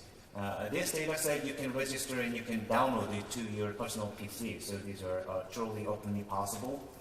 And Statistics Korea has been trying to share their data without privacy concern. So they have tried 2 trials, past 2 years. It's all based on the business. So they were a little bit worried about sharing individual human level data, so it's all business level data. And there are many examples of synthetic data sharing going on in Korea. And there's also a strong government initiative. One example is the publication of national guidelines from PIPC Korea last year. And there's lots of policy push for safe data use beyond privacy constraints as well. Many of these is backed by rising industry demands, especially finance. We have the data industry is big in Korea, especially in finance as well. And healthcare and AI training field, they all want to make use of synthetic data. Okay, so there's already lots of push for synthetic data use in Korea as well. So when people think of synthetic data, so there are 2 different things always. One is what is called statistical synthetic data. So this is basically statistical data but synthesized. And the main purpose of this category is that, especially the government want to open the data and share the data while protecting privacy. So this is typically used in official statistics and with ensuring safe public access to sensitive data sets. Another category is artificially generated data for AI training. So Professor L. Amen mentioned that there are two use cases. These two are exactly two use cases. So debiasing data is one example. When there's a data scarcity, we want to amplify that data region by synthesized data. And this is typically for internal use, so we have less of a concern for the privacy risk. And the clear distinction between these two is clear because they have different purposes. So how much the data will be disseminated? The one is open data, so it will be disseminated to any person. The second, we can control how much the data will be used. So about synthetic data generation, there are some consensus in Korea, I believe. This is personal opinion. So I believe that the utility of synthetic data generation has reached some satisfactory area. So it's quite satisfactory actually. And if you have more data, then we can make the synthetic data as, in terms of distribution, very close to the real data distribution. And it can be with the power of good computing, we can make this happen. But in terms of privacy protection, I believe there is some lack of consensus. In order to understand this, I need to talk about what is the legal context in Korea. So in Korea, there are two laws about the privacy of data. One is the Privacy Act, and the other is Financial Privacy Act. And the laws define two ways. There are only two categories. One is anonymized data, the other is pseudonymized data. So anonymized data, we can use it freely. So in order to share the data without any barrier, we need to have anonymized data. Pseudonymized data is restricted to specific purpose. So it's less, this is not good for sharing.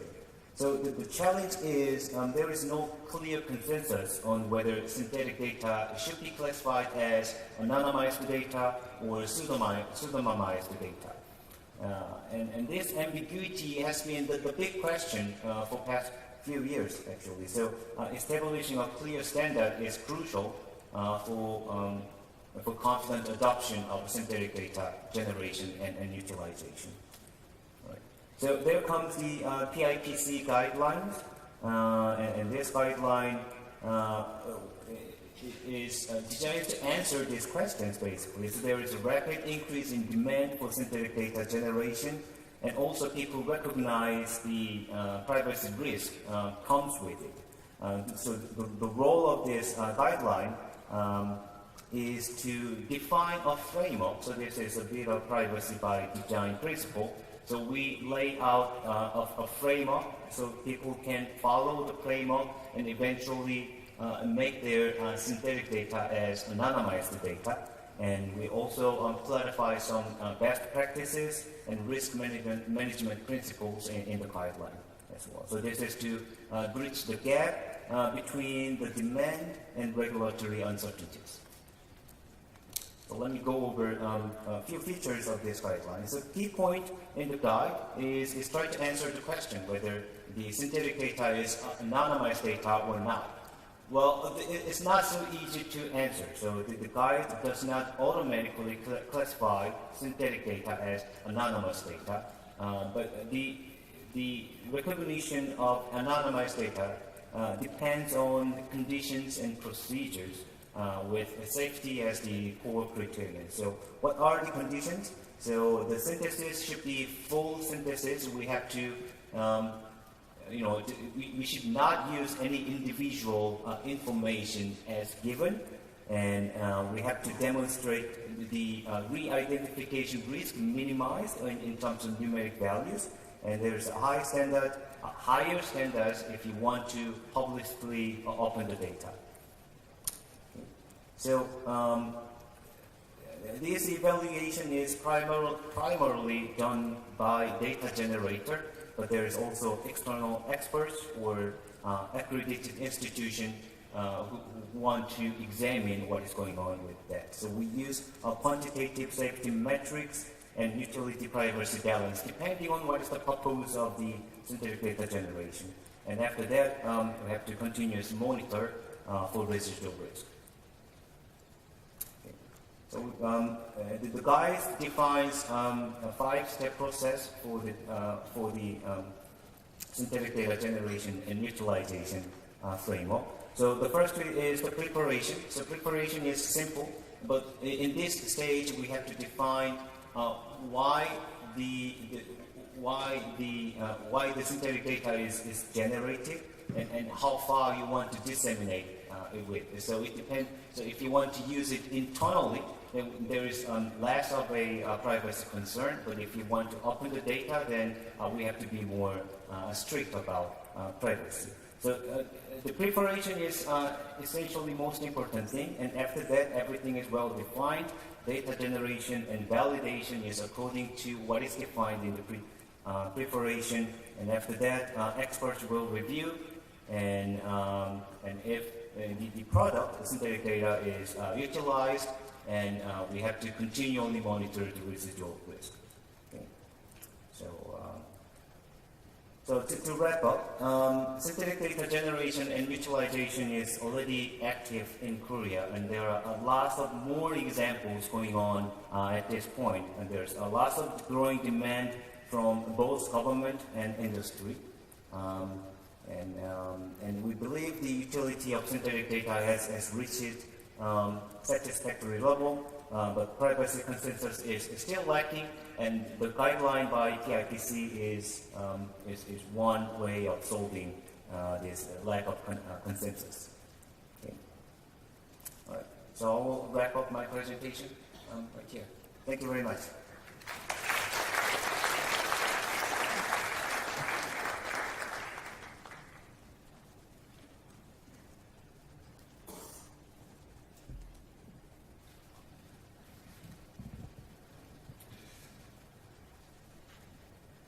Thank you. So now let's have a deeper look into how we use the data for a quite specific field for automated driving.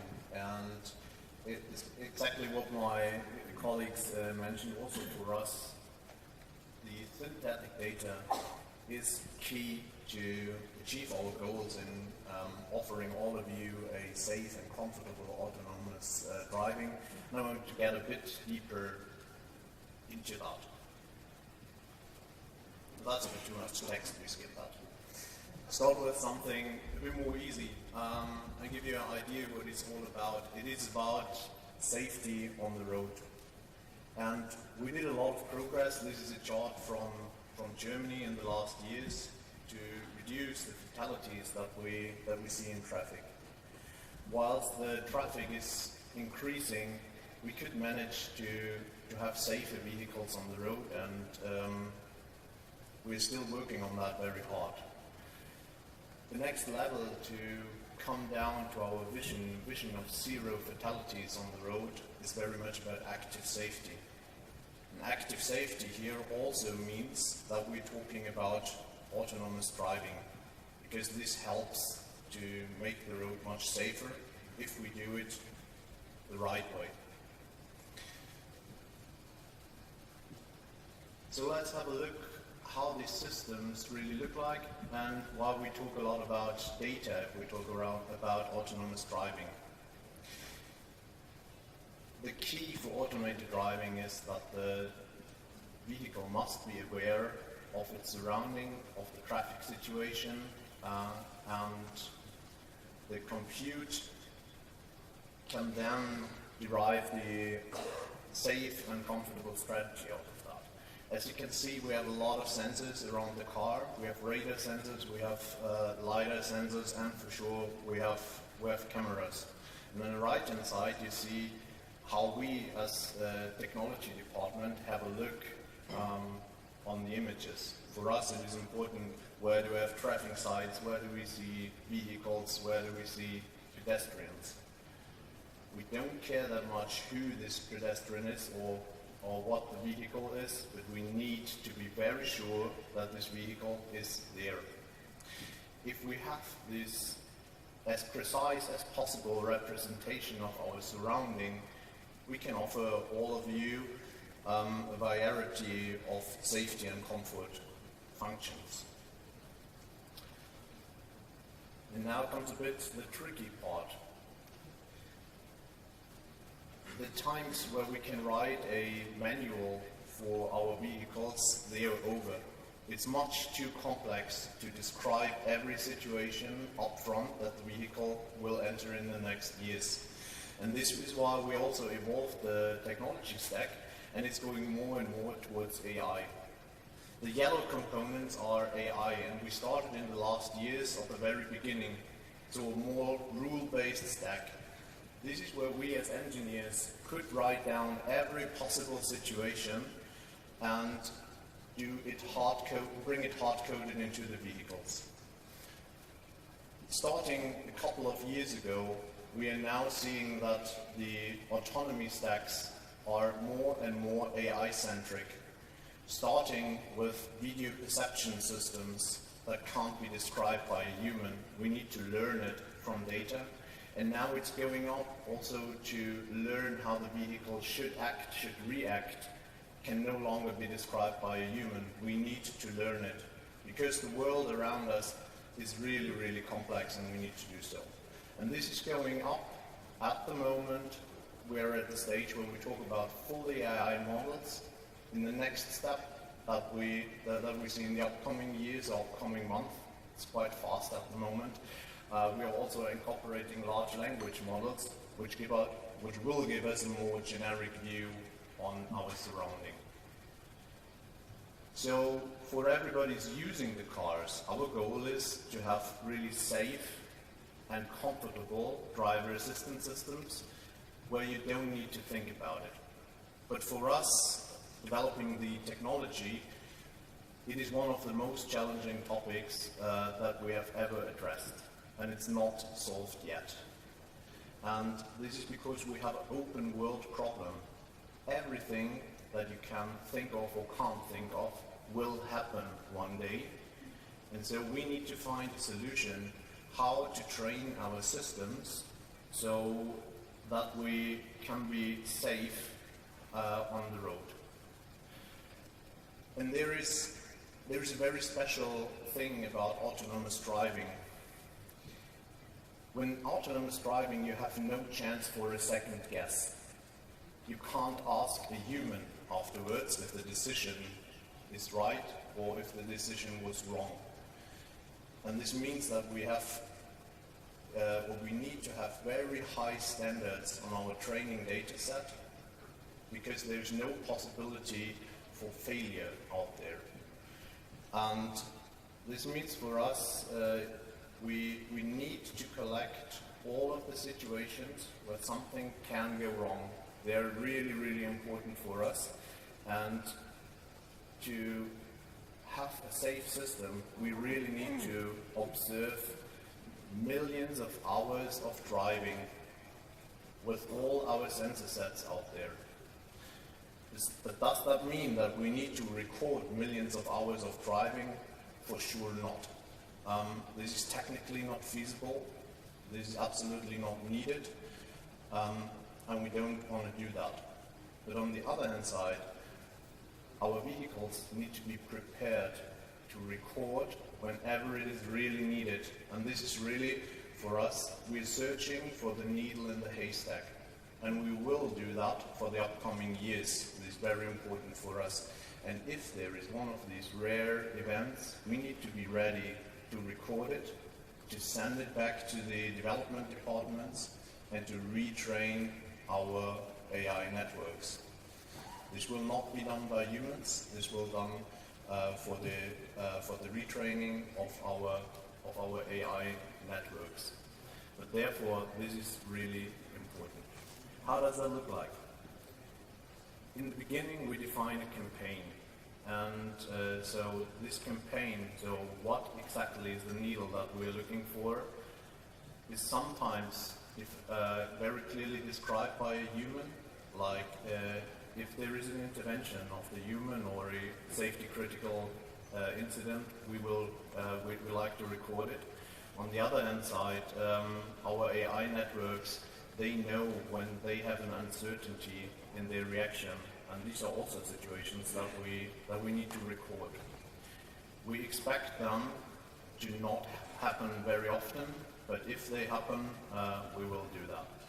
So if we want to find these campaigns, we have them. We have a second guess here by a legal opinion on that, and then we send it to the vehicles.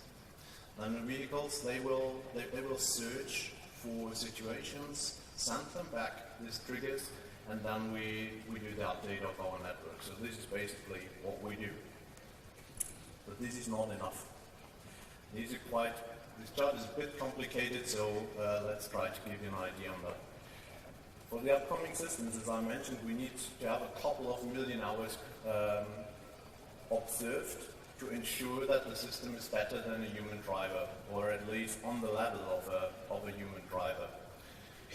We start like we always did. We collect data with our internal test fleets. But that is not enough, as you can imagine, if we talk about millions of hours of driving. Yeah? And so we need to come up with other ideas. One idea is triggering in the customer vehicles, because only with a customer fleet you have enough data to be sure enough to introduce level 3, level 4, and even higher driving functions.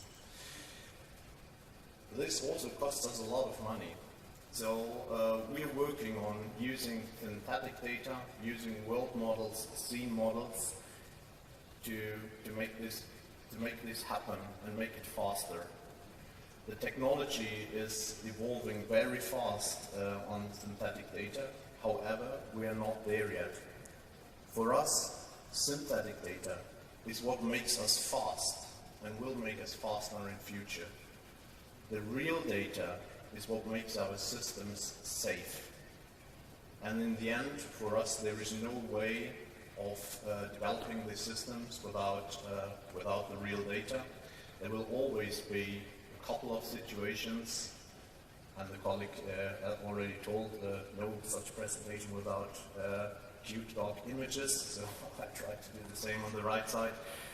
Sometimes it is not easy, even for a machine, to see if something is a dog or a cake.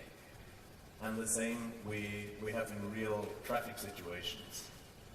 I'll just show you here a couple of images where we really rely on real-world data, because it is not that easy to detect what is really going on.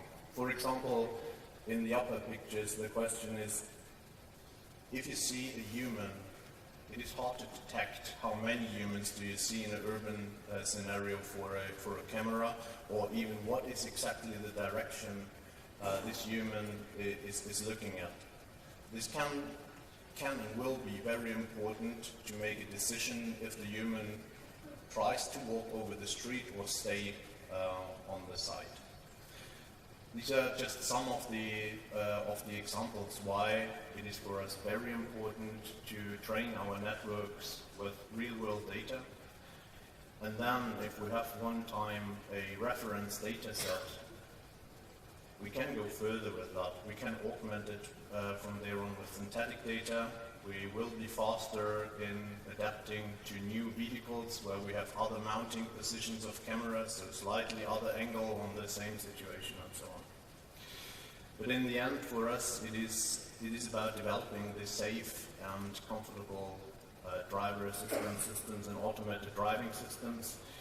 And we want to have systems where you will entrust your family to drive with these systems. And I think for me it is very important to share this with you, because I believe you will and you can be part of this solution by enabling us to work with this data, to train these systems the best way possible, and hopefully by these systems to further decrease the fatalities that we still see in traffic, and for sure also to have some really cool functions within the cars that we see by the end of the decade. Thank you.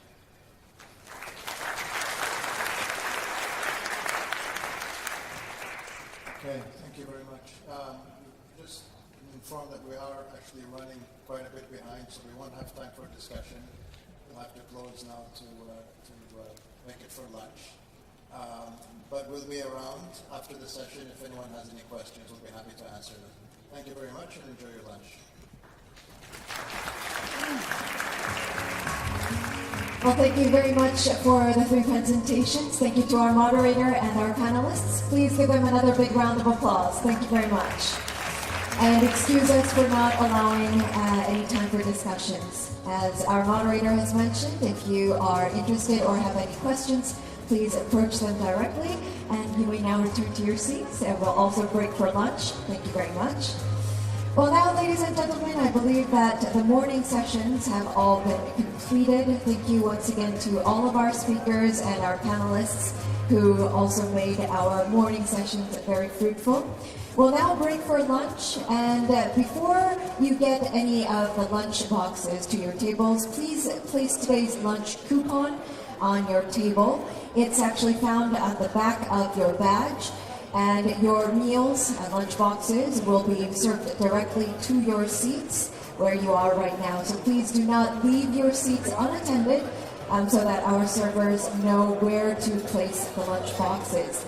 For any of you who have special dietary preferences, I believe that those cards are also been provided for you. So please place them on the table so that our servers know where to place and can serve you accordingly. Once again, ladies and gentlemen, we will break for lunch and we'll resume in the afternoon. So please do enjoy the lunch boxes that we prepared, and we'll see you back here for the afternoon sessions. Thank you very much.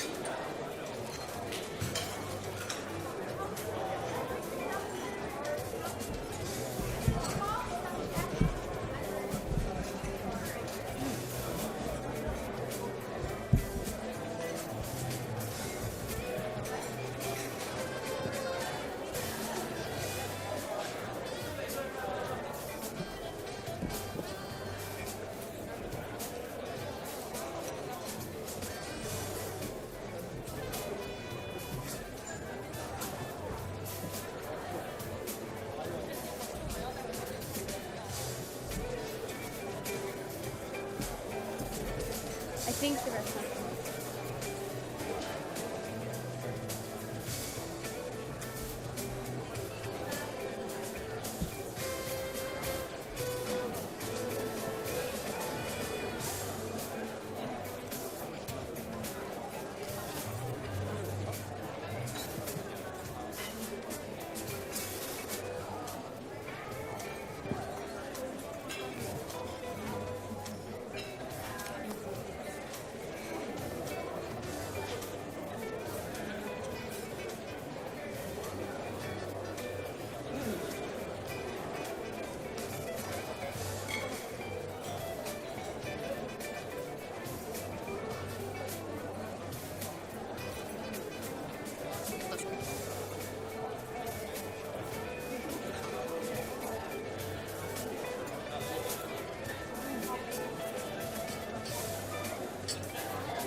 한 사람은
media. Okay, all right. So we have to still, well, good thing we're at job.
아니.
대표님, 저 포지션이 뭐야?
돼지 둘.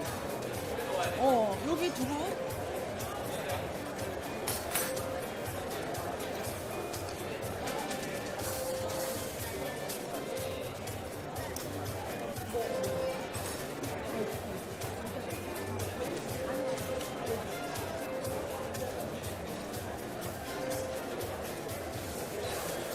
여기.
저 하나 주세요.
분위기도 있네.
Sorry, careful, delicate.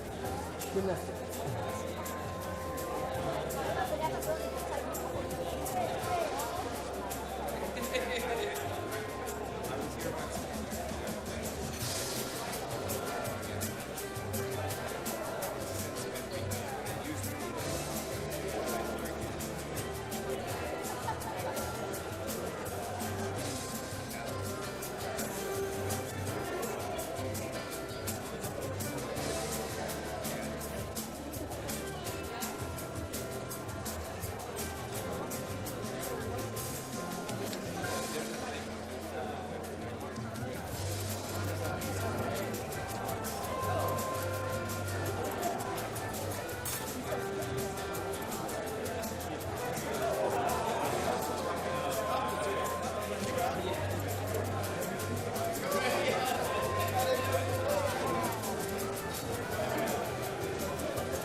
here it comes. Is this it?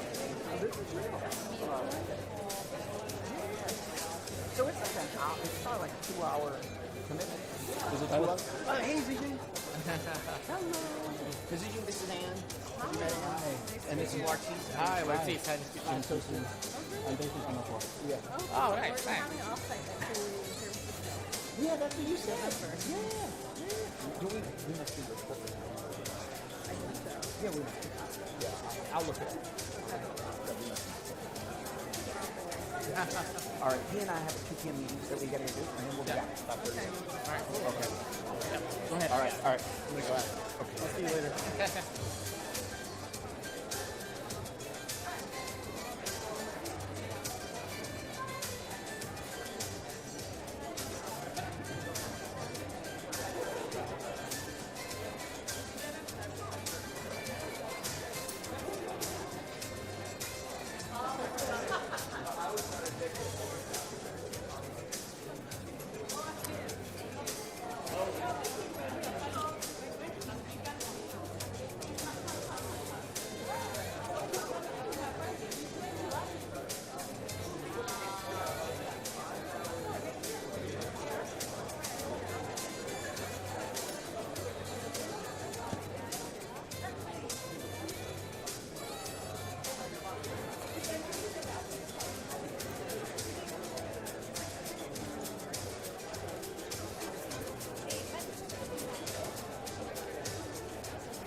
Ladies and gentlemen, I hope that you have enjoyed the lunch that we prepared.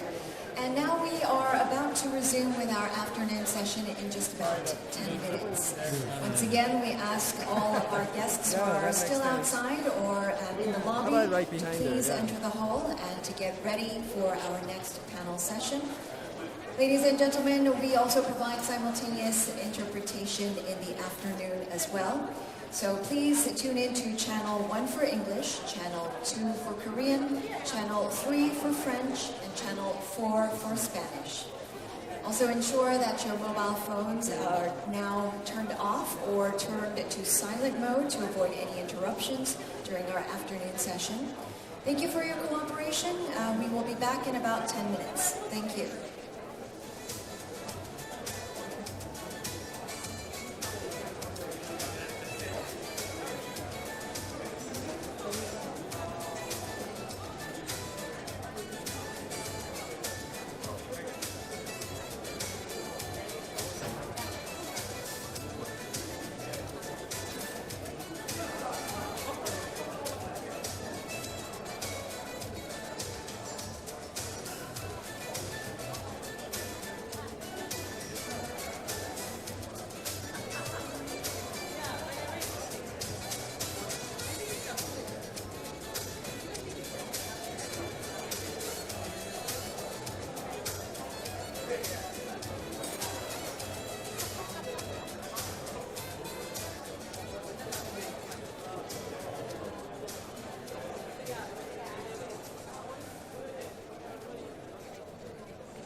Well, welcome back to our afternoon panel discussion, or the fireside chat. I hope that you enjoyed lunch with us.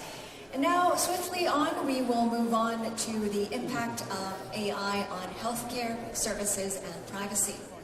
So as AI reshapes care from diagnostic imaging to virtual triage to personalized treatment and streamlined operations, it also raises privacy risks, and including large-scale processing of sensitive data and potential re-identification from training data sets. So this conversation, or the fireside chat, will explore how to capture the benefits while addressing emerging risks and chart practical pathways to a more trustworthy and AI-enabled health system. And to guide us in the discussion, we'll have our moderator, Professor Ho Pei of Ewha-Woods University.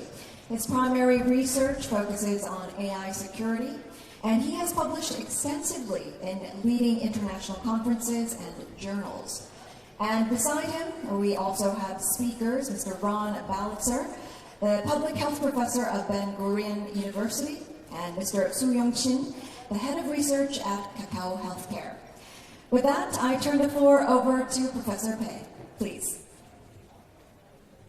Good afternoon, everyone. Thank you very much for introductions. I hope you had a great lunch. Okay, so we can start with the today's session, which is an impact on AI on health services and privacy. So before we begin, let me talk about the current landscape of the healthcare services and privacy. Well, we all know the use of AI in healthcare is rapidly increasing, from medical imaging and diagnostics support to health medicine. AI is already present in hospitals, which is in research accelerator, large-scale data analysis and drug discoveries. Yet, the medical data is among the most sensitive type of personal information.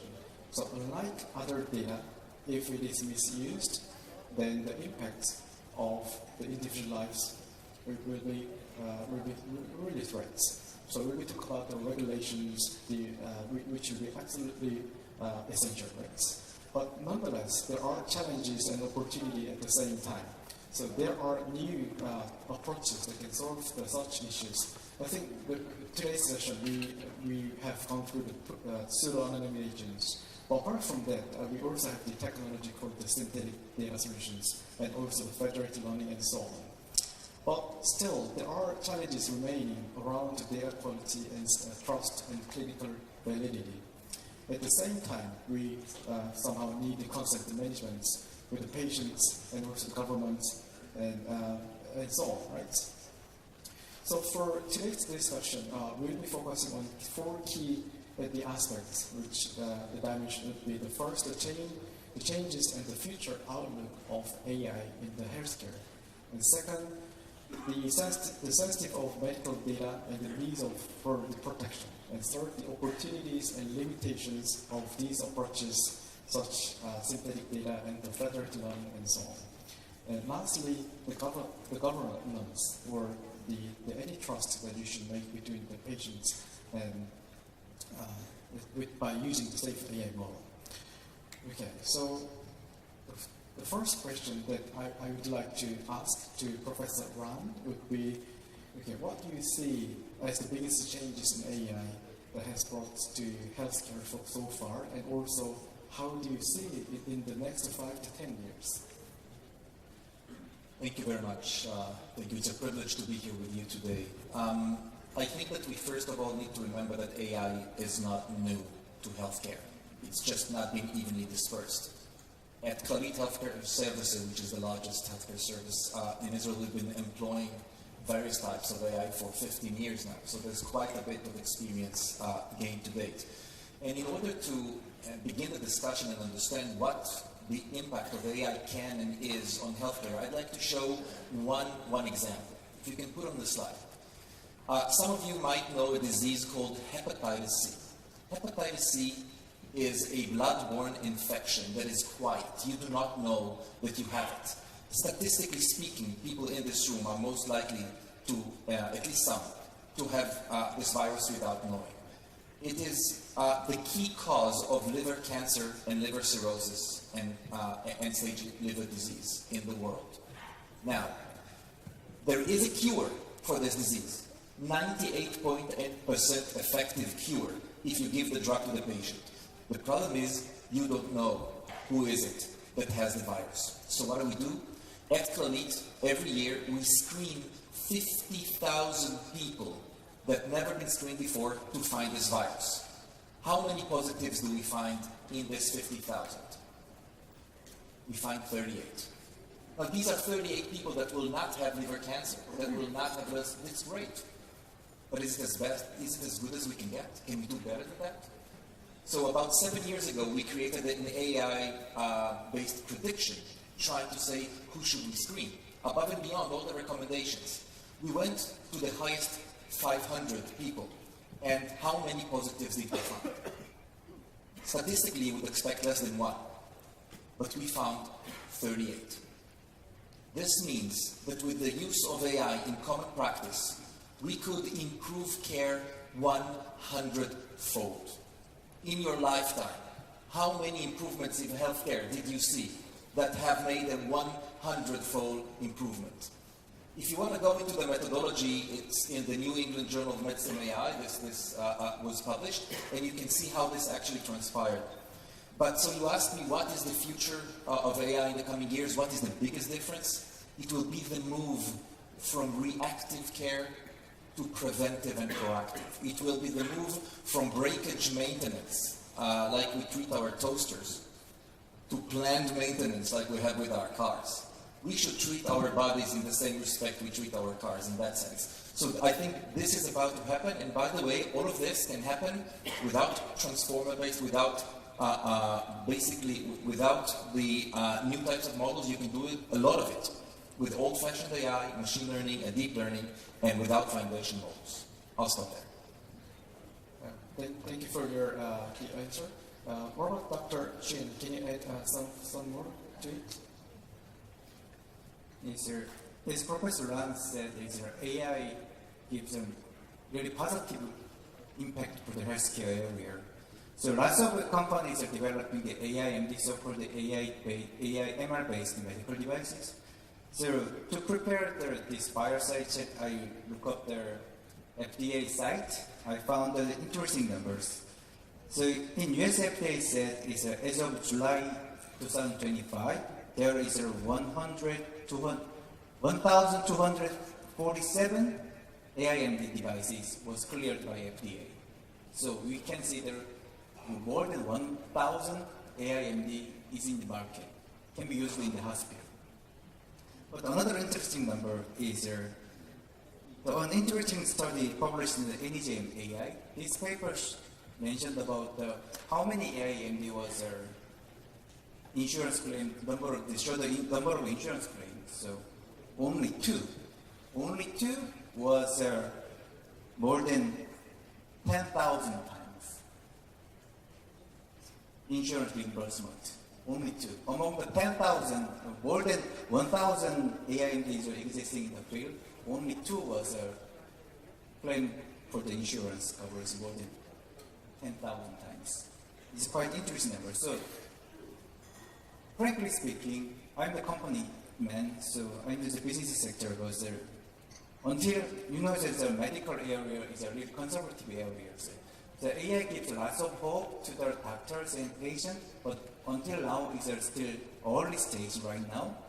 But we have to think about the really interesting characteristic of the generative AI. So generative AI is the chat interface is really common to the Gen AI. So chatting is a quite interesting mechanism to collect the information from the patient. Think about the previous AI-MD was not collect this, have a talk to the patient directly. But using the chatting interfaces, the chatbot can collect to conduct the medical interview with the patient. So AI can collect their patient disease history and familial history, and even can collect the symptoms as well. So this was ignored by previous AI-MDs as well. So using the chatting interfaces, they can collect lots of information and collect with the other visual to our CT and MR images, we can show the promising result to the doctors and patients as well. So I want to say right now it's still early stage, but in near future, we can see the collaboration between doctors, AIs, in the real clinical field right now, I think. Okay, thank you for your answer. I think we can all agree that current phase is a little early to adopt the AI model, but at the end, in the next 5 to 10 years, we can all agree that AI will live within our life, right? But in that aspect, I think we should deal with the privacies and the data regulations and so on.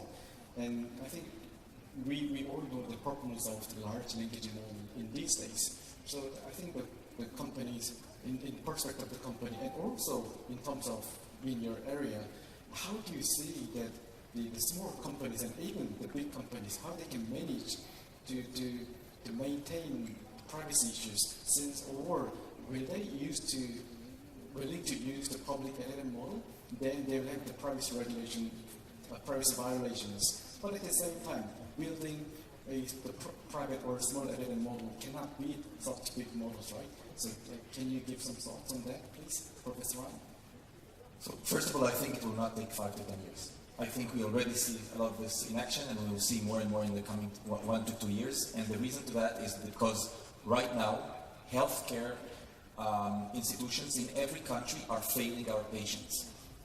1 in every 4 people walking into a hospital in the best countries comes out with damages caused by human error. Not negligence. People trying to do the best that they can, but because humans make errors. And right now we don't have the systems to prevent from this error to become a tragedy. And so this needs to change, and therefore I think this will happen much more quickly and much more ferociously. And we keep on talking about the misuse and the risks. But have we considered the risk of the status quo? How many people are dying today because we have not implemented AI to prevent some preventable aspects of daily care that is quite pervasive? So that's point number 1. The other point is, what does the public want? So we went and surveyed the Israeli public and asked, do you want your health data to be used extensively in your healthcare system, in your providers? 80% said yes, absolutely, with almost no limitations. So then we went to Germany, which is a country with very different kind of dogma and approach to privacy. And we've asked the same question. And what do you think the percentage in Germany was that said that they are willing for their data to be used? Same, 80%. So sometimes politicians think that they act upon the public will when they kind of limit the ability of some of these solutions to come to market or for this data to be used, when in fact that is not the case. And we have to do everything within our power to make sure that within the shortest time possible, some of these helpful applications will come to practice, and we need to put some of our worries in check as compared to some of the potential benefits. Thank you. What about Dr. Chin? So I think it depends on the hospital conditions and the country's conditions. For example, that Korea is already a developed country, but there's lots of big hospitals in Korea as well. But even in Korea, most of the hospital is suffered from losing the GPUs. They do not have enough funds to invest to buy the GPUs. So it depends on the situation. Let us think about the LMICs. They do not have enough electricity, or enough IDCs, or enough servers, enough GPUs. Can you use the big, large language models? In this case, the small language model is the best choice they can be used, but it depends on their situations, I think. Okay, thanks for your answer. Next question comes to the data privacy and the property of the medical data itself. So the medical data is most sensitive in general aspects. So do you believe that do we need any special protection and regulations for especially to the medical data, or do you think it's sufficient enough for protecting the medical data at the moment? So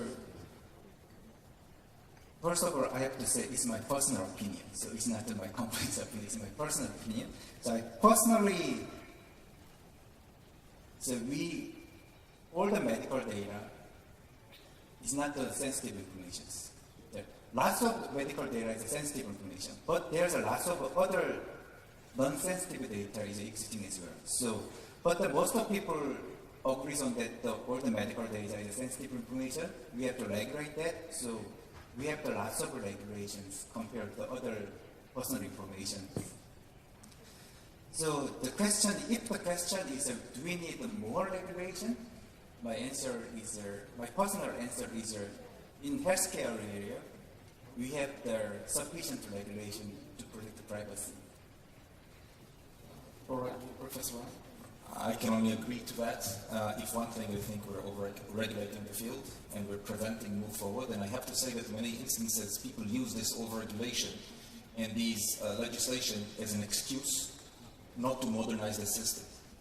In many countries, you see that there's a lagging in modernization, in digitization within the healthcare, and many cite the privacy and the legislation as the reason. And I think that, as I said before, this is something that needs to be changed, and it's definitely not more regulation. So we all agree that regulation at the moment is quite enough. So then the next question would be, okay, within the following regulations, even in South Korea, it's very tight regulations to the private information and even more to the medical data. So the approach at the moment would be the pseudo-anonymization, and next generation would be the synthetic generation approach.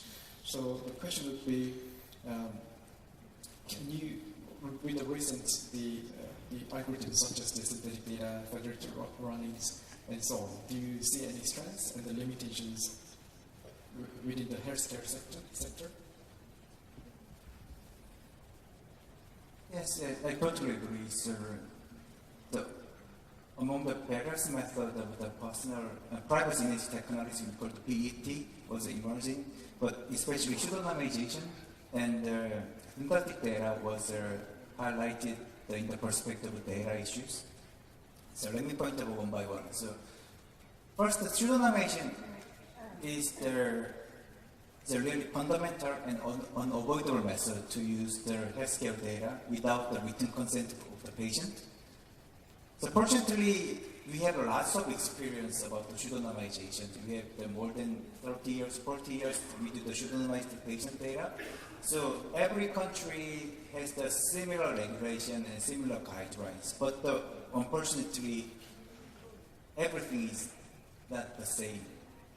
So even in Korea, so each hospital apply the different regulation. It's their own internal regulation to test the pseudonymizations. So a little bit different method is used in the pseudonymized data.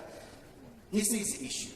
Think about the multi-institutional research, even the multinational research. Right now, it's a healthcare area need a multinational research to find the pharmaceutical, the new drugs or new diagnostic method or developing new medical devices. We need a multinational data. But if you think about the Korea and United States and UK has different regulations, we cannot collect the data. That's the big issue. So we have to create the same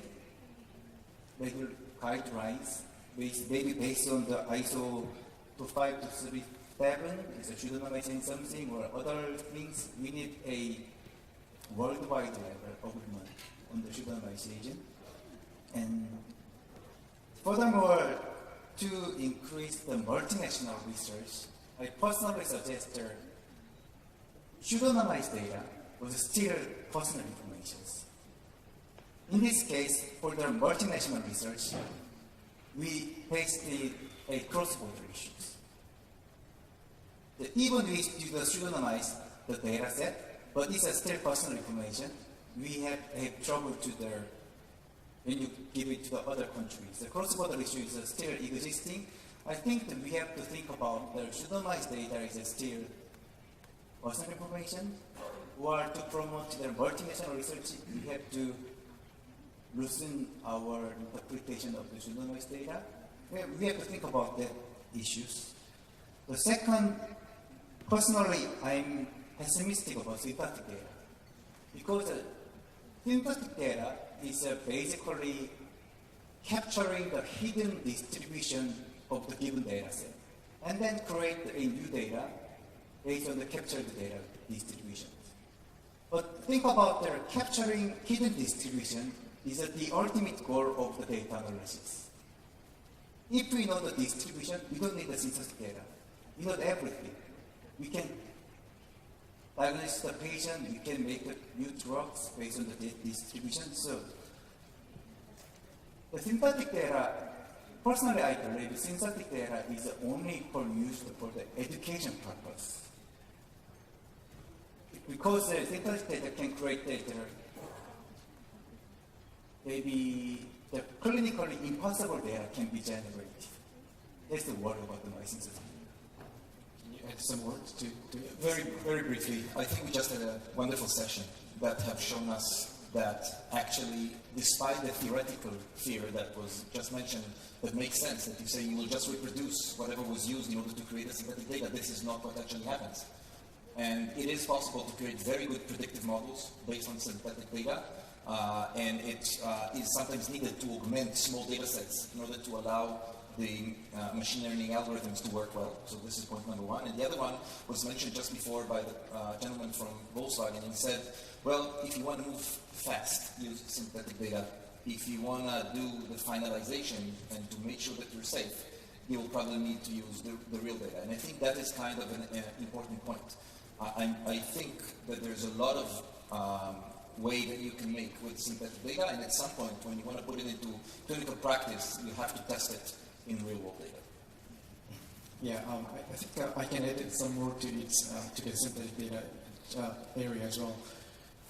Well, the previous approach of the pseudo-anonymization itself is private information, as Dr. Chin already mentioned, and it's very difficult to use across the board cross areas. So the solution to that is a synthetic generation algorithm. Well, I think we haven't agreed with one term of using synthetic generation algorithm. Well, someone is using that word as simulated synthetic data generations, or someone is referring to synthetic generation based on original data set, which is basically replication of the synthetic data sets. So when we are using synthetic generation model as referred to the original data set, then I believe that we can use synthetic data set. And according to even, if you look at the GDPR the compliance, and they are already moved on to by using the synthetic generation algorithm by applying differential privacy to, so basically they are adding two different PT tag so that they will pass through to GDPR compliance. So I believe that if you use it right with the right algorithm, then we can directly use the synthetic generation algorithm rather than using original data set. So, well, how can you trust such fake data? Well, by looking at the data and by putting it into AI model, you receive from the results. So from that point, it really down to the customers or any clients or anyone that they're using the synthetic data. Well, they can see or they can compare to original data set. So, well, I think it's leave to the audience. And we can move on to the next question, which would be the consent and management. So there are growing demand for a system where the patient can specify how their data is used and update and withdraw the consent at any time, right? And do you think such content management is realistic at the moment, or anything should be changed by adding the blockchain play and so on? Maybe Dr. Shin first, no? Yes, and lots of techniques were proposed, including the dynamic consent. I personally conducted research on their pilot study about the dynamic consent when I was working for the hospital. So, in academic CRO in that hospital was very satisfied with the dynamic consent system. They can happily manage, they can easily manage their patient consent based on their simple system. And then even in Korea, we are just launched a Korean National Bio Big Data project, And that project, we adopted the dynamic consent system to easily modify or withdraw each items of their consent. So I think this is really necessary, and the technology is well established. So just why don't we use those consent systems? No, yeah, I think one of the problem with the patients, the consent would be if the patients are still within a hospital. Well, they will agree to give all the consents, but once they finish their medications, it's very hard to get other consent from them for the other purposes. So at the moment, if it's it's just down to South Korea, the medical data regulations that the hospitals can only use the patient's data with their consent, with their initial consents. But once, the research and the topics will change, right? So based on changed topics, they will need another consent from these patients. But at the time, the patients are already gone, and it's very hard to get another consents. So that is the current issue in South Korea at the moment. So I have to add on that point. So now we can move on to next question. So we all know that AI system will act as a black box, right? And do you think the explainable AI, which is XI, will enhance the transparency for patients and the clinician in healthcare? So I think that, as always, the answer is it depends. There's different type of AI utilization that would render the need for explainable AI very different. If we're talking about something that is similar to automating some kind of a technical manual process, then probably there will not be a great need for any explainable process. At some point, you have tested it, you show that the results are continuously replicable, and you begin to trust it. Just like today, we trust the machinery to count the erythrocytes in the blood sample, and we don't insist on being able to see and count it. So I think that would be easily, will not require and can work in a black box mechanism. But when we're talking about a decision-making process that is clinically important, that has a critical impact or critical question that has to be answered, or a meaningful clinical dilemma, then I think that physicians will stay away from systems that are completely black boxed. First of all, because of their natural suspicion of whether or not, and their liability at the end, but also because they will find it very difficult for them to explain to the patient why a decision was made. And they would want to weigh in. We do not go ahead and study for sometimes 15 years in a row to become a specialized physician in order to be a technician that delivers the computer's result to the patient. We need to explain what stands behind it, and for that we really need to decipher how the decision was made and what is the kind of the biomedical mechanism that sits behind it. Let me give you an example. We are now employing within our entire 1,500 clinics at Clalit an AI system that works with primary care physicians, that provides them both with a lot of predictives about what the patient might have in the future and what they should know now about it, but also it takes all of the data in the electronic health record, even tests that were done yesterday and the physician didn't even see them, and calculates from all of that any change of practice that is recommended. Add this test, change the medication from this medication to this medication, because yesterday the blood test suggested the patient has renal disease, so maybe you need to switch. When we do that, always it is explainable AI. There's never a black box. The physician can see the explanation. The system recommends this type of treatment because we have seen this and this rise, because we see this, and this is what the guidelines say, so maybe you should do that. The last decision is of the physician, and for them to make an informed decision, they have to have the full explanation. The black box simply will not suffice. You have integrated XI into your system? It is in every one of our primary care clinics, and the physicians are really happy about it. At the beginning, we were afraid what they will think about it, will they accept it? At the end of the day, they say it feels like it's a safety net. And it also feels to them, as a primary care physician, you are very lonely. You know, in this country, you have 3 minutes. per patient for primary care. 3 minutes. In Israel, it's 8 minutes.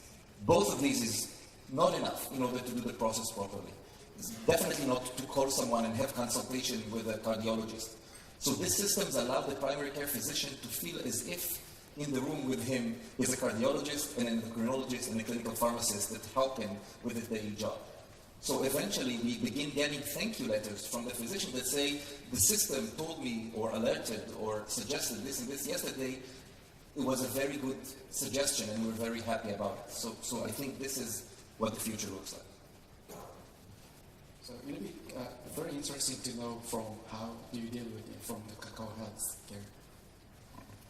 Yeah, unfortunately, we do not make the AI MD as well. So, but I have to say, already the Professor Ran said, the AI in healthcare should be explainable because doctors need to why.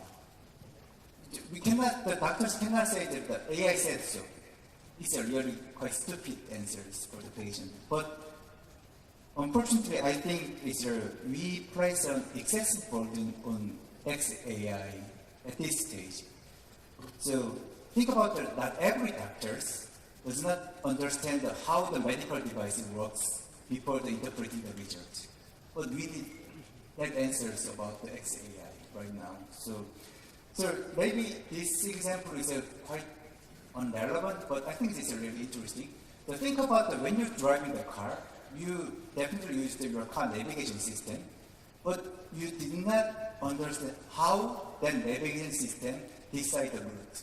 Just follow it. Even we do not ask for the navigation system, why did you decide that route? But why do we have to ask for the XAI? Why did you decide that kind of decisions? But so my point is that we have to distinguish for the explainability and interpretability. So right now, the explainability is enough for the doctors, I think. Because the doctor needs why this kind of decision was made, they want to know. I think that next time they want to know, but interpretability is a need understanding of the internal AI, how the AI works. But doctors they do not want to know about how AI works. They just want to interpret how AI made that kind of decisions. So we have to distinguish between the interpretability and explainability. And right now, explainable AI, but explainability is enough for this stage. Yeah, I think you made a good question. You made a good note in there. Because the AI itself, it's basically designed for the guy who engineers, obviously, the AI engineers. And then if you look at the AI algorithm itself, it's only designed for dealing with just a few layers. And if you look at the AI models in these days, it's very deep layers. And then I don't believe that the current the algorithm can actually tell what went wrong and so on. So I think it's time to differentiate between explainable AI and interpretable AI. I think Dr. Shin made a good point in there. So I think to the final the question, well, I don't know. The intersection of AI and healthcare and privacy. What do you see the optimistic outlook, and also what is your biggest concern in this area? I mean, you already mentioned a few optimistics, and most of the people, roughly about 80%, agree to use the public AI model. But in terms of, we also need to concern about the privacy, and right? So, what is the most concern and the optimistic outlook as well, please? So I'll try to divide my answer according to the stakeholder. Let's talk about optimism. We have enough of the other side right now. So regarding optimism, I think on the provider side, the physicians, the nurses, they will see AI taking away from their workday the repetitive, technical, boring, mundane, clerical aspects of their work and do it for them, and leave them with the reason they went to be a physician or a nurse in the beginning, which is the contact with a human being, and hopefully give more than 3 minutes for every medical encounter and allow us to have the proper level of compassion we wanted. On the innovation industry level, my optimism is that there will be good governance mechanisms that would allow us to innovate more, because there's a very famous saying that suggests that cars with good brakes drive faster. Feeling confident that your car has good brakes, that your system has good governance, is important for innovation and innovators and the industry as well. But that has to be the right type of governance. That means that more and more of the responsibility will need to move to the organizations, to the hospitals, to the health systems, to do bigger parts of the governance and the ascertainments. And I think nowadays it's also an imperative, because when you create AI in one system, its substrate is the health data, and when you move it to another system, suddenly the substrate is very different data system, and it can work very differently. So anyway, you cannot regulate this and ascertain it like drugs on the level of the government. Do one FDA study and say, yeah, it's safe everywhere, because the human body is the same. When I take an AI from Korea, I try to put it in Israel, it will work very differently, even if I approve it on the government level, depending on the data in every single organization. So I think that good governance is my next optimism point on the innovation side. And finally, on the patients. Look, I'm not worried about Dr. AI at all. This is not something that I feel like is a bad future. I think that our healthcare industry is failing the patients right now. We fail our patients. We have wonderful hospitals and wonderful human beings trying to do their best. They just can't do it. Peter Drucker said a hospital is the most complex factory known to humanity. So it's not possible to do it well alone. So we need the help. And so I think health AI would allow us to have healthcare that is readily available, democratized, that the masses can have the highest level of care, that will be both safe and effective, and hopefully in the future reactive and preventive, proactive and preventive, and not only reactive. My only pessimism is that AI will become so critical system in every healthcare system that it will become a target area for malicious organizations, data actors, etc., that would want to use this as a means for negative impact. And I think that the risk associated with that will increase and will somehow limit our ability to make the most out of this type of innovation. And as I said, this should not stifle our efforts, and we should keep on pushing forward. Dr. Shin, would you like to add the last word? Yes, my comment is basically the same as Professor Wang. My optimistic point of view and the pessimistic point of view the same. Dr. AI provides medical care, because the outcome depends on how the so-called Dr. AI is used. So it can be pessimistic or it can be optimistic. So how we use, we can decide the future.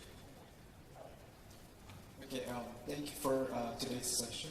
As we have heard today, AI is a powerful driver of innovation in healthcare, but it also raises the privacy concerns with the patient's rights and public trust. I hope today's panel has provided valuable insights and reshaped the future of healthcare and privacy together.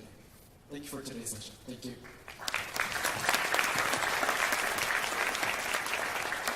Thank you very much to our moderator as well as our two panelists for the interesting fireside chat. Please give them another big round of applause as they return to their seats. Thank you very much.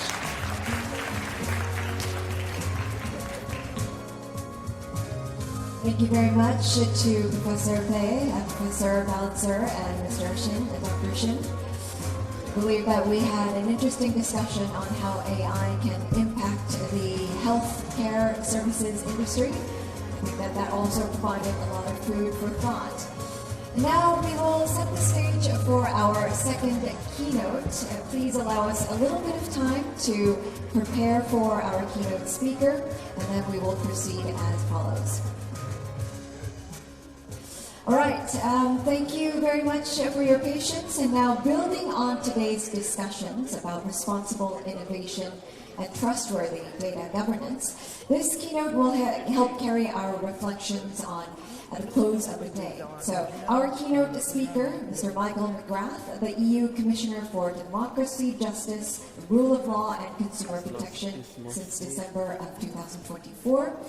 He leads the EU work on democracy and rule of law, and what he is in charge of, consumer protection for 450 million citizens, GDPR enforcement, and trusted data flows as well. I believe that he will have a lot to share with us, and he previously served as Ireland's Minister for Finance after a long parliamentary career as well. So without further ado, ladies and gentlemen, please join me in welcoming Mr. Michael McGrath, the European Commissioner for Democracy, Justice, Rule of Law and Consumer Protection. Please.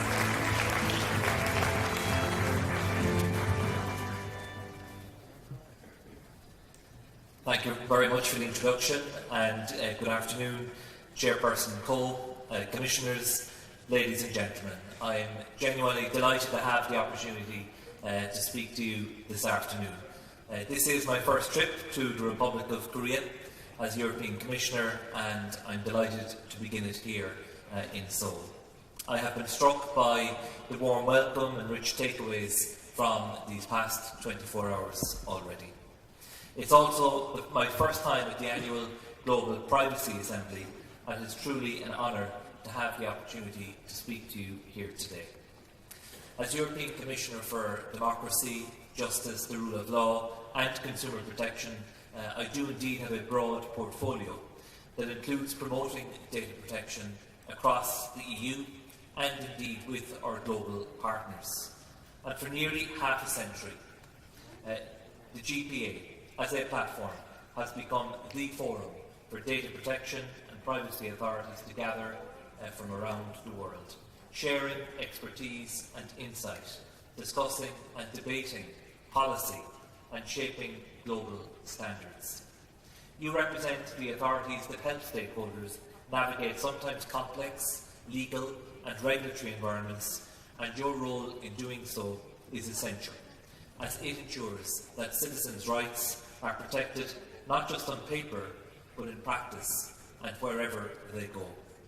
Any robust system requires independent checks and balances, and here the role of well-equipped and trained authorities with sufficient resources at their disposal is as essential in data protection as it is, for example, in judicial independence or in consumer protection. These issues were part of the many discussions I had already today with colleagues from data protection authorities present here at the GPA. As data protection and privacy regulators, you have been at the forefront of the challenges and also the opportunities brought by the digital transition and digital economy. While online advertising and artificial intelligence have only appeared in regulatory agendas in the past years, they have long been subjects of debates and reflections in data protection forums like the GPA. And as the rules now start to be put in place, it is through enforcement by the authorities that we will be able to assess their effectiveness. As national authorities around the world attempt to set a course through the uncharted waters that the AI revolution is opening up to us, allow me to share some insights with you into the EU's evolving regulatory framework around AI and how it interrelates with our existing data protection and privacy frameworks. And let me underline also how insights from you, our regulators, have been critical in understanding new technologies and how to approach them. And just to be on the safe side, let me reassure you that the remarks I'm about to deliver were indeed prepared by human beings with no AI tools whatsoever. Back in April this year, the European Commission presented its AI Continent Action Plan to EU Member States. An important element of this plan is scaling Europe's public AI infrastructure and making it accessible, especially to startups, scale-ups and small and medium-sized enterprises. And by the end of next year, we expect at least 15 AI factories to become operational. and we've recently received 76 proposals from 16 EU member states on setting up AI gigafactories.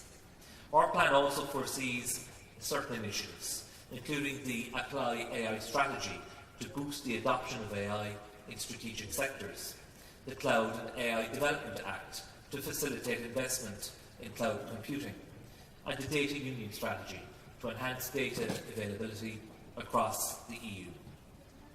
Alongside architecture and infrastructure comes implementation. The EU's AI Act entered into force on the 1st of August of last year. This groundbreaking piece of legislation provides a single set of rules and creates a single market for AI across the European Union. Elements of the AI Act will gradually apply over the course of the next 3 years. The rules on general purpose AI, such as risk management, began to apply just last month. Those on prohibited AI practices will apply from February of next year. So progress has been made and there's much more to come. To assist providers, the European Commission published a general purpose AI Code of Practice. This publication provides the first comprehensive and detailed guidance on how to ensure transparency and safety of frontier general purpose AI models. 27 providers, including Mistral, OpenAI, Anthropic and Google, have already signed the Code of Practice. The European Commission will also adopt guidelines on implementation, such as providing technical specifications. We've already launched a stakeholder network, the AI Pact, connecting more than 3,000 participants. And next month, we will launch the AI Act Service Desk to help stakeholders navigate the requirements of the AI Act. We are at the highly innovative frontiers of a fundamentally new knowledge economy, and the EU is harnessing that innovation through a human-centric regulatory approach. From the perspective of my own portfolio as Commissioner for Democracy, Justice, Rule of Law and Consumer Protection, innovative approaches to AI are also about consumers and users as holders of fundamental rights. We're already seeing how AI and automated systems are commonly used for credit scoring and creditworthiness assessments. And while these tools can improve access and efficiency, they also raise issues around bias, transparency, and consumer understanding. So to mitigate this, new EU regulations are beginning to address these concerns, and this includes the Consumer Credit Directive 2. This directive requires transparency when personalised offers are based on automated data processing, and also introduces human oversight requirements when automated systems are used in creditworthiness assessments. Within the European Commission, we're not only regulating AI, we are also using AI tools to enhance consumer protection and enforcement. For example, in 2022, we deployed an investigative toolbox called EU eLab. National consumer protection and market surveillance authorities across our member states can make use of this toolbox to help detect unfair commercial practices, fake reviews, and even fake discounts. But tackling consumer vulnerability has many different dimensions, as you know. By way of example, the ageing populations in Europe and many Asian countries requires appropriate policy responses. Where businesses increasingly use AI to manage interactions with consumers, this can pose problems for older consumers who are used to in-person interactions and in some cases may have limited digital skills. To address this concern, we're considering measures in a forthcoming Digital Fairness Act that would guarantee all customers the option to speak with a human representative when they interact with businesses. Ultimately, this is to ensure that the AI revolution does not leave anyone behind. As we develop our own regulatory approach and foster innovations across sectors on the implementation of AI, the EU is also seeking to lead global developments in AI by supporting innovation, by ensuring trust through guardrails, and by developing the global governance on AI. We have ongoing and emerging cooperation with a host of partners around the world. This includes our digital partnership with the Republic of Korea, Japan and Singapore, the EU-India Trade and Technology Council, and our engagement with both Canada and the United States. And we take great interest in regulatory developments in all of our partner countries, such as the Republic of Korea's landmark AI legislation adopted in December last year. This is because there is much to gain from exchanging ideas, experience and expertise, and I've learned this myself in my time at the Assembly here today. As we all know, there is no trustworthy AI without data protection. AI is built on data, and in this ecosystem, data protection is essential, not only to facilitate safe data flows, which form the backbone of the digital economy, but also to ensure that people's rights are embedded in AI systems. This is why our approach to AI has been grounded in maintaining and ensuring a strong level of data protection. I'd now like to turn to the EU's range of tools and practical guides that facilitate data flows by ensuring they are both secure and trustworthy. Secure and trustworthy tools break down barriers and allow data flows to be truly borderless. Being borderless is, after all, both the foundation and the capstone achievement of the European Union. And this is why we are also innovating to be truly borderless in the digital sphere. Where there are free, uninhibited flows, there needs to be adequate and robust protection. You, the data protection authorities, have been at the forefront of analysing new technologies, finding solutions, and where necessary, taking enforcement action, including in relation to AI. In the European Union, our data protection law, the General Data Protection Regulation, or GDPR, provides a foundation for all EU digital laws that touch upon the processing of personal data. And this includes the new AI Act. These laws foster innovation, but do so in a human-centric way based on EU values and fundamental rights. EU data protection law and the EU AI Act mutually reinforce each other. EU data protection law applies fully to any AI system and model, and to any algorithmic system beyond the systems and models for which the AI Act provides for specific rules. And both legal regimes address the challenges from emerging AI technologies. The AI Act poses certain requirements on high-risk AI systems, such as relating to transparency, cybersecurity, data accuracy, non-bias, and human oversight. And it also poses certain requirements on general-purpose AI models and stricter requirements on the most capable of these. Similarly, the EU GDPR, with its technology-neutral approach, provides for principles and rules which remain applicable and are adaptable to those emerging AI technologies. Given this remit, it seems appropriate to say a word more about the GDPR and the future. A couple of months ago, I organised an exchange of views with a broad group of stakeholders on the application of the GDPR. The stakeholders' views are clear. The GDPR remains fit for purpose and shall not be reformed. Some industry representatives suggested targeted measures to enhance clarity of certain concepts or simplify obligations for data controllers, while insisting on the respect of the GDPR risk-based principle, notably as regards AI and the other new technologies. Generally speaking, stakeholders shared the view that consistent and harmonised enforcement and application are required and that more practical guidance is needed.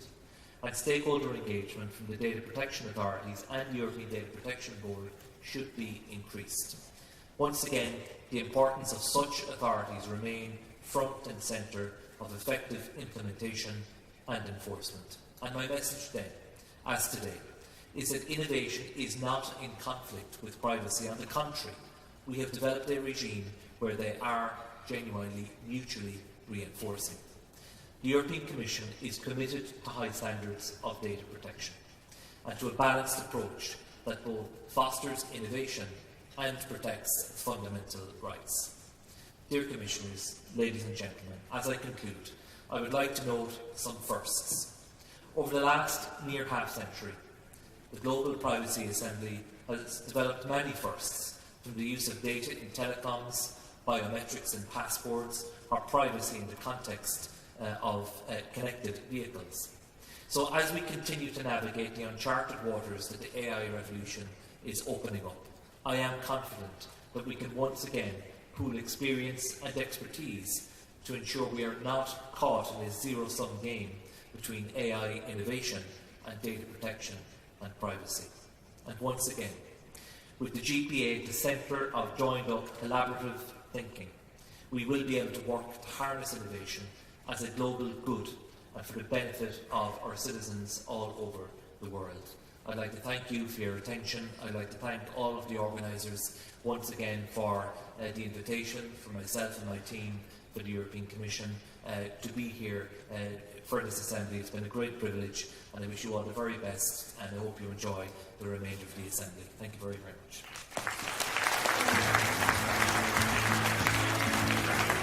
Thank you very much, Commissioner McGrath, for your insight and your comments, the keynote, or the second keynote for the day. And as I have mentioned before, he is also leading and chairing the Commission's project group on democracy while contributing to groups on AI, startups, investment, and internal security. So you can see why he had the extensive knowledge that he has shared with us today. So thank you very much for those contributions. Now, before we proceed on to our next panel session, we'll also set the stage to invite our moderator and speakers. The panel session number 4 is titled Lawful Basis for Processing Personal Data for AI. Once we are ready, we'll invite our moderator and speakers onto the stage.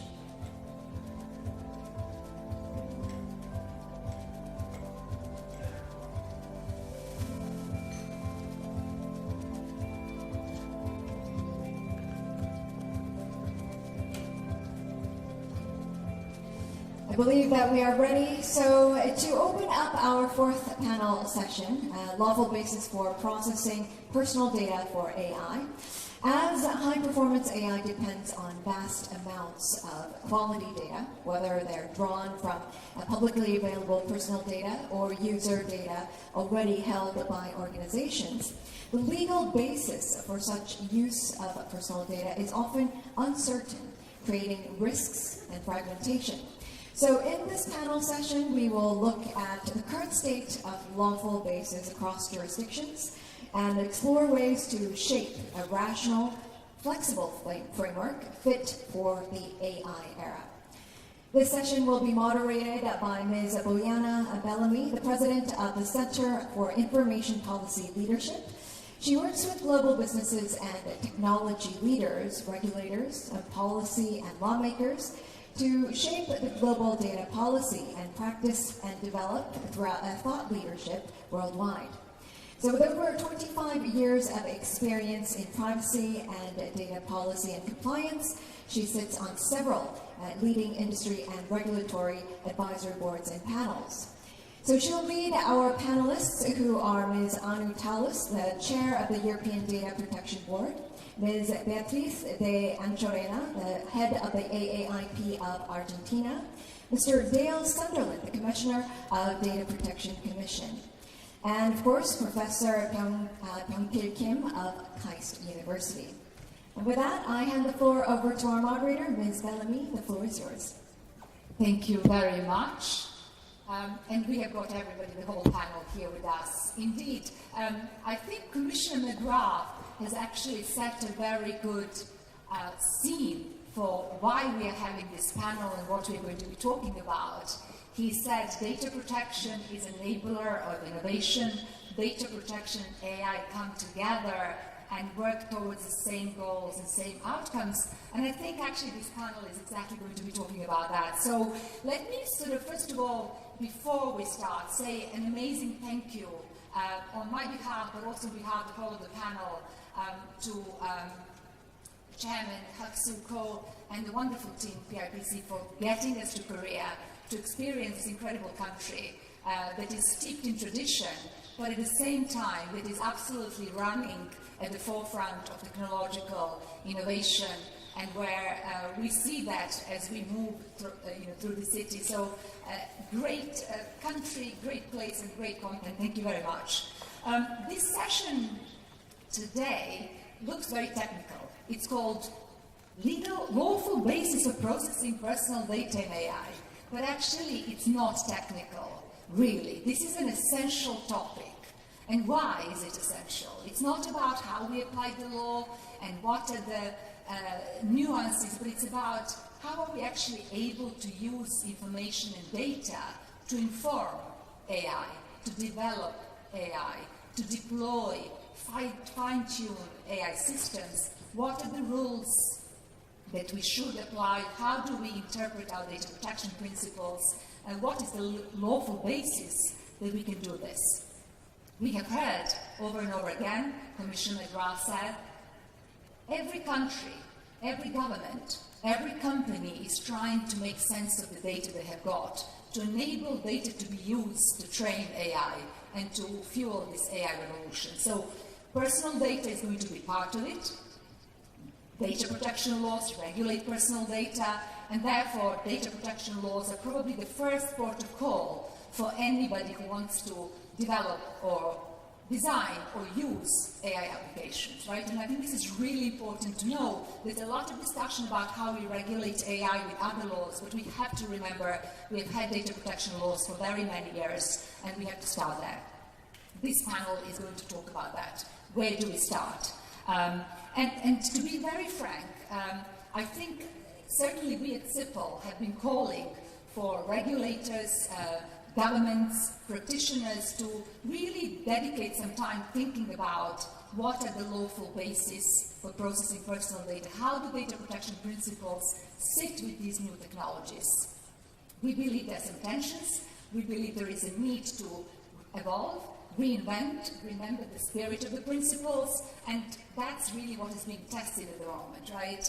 I just want to kind of put a plug that in December 2024, just before the EDPB issued the opinion, CIPL published a paper where we in fact analyzed some of these tensions and provided some of the solutions, including a lawful basis for processing. And just this month, we have issued a new paper on sensitive data processing and how should that look like in AI. So we have a side event later on this afternoon, and that is also part of the conversation today. Now, I do want to say that data protection authorities, I think, have been very much aware of this essential question, and they were aware of the fact that they needed to provide some guidance. So we have seen a plethora of guidance, thinking, even some real-life cases where we had to opine, they had to opine as to what is the legal basis for AI development. And of course, that has culminated in some sort of hard law now, and I'm going to be asking all of my panelists to talk about that. So this is really what our session is about. It is essential. It's not about technicalities. It's about actually how do we ensure we can use data in a responsible way, in a trusted way, and in a way that also complies with data protection rules. And so with that, this is a group of stellar regulators, and we have also an academic, and I'm going to start because we have a great variety of privacy commissioners and countries. So I'd like to ask everybody to give us a little bit of a background, quick information as to how have your jurisdictions, what have your countries done in terms of guidance, cases, thinking about this very question. How do we enable use of personal data in training and development and deployment of AI? And when we talk about personal data, by the way, we mean both first-party data, so organizations' own data that they have got, but also third-party data that is available publicly on the net. So let's have a law of the land. And let me start with Dale Sunderland, because Dale, it was actually you who started this whole fuss, right, in Europe, or started the case and forced the opinion of EDPB. So tell us about it. Yeah, thanks, Bianca. Good afternoon, everyone, and thanks to our hosts for a wonderful conference. As a scene setter, I mean, it's, as Commissioner McGrath has said, it's not a zero-sum game. This is about, for us regulators, through the legal framework which we have in Europe, the GDPR, it's about finding that balance between allowing innovation to happen in an environment which respects the rights of individuals, safe, responsible innovation, And we're at a critical moment. We, as regulators, are closer to the development curve of a very fast emerging technology than we probably ever have been in the past. If you look at previous examples of ad technology, social media platforms. And so, rightly, industry is looking to us to give answers around legal questions, but also we're looking to industry to innovate responsibly and safely, and we understand that we have to be engaged in that process. As well as using all the tools in our armory, one of them really important is the engagement with stakeholders to understand how technology is evolving, but also to give very clear guidance insofar as we can as to how the law, in our case the GDPR, applies. And that's something the DPC does as the lead supervisory authority in conjunction and cooperation with all our European peers, is that we engage with all of the big tech companies for whom we're the lead authority in advance of new products and services rolling out in the EU market. It's not to bless or to give a green light, but to say, insofar as we can, if what you're doing, do we think there's any red flags? And particularly where there's still some working out of the legal questions around how AI aligns with GDPR, are you mitigating all of the perceived foreseeable risks and harms to individuals so that we can, which we acknowledge that AI has and will continue to have significant benefits for society, but none of us really know where it's ultimately going to end up. So it's essential, absolutely critical, as Commissioner McGrath has mentioned, that this is not a zero-sum game.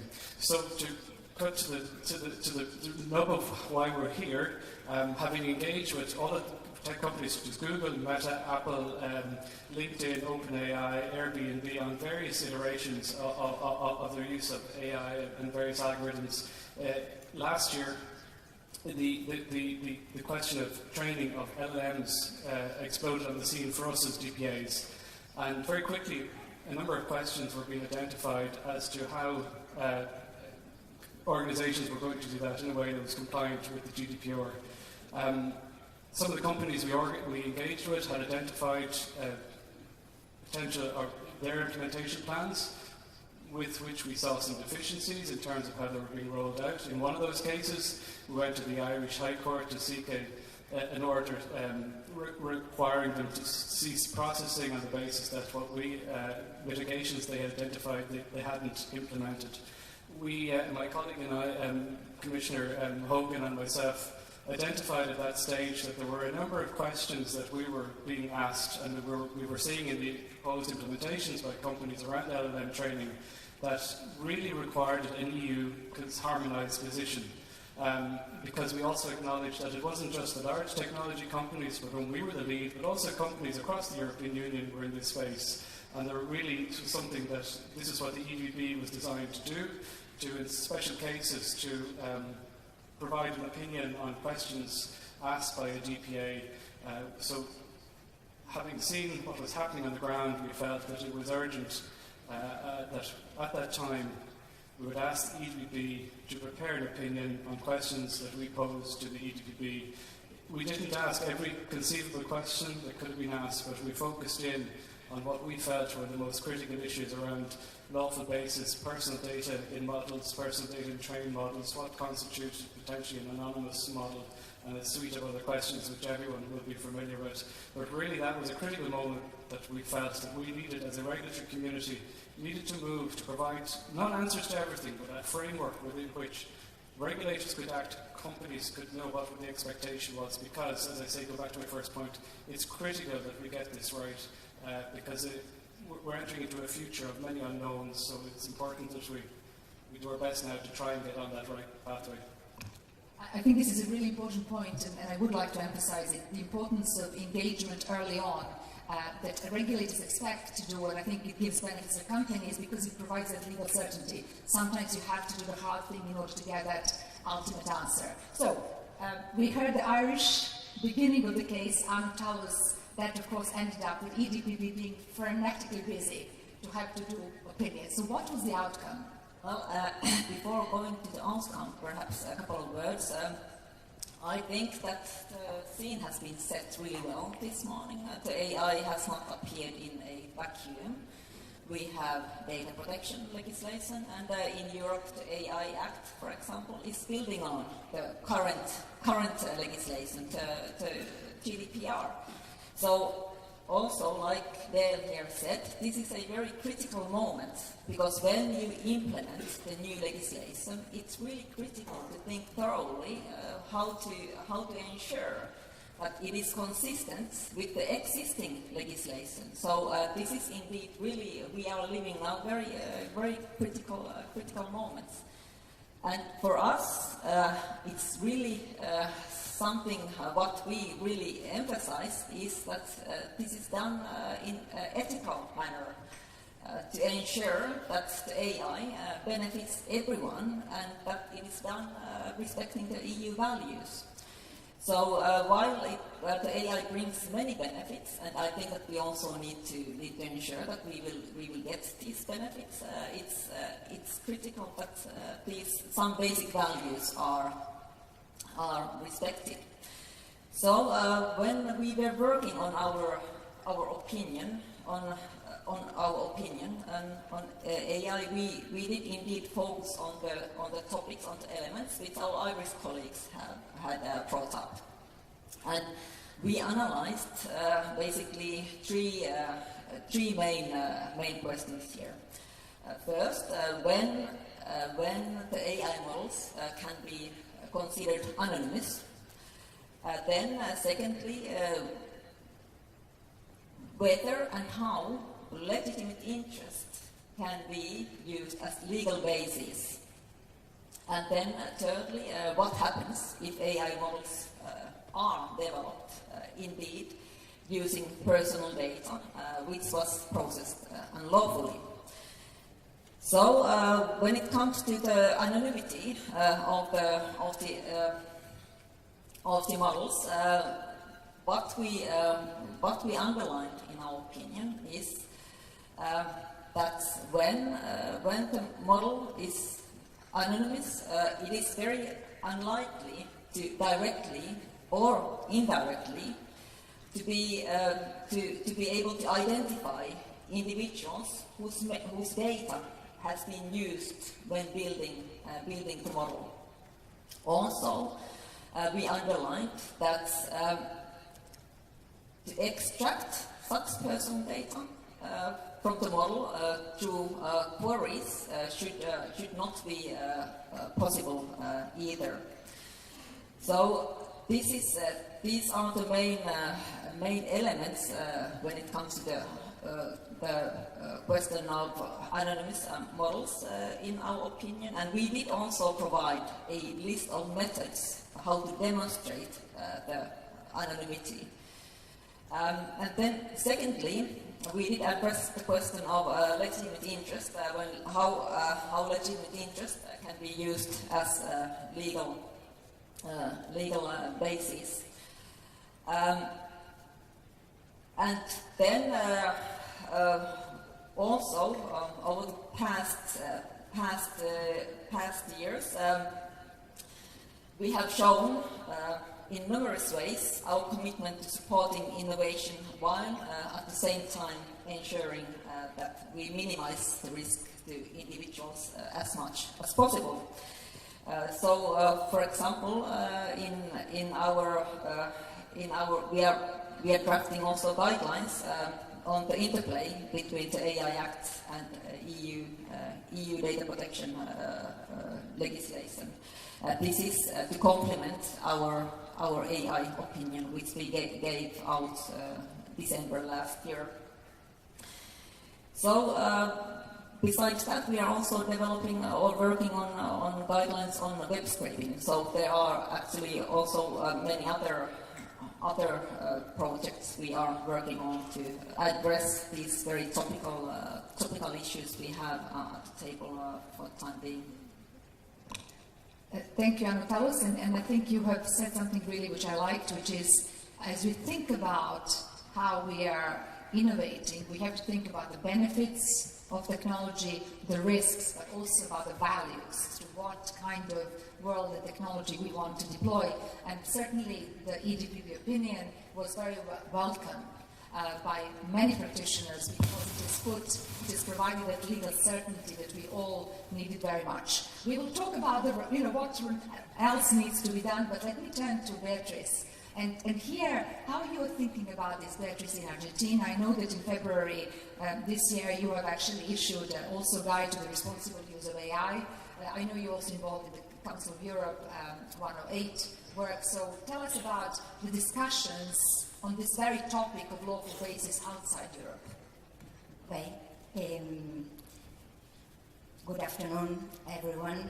I'm very glad to be here today, and congratulations to Korea for this great event, and thank you, Bojana, for your question.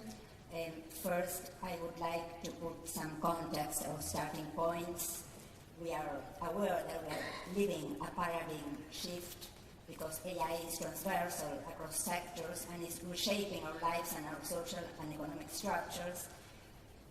But the question is not only what AI can do, but what we want to do with AI, how societies want to use AI. And I think that the real power here is human leadership of innovation. Because there is a basic consensus that humans must be at the center of technological development, and the challenge is to ensure that our innovations reflect all values, and that we use them to strengthen, not to undermine our democracies. So for this reason, I think that regulation must be part of the conversation, not as an obstacle, but as a driver of development and innovation, and especially for our global south, And in this task, data protection authorities play a strategic role in shaping the discussion, managing conflicts, identifying both risks and opportunities, and acting as key drivers for responsible innovation, linking national strategy with international standards will help our societies navigate this rapidly changing world. And going to the question, we have launched this program on data protection and transparency in the use of artificial intelligence. It's a resolution of the agency, number 161 from 2023, and it has 3 pillars: an observatory of AI, mapping actors, monitoring global and regional developments, and producing reports. And we are actually leading the creation of an Ibero-American observatory in the framework of the Ibero-American network. And I think that this initiative in Argentina, it's in a debate through different legislative projects in the parliament, actually, a different range of projects, and it reveals a variety of institutional designs managing AI, And of course, we are mapping the state of the play of AI in Latin America. A second pillar of this program is governance and social participation, creating a multidisciplinary advisory council, fostering institutional public-privacy collaboration, and developing participatory strategies. And a third pillar is capacity building in data protection and transparency. And it's in this pillar that we produce this guide, Rojana, that you named just now. And it's a guide to the responsible use of AI. And we're launching now the 2.0 guide.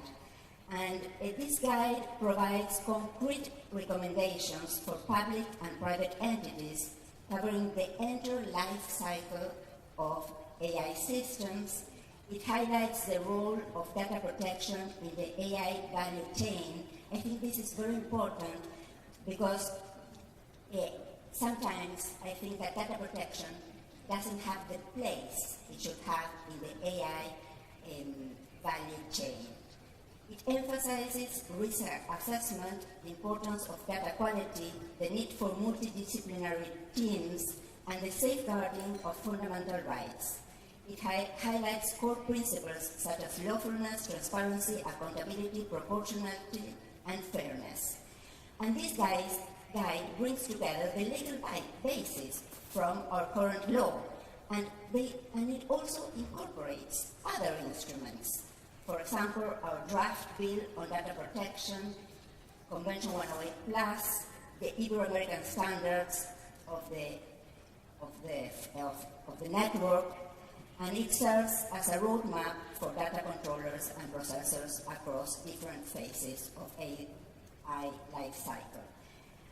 And just to and I would like to present another tool that is a self-assessment that we have developed.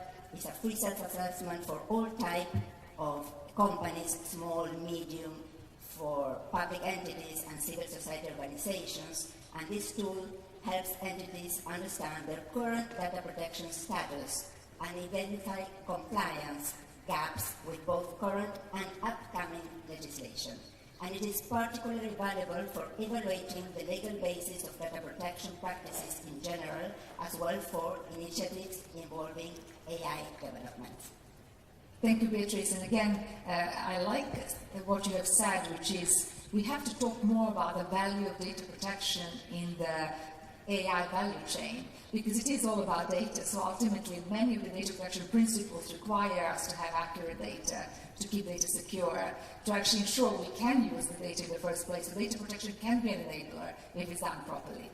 Okay, let's now hear about Korea, our host country. Professor B.B. Kim, you've allowed me to call you B.B., and thank you for that. Again, we have seen a lot of discussions here in Korea about what is the legal basis, role of consent versus role of legitimate interest. We've seen the guidance, even some regulation coming. So tell us what's the latest, please. Well, thank you very much for your kind questions. So South Korean DPA has been very, very diligent in publishing a series of guidelines in context of AI. And in July last year, PIPC published a guideline on the use of publicly available data.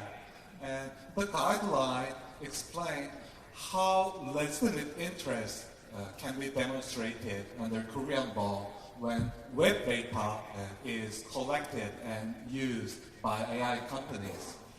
And the guideline recommends kind of technical safeguard, organizational safeguard, and also the measure to protect data subjects' rights. I'm not going into the details of all the measures, but the PIPC wanted to make the guideline sort of flexible. So the companies are not required to implement all of the measures, but they can use their discretion, and they can, based on their assessment of risk, they can make a combination of the safeguard and other measures. And what I found worth noting here about the guideline is how that guideline was prepared. Our chairman, Park Soo-ko, established a new AI privacy public-private joint committee. And it is a way to stakeholder engagement. Through the course of preparing the guideline, outside experts actively engage in the process, and even some part of the recommendations were even drafted by external experts. And that was not just a one-time effort. PIPC continued this process, and they released another guideline. It's called AI Privacy Risk Management Framework, and it was released December last year, and it contains how the first-party data can be used safely in the context of AI training. So, to summarize, I believe that South Korea tried to adopt a collaborative approach, and thanks to that approach, we now have several guidelines that is practical and also enforceable, also responsive to changing the technical environment. Thank you. Thank you so much for sharing this. it's really interesting that there is a theme here about the stakeholder engagement, importance of actually working together on this. And I do have to mention and in fact thank for those of us who have actually visited. Yesterday afternoon we went to see the Seoul Metropolitan Digital Center, where all the data about smart city, connected vehicles, the operation of IT infrastructure, public services was demonstrated to us. And what struck me hugely is how much data was actually being generated for all the right reasons, and how can we enable that data to be used. There were lots of AI applications as well. So, and we have heard that they have engaged with PIPC in that very much. And so this is the exact way, we want to see that engagement. We want to see that private-public partnership as well. Can I so we have heard there is this emerging consensus that legitimate interest can be a legal basis for processing first-party data, organizations' data, but also third-party data, of course, subject to that interest having existing in the first place, benefits existing, the purpose existing, and then safeguards and mitigation measures. It's an accountability mechanism, and we certainly at CIPL very much support that, because we believe it offers more accountability than potential consent, because anybody can consent, but here you actually have to do data protection in the background. But let me be provocative. It's afternoon, and we are a little bit tired, so linked to legitimate interest is also the question of purpose limitation, right? And in particular, as yesterday we have seen in this data management center, there's so much data collected, and so how are we able to use that data for a new purpose, which is unknown at this point, but AI will require this data. So we may want to use data for safety, online safety, or physical safety. We may want to use data for cybersecurity. We may want to use data to comply with laws, and many, many other things, to do research and developments, to create pets. So how do we think about purpose limitation? Dale, can I start with you? Is it time that we evolve interpretation of purpose limitation as well? And people, I would like to hear your opinion as well. You want me to be provocative?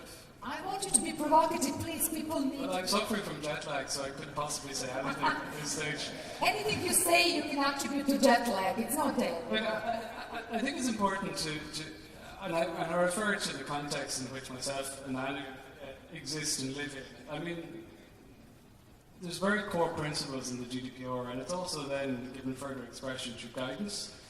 Both national DPA guidance, EDB guidance, and then also the jurisprudence of the European national and in particular the European courts. And so that's the backdrop with which we have to make decisions. I think it's really important to emphasize as well. It's very, even AI training, one data set for one purpose may be very different to using the same data set for a different purpose. So purpose limitation is a core aspect of the GDPR, because it recognizes as part of the safeguards that, just because you have a data set, you can't simply use it for whatever idea you may have. So, although we do recognize, and as in the context of LLMs, that there is some flexibility in terms of how defined the purpose has to be, and that's I think, an acknowledgement of some of the complexities around AI. And also, a number of DPAs have acknowledged as well that the data minimization principle doesn't mean that you can't use large data sets. But what's critical is how the data is treated, and also to avoid the unnecessary use of data. And this is where I want to emphasize the importance. We've talked about legitimate interest, but there's not just two words. It's actually it's really got depth and meaning. It's the assessments behind it. It's the consideration of the choices. It's the trade-offs that are going to have to take place. It's the expectations of the individual. It's the context. And so what we've seen in terms of how some of the companies we've engaged with are trying to address this issue around purpose limitation, data minimization, using data sets for particularly in the LLM space, is around the implementations of mitigations to avoid unnecessary, irrelevant use of data. So, for example, that pseudonymization or anonymization, they're considering how that may be done of a data set and whether it's appropriate in that context. There's deduplication of data sets. Some companies have reduced the time frame of collection of data, either at the time of data collection or the historical period for which of collection of the data set they had. Other companies have avoided training on the personal data of data subjects of children, for example. Others have avoided sources where there's a likely prevalence of sensitive personal data, special category data, or data capable of revealing special category data. And others have avoided sources where the user may not be aware of the processing, such as dormant accounts. So we're seeing all of these examples of, and it's not just, I think we can't just look at purpose or purpose limitation in isolation. It's looking at it in the context of if you're in an LI space, of the 3 steps of an LI assessment.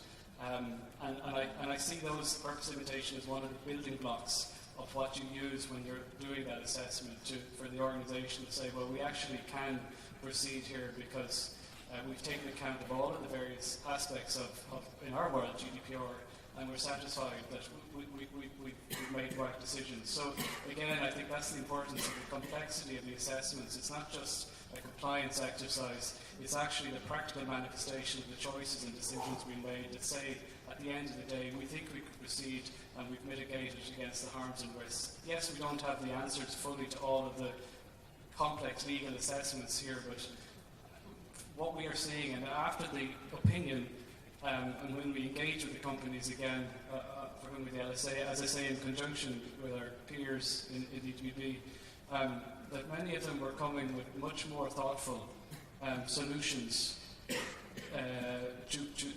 to their plans to train, particularly LLMs using personal data. And so for that reason, many of them have proceeded. It doesn't prevent further action, and indeed, in respect of one company, which is in public domain, Grok, we have an open investigation into how the Texas Grok model was trained doing personal data. So really, we want companies not to be in that space, but we will go to the investigation inquiry mode if that's deemed necessary.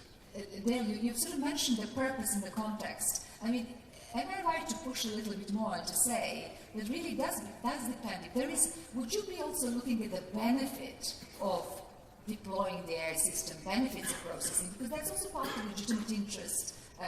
It's a legitimate interest to process that data. Would that be part of it? Well, it's part of the holistic assessment that we want to see controllers looking at. Yes, lots of companies will very quickly tell you what the benefits of their model training will deliver. But if that leaves large cohorts of individuals exposed to significant harms and risks, well, it doesn't matter what the benefits are really, because that's not going to find, I think, a legal basis of legitimate interest. So there is choices that have to be made within that assessment. Again, if it's very simplistic, the balance will change depending on the context. There might be a different balance in healthcare AI development than there will in some other form of AI training. Okay, Professor, what can you tell us as an academic? How should we look at these principles, maybe more flexibly? So, I'll try to be a little bit more, proactive and provocative. So, when we think about purpose limitation, we're talking about, whether we can use these data to train AI. And I believe that that idea is becoming outdated because that does not matches the reality of what we are using AI right now. So how do we use AI right now? We do not use AI for the knowledge it has. When we ask a question to a chatbot, now it searches the web or it pulls data from internal data sources. And in this new emerging technology, the training data, the information in the training data becomes less relevant to the outcome of a chatbot.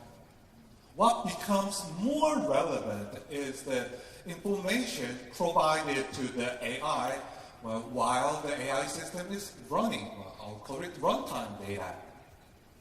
And this runtime data surely includes personal data. For example, Google AI will read your emails to generate answers. Apple Intelligence will read data in your phone to generate customized answers. So I see that the biggest privacy risk in the future will likely come from this kind of runtime data and not from the training time data. So when we think about purpose limitation, I would propose that, we can be a little bit more generous when it comes to training, but we have to be more strict when it comes to training data, runtime data. And this is an important point. There is a life cycle of AI is very different from training, development, fine-tuning, deployment, again, fine-tuning, and indeed, this is a conversation we've had even last night at dinner. What happens with information that is collected as a part of the AI? Look, we can talk about this question forever, but I want to continue to be provocative, and I want to ask Anu another difficult question. But look, this is why we're talking about, because these are difficult questions, otherwise we would have nothing to talk about. And that's why we love our jobs, right? Anu, another elephant in the room when it comes to data protection application in AI is sensitive personal data. And we at CIPL have just published a paper where we are sort of looking at, what is the legal basis for using sensitive personal data in training, but also, as Professor has said, in the applications as well. These are very even more limited grounds. Legitimate interest doesn't exist in most laws, but all the research tells us we need data for bias training, for detection of discrimination, for fine-tuning. We need to retain it. So this is a problem. How do we solve that? What's your point of view? Well, thank you for the question. And I must say that I think that with data protection, you always have some difficult topics at the table. That's actually something that makes it very intriguing field.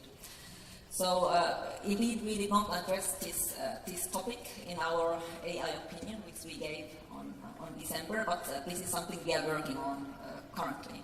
But I do think that there is already some level of clarity, because when we are talking about processing of special categories of data, we have the grounds in the GDPR.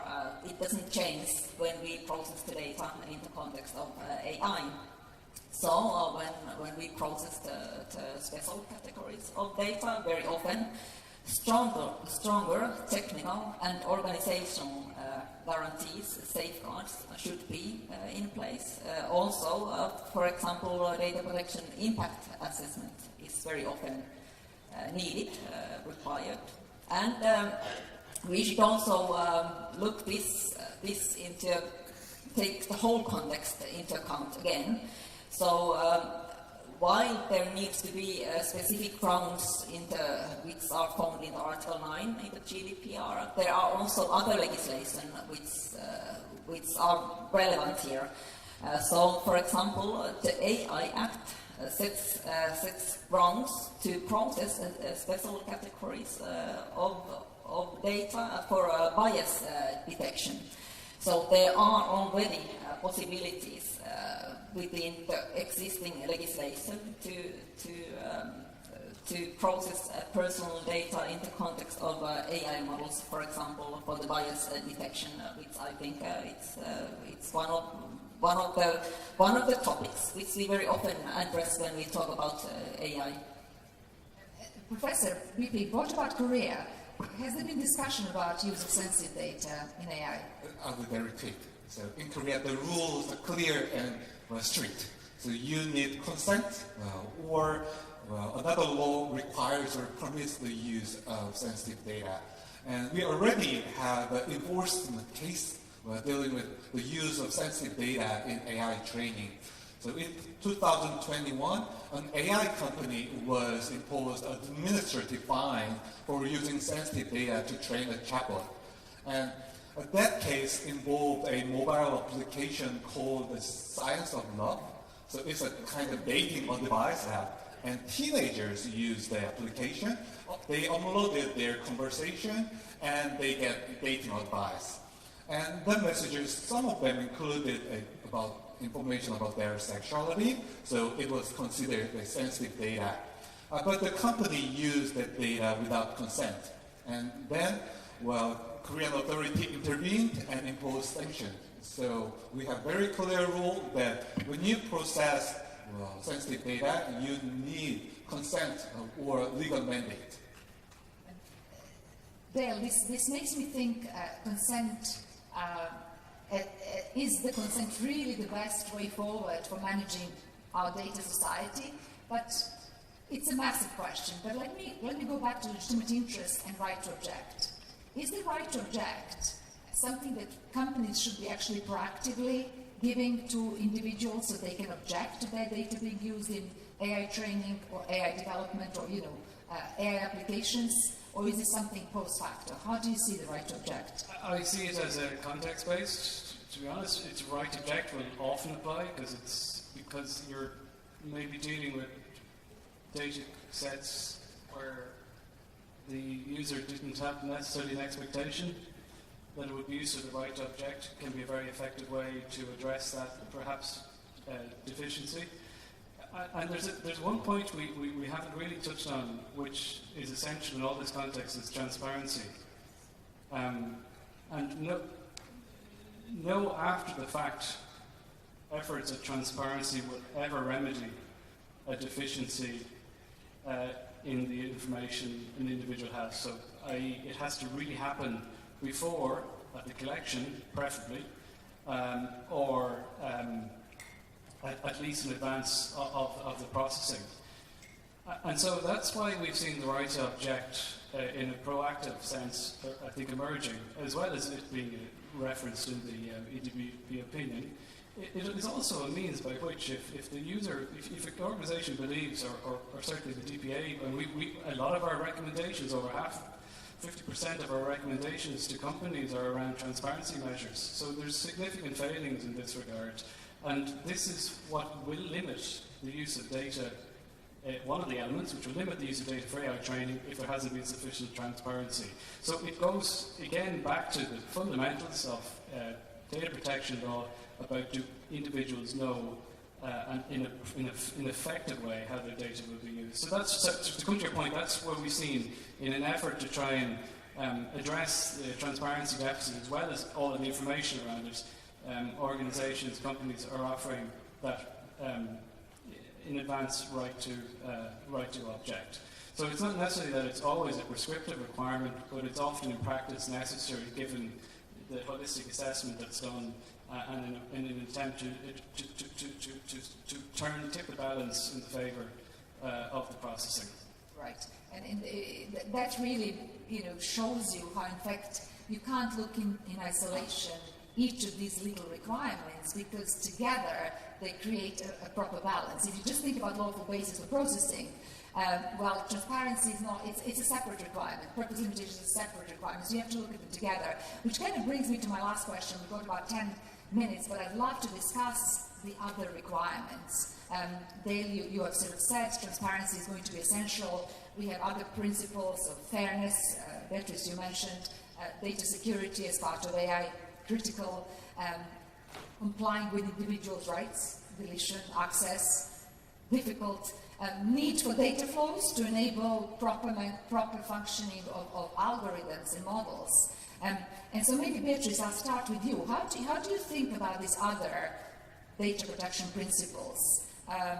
What are some of the key considerations that you would want to see organizations, both public and private sector, consider? Yes. First, our guide in artificial intelligence focus on data protection and transparency. So it's a fundamental topic for us. And some principles are like algorithm transparency. Organizations should provide clear and understandable explanations of how their algorithms work, especially in sensitive areas like financial services and employment. Fairness and non-discrimination, another principle. It is not enough to use data legally. Systems must be checked continuously to detect and correct biases so they do not reinforce existing inequalities. Accuracy and data quality. AI systems must ensure that errors in public data do not affect opportunities for jobs or access to services. Another one is security. AI systems must be secure against attacks or failures and not expose training data which would bring new vulnerabilities for people, and effective exercise of rights. As you said just now, traditional rights such as access, correction, and deletion require reinterpretation in the context of AI, a harmonized interpretation and holistic assessments. How is the right to correction exercised over a machine learning model, or how can we verify that certain data has truly been deleted from a training data set? So I think that we need a comprehensive approach. It is important to develop a holistic compliance approach which includes multidimensional impact assessments to go beyond privacy risk and evaluate fairness, transparency, and fundamental rights. Periodic algorithm audits, critical AI systems should be independently reviewed for legal, ethical, and social performance, and citizen participation. Civil society and affected groups should have a voice in evaluating AI systems, especially in the public sector.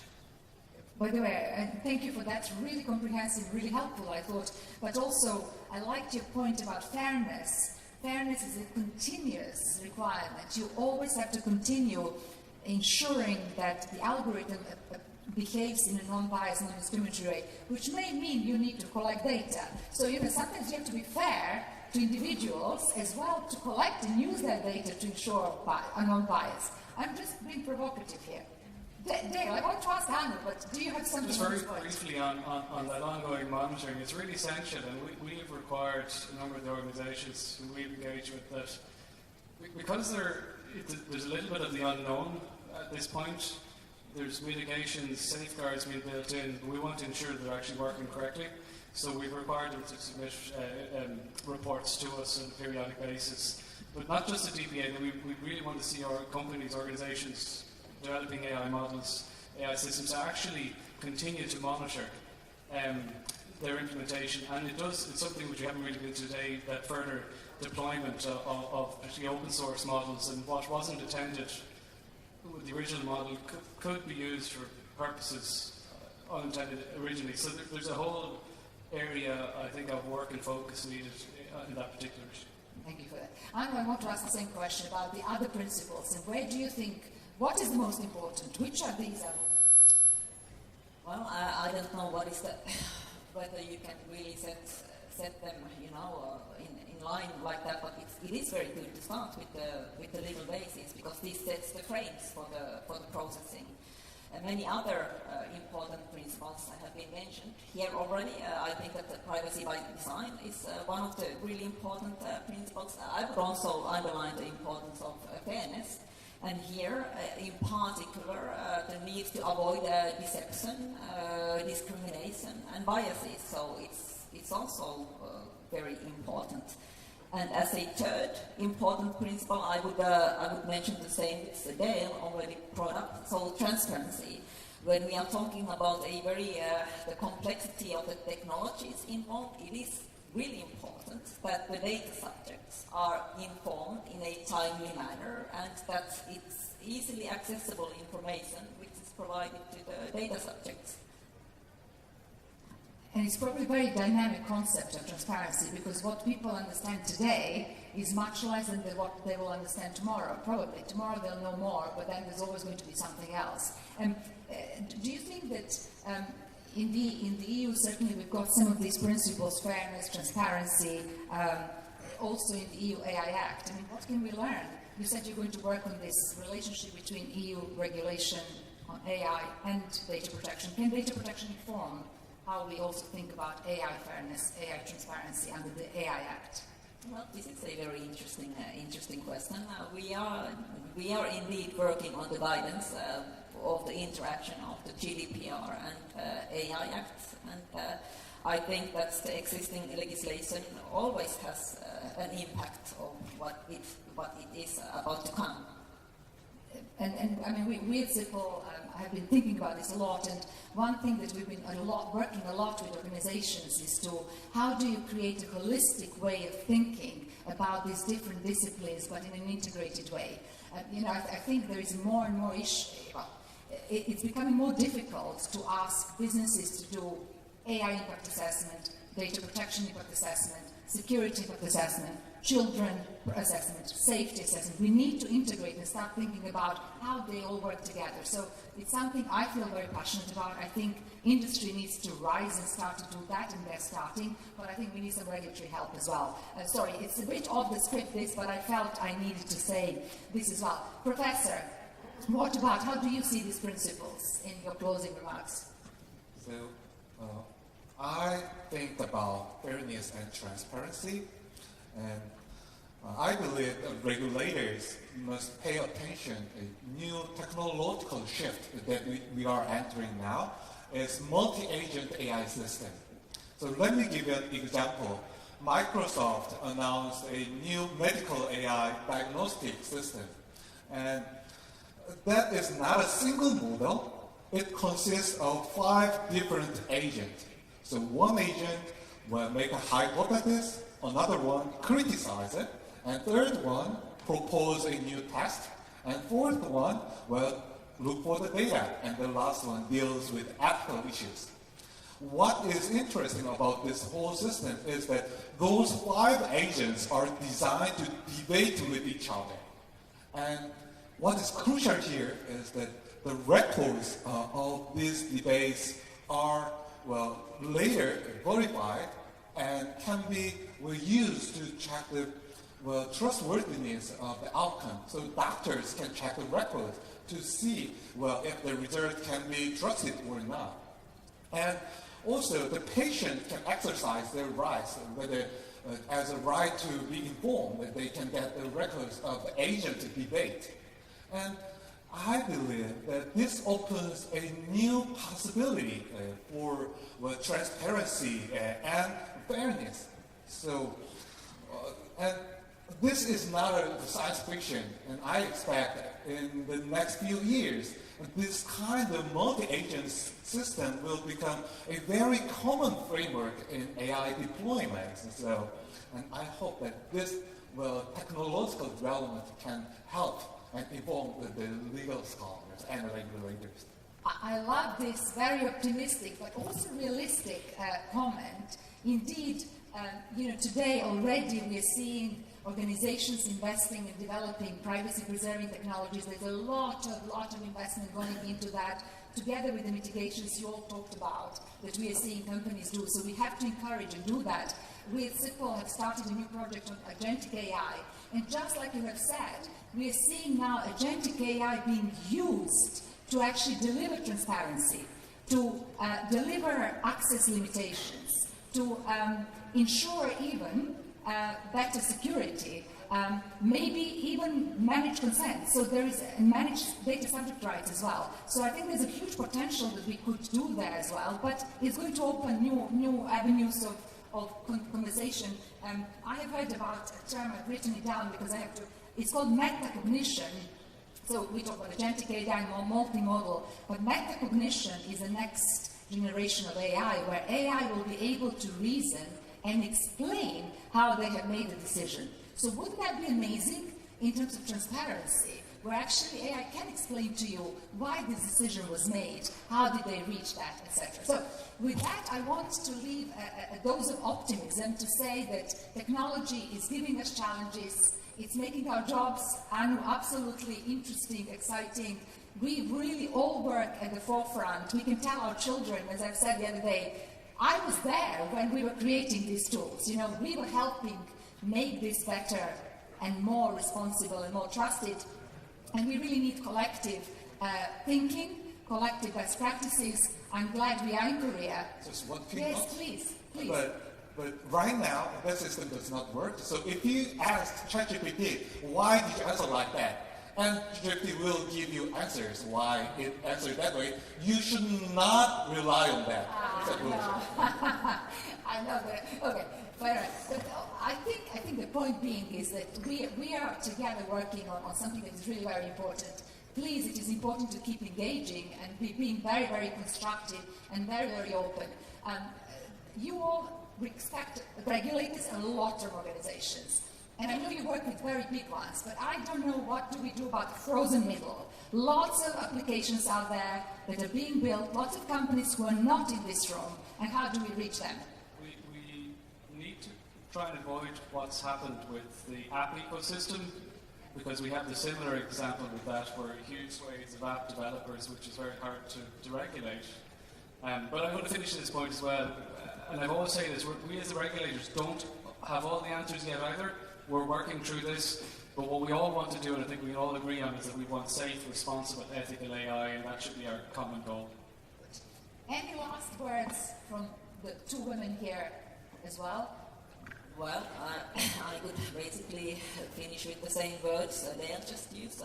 It's really important that we will be able to use the benefits of the AI, but at the same time we really need to ensure that this is done ethically, safely, and in a way that it respects the values of democratic society.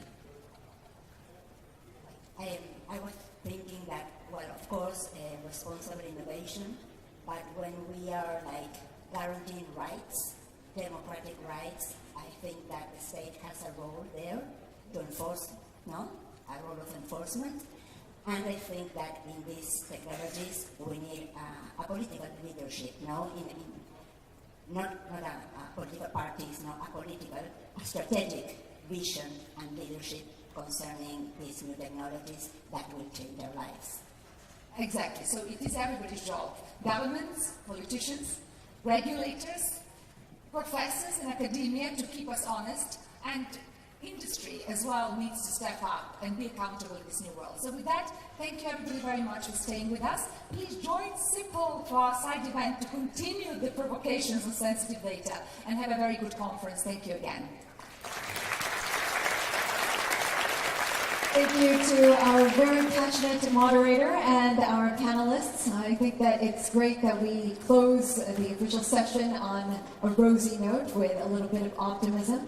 Thank you to all of the contributors, our panelists, and the moderator. You may now return to your seats. And now, ladies and gentlemen, I think that we'll take a short breather and take a short break. We will break until 4:30, but when we resume, we will resume with parallel sessions. So after the break, today's program will split up into 3 parallel sessions, each hosted directly by the respective organizing institutions. So the parallel session 1A will be here in this grand ballroom, titled Newly Establishing and Institutionalizing DPAs, and this will be led by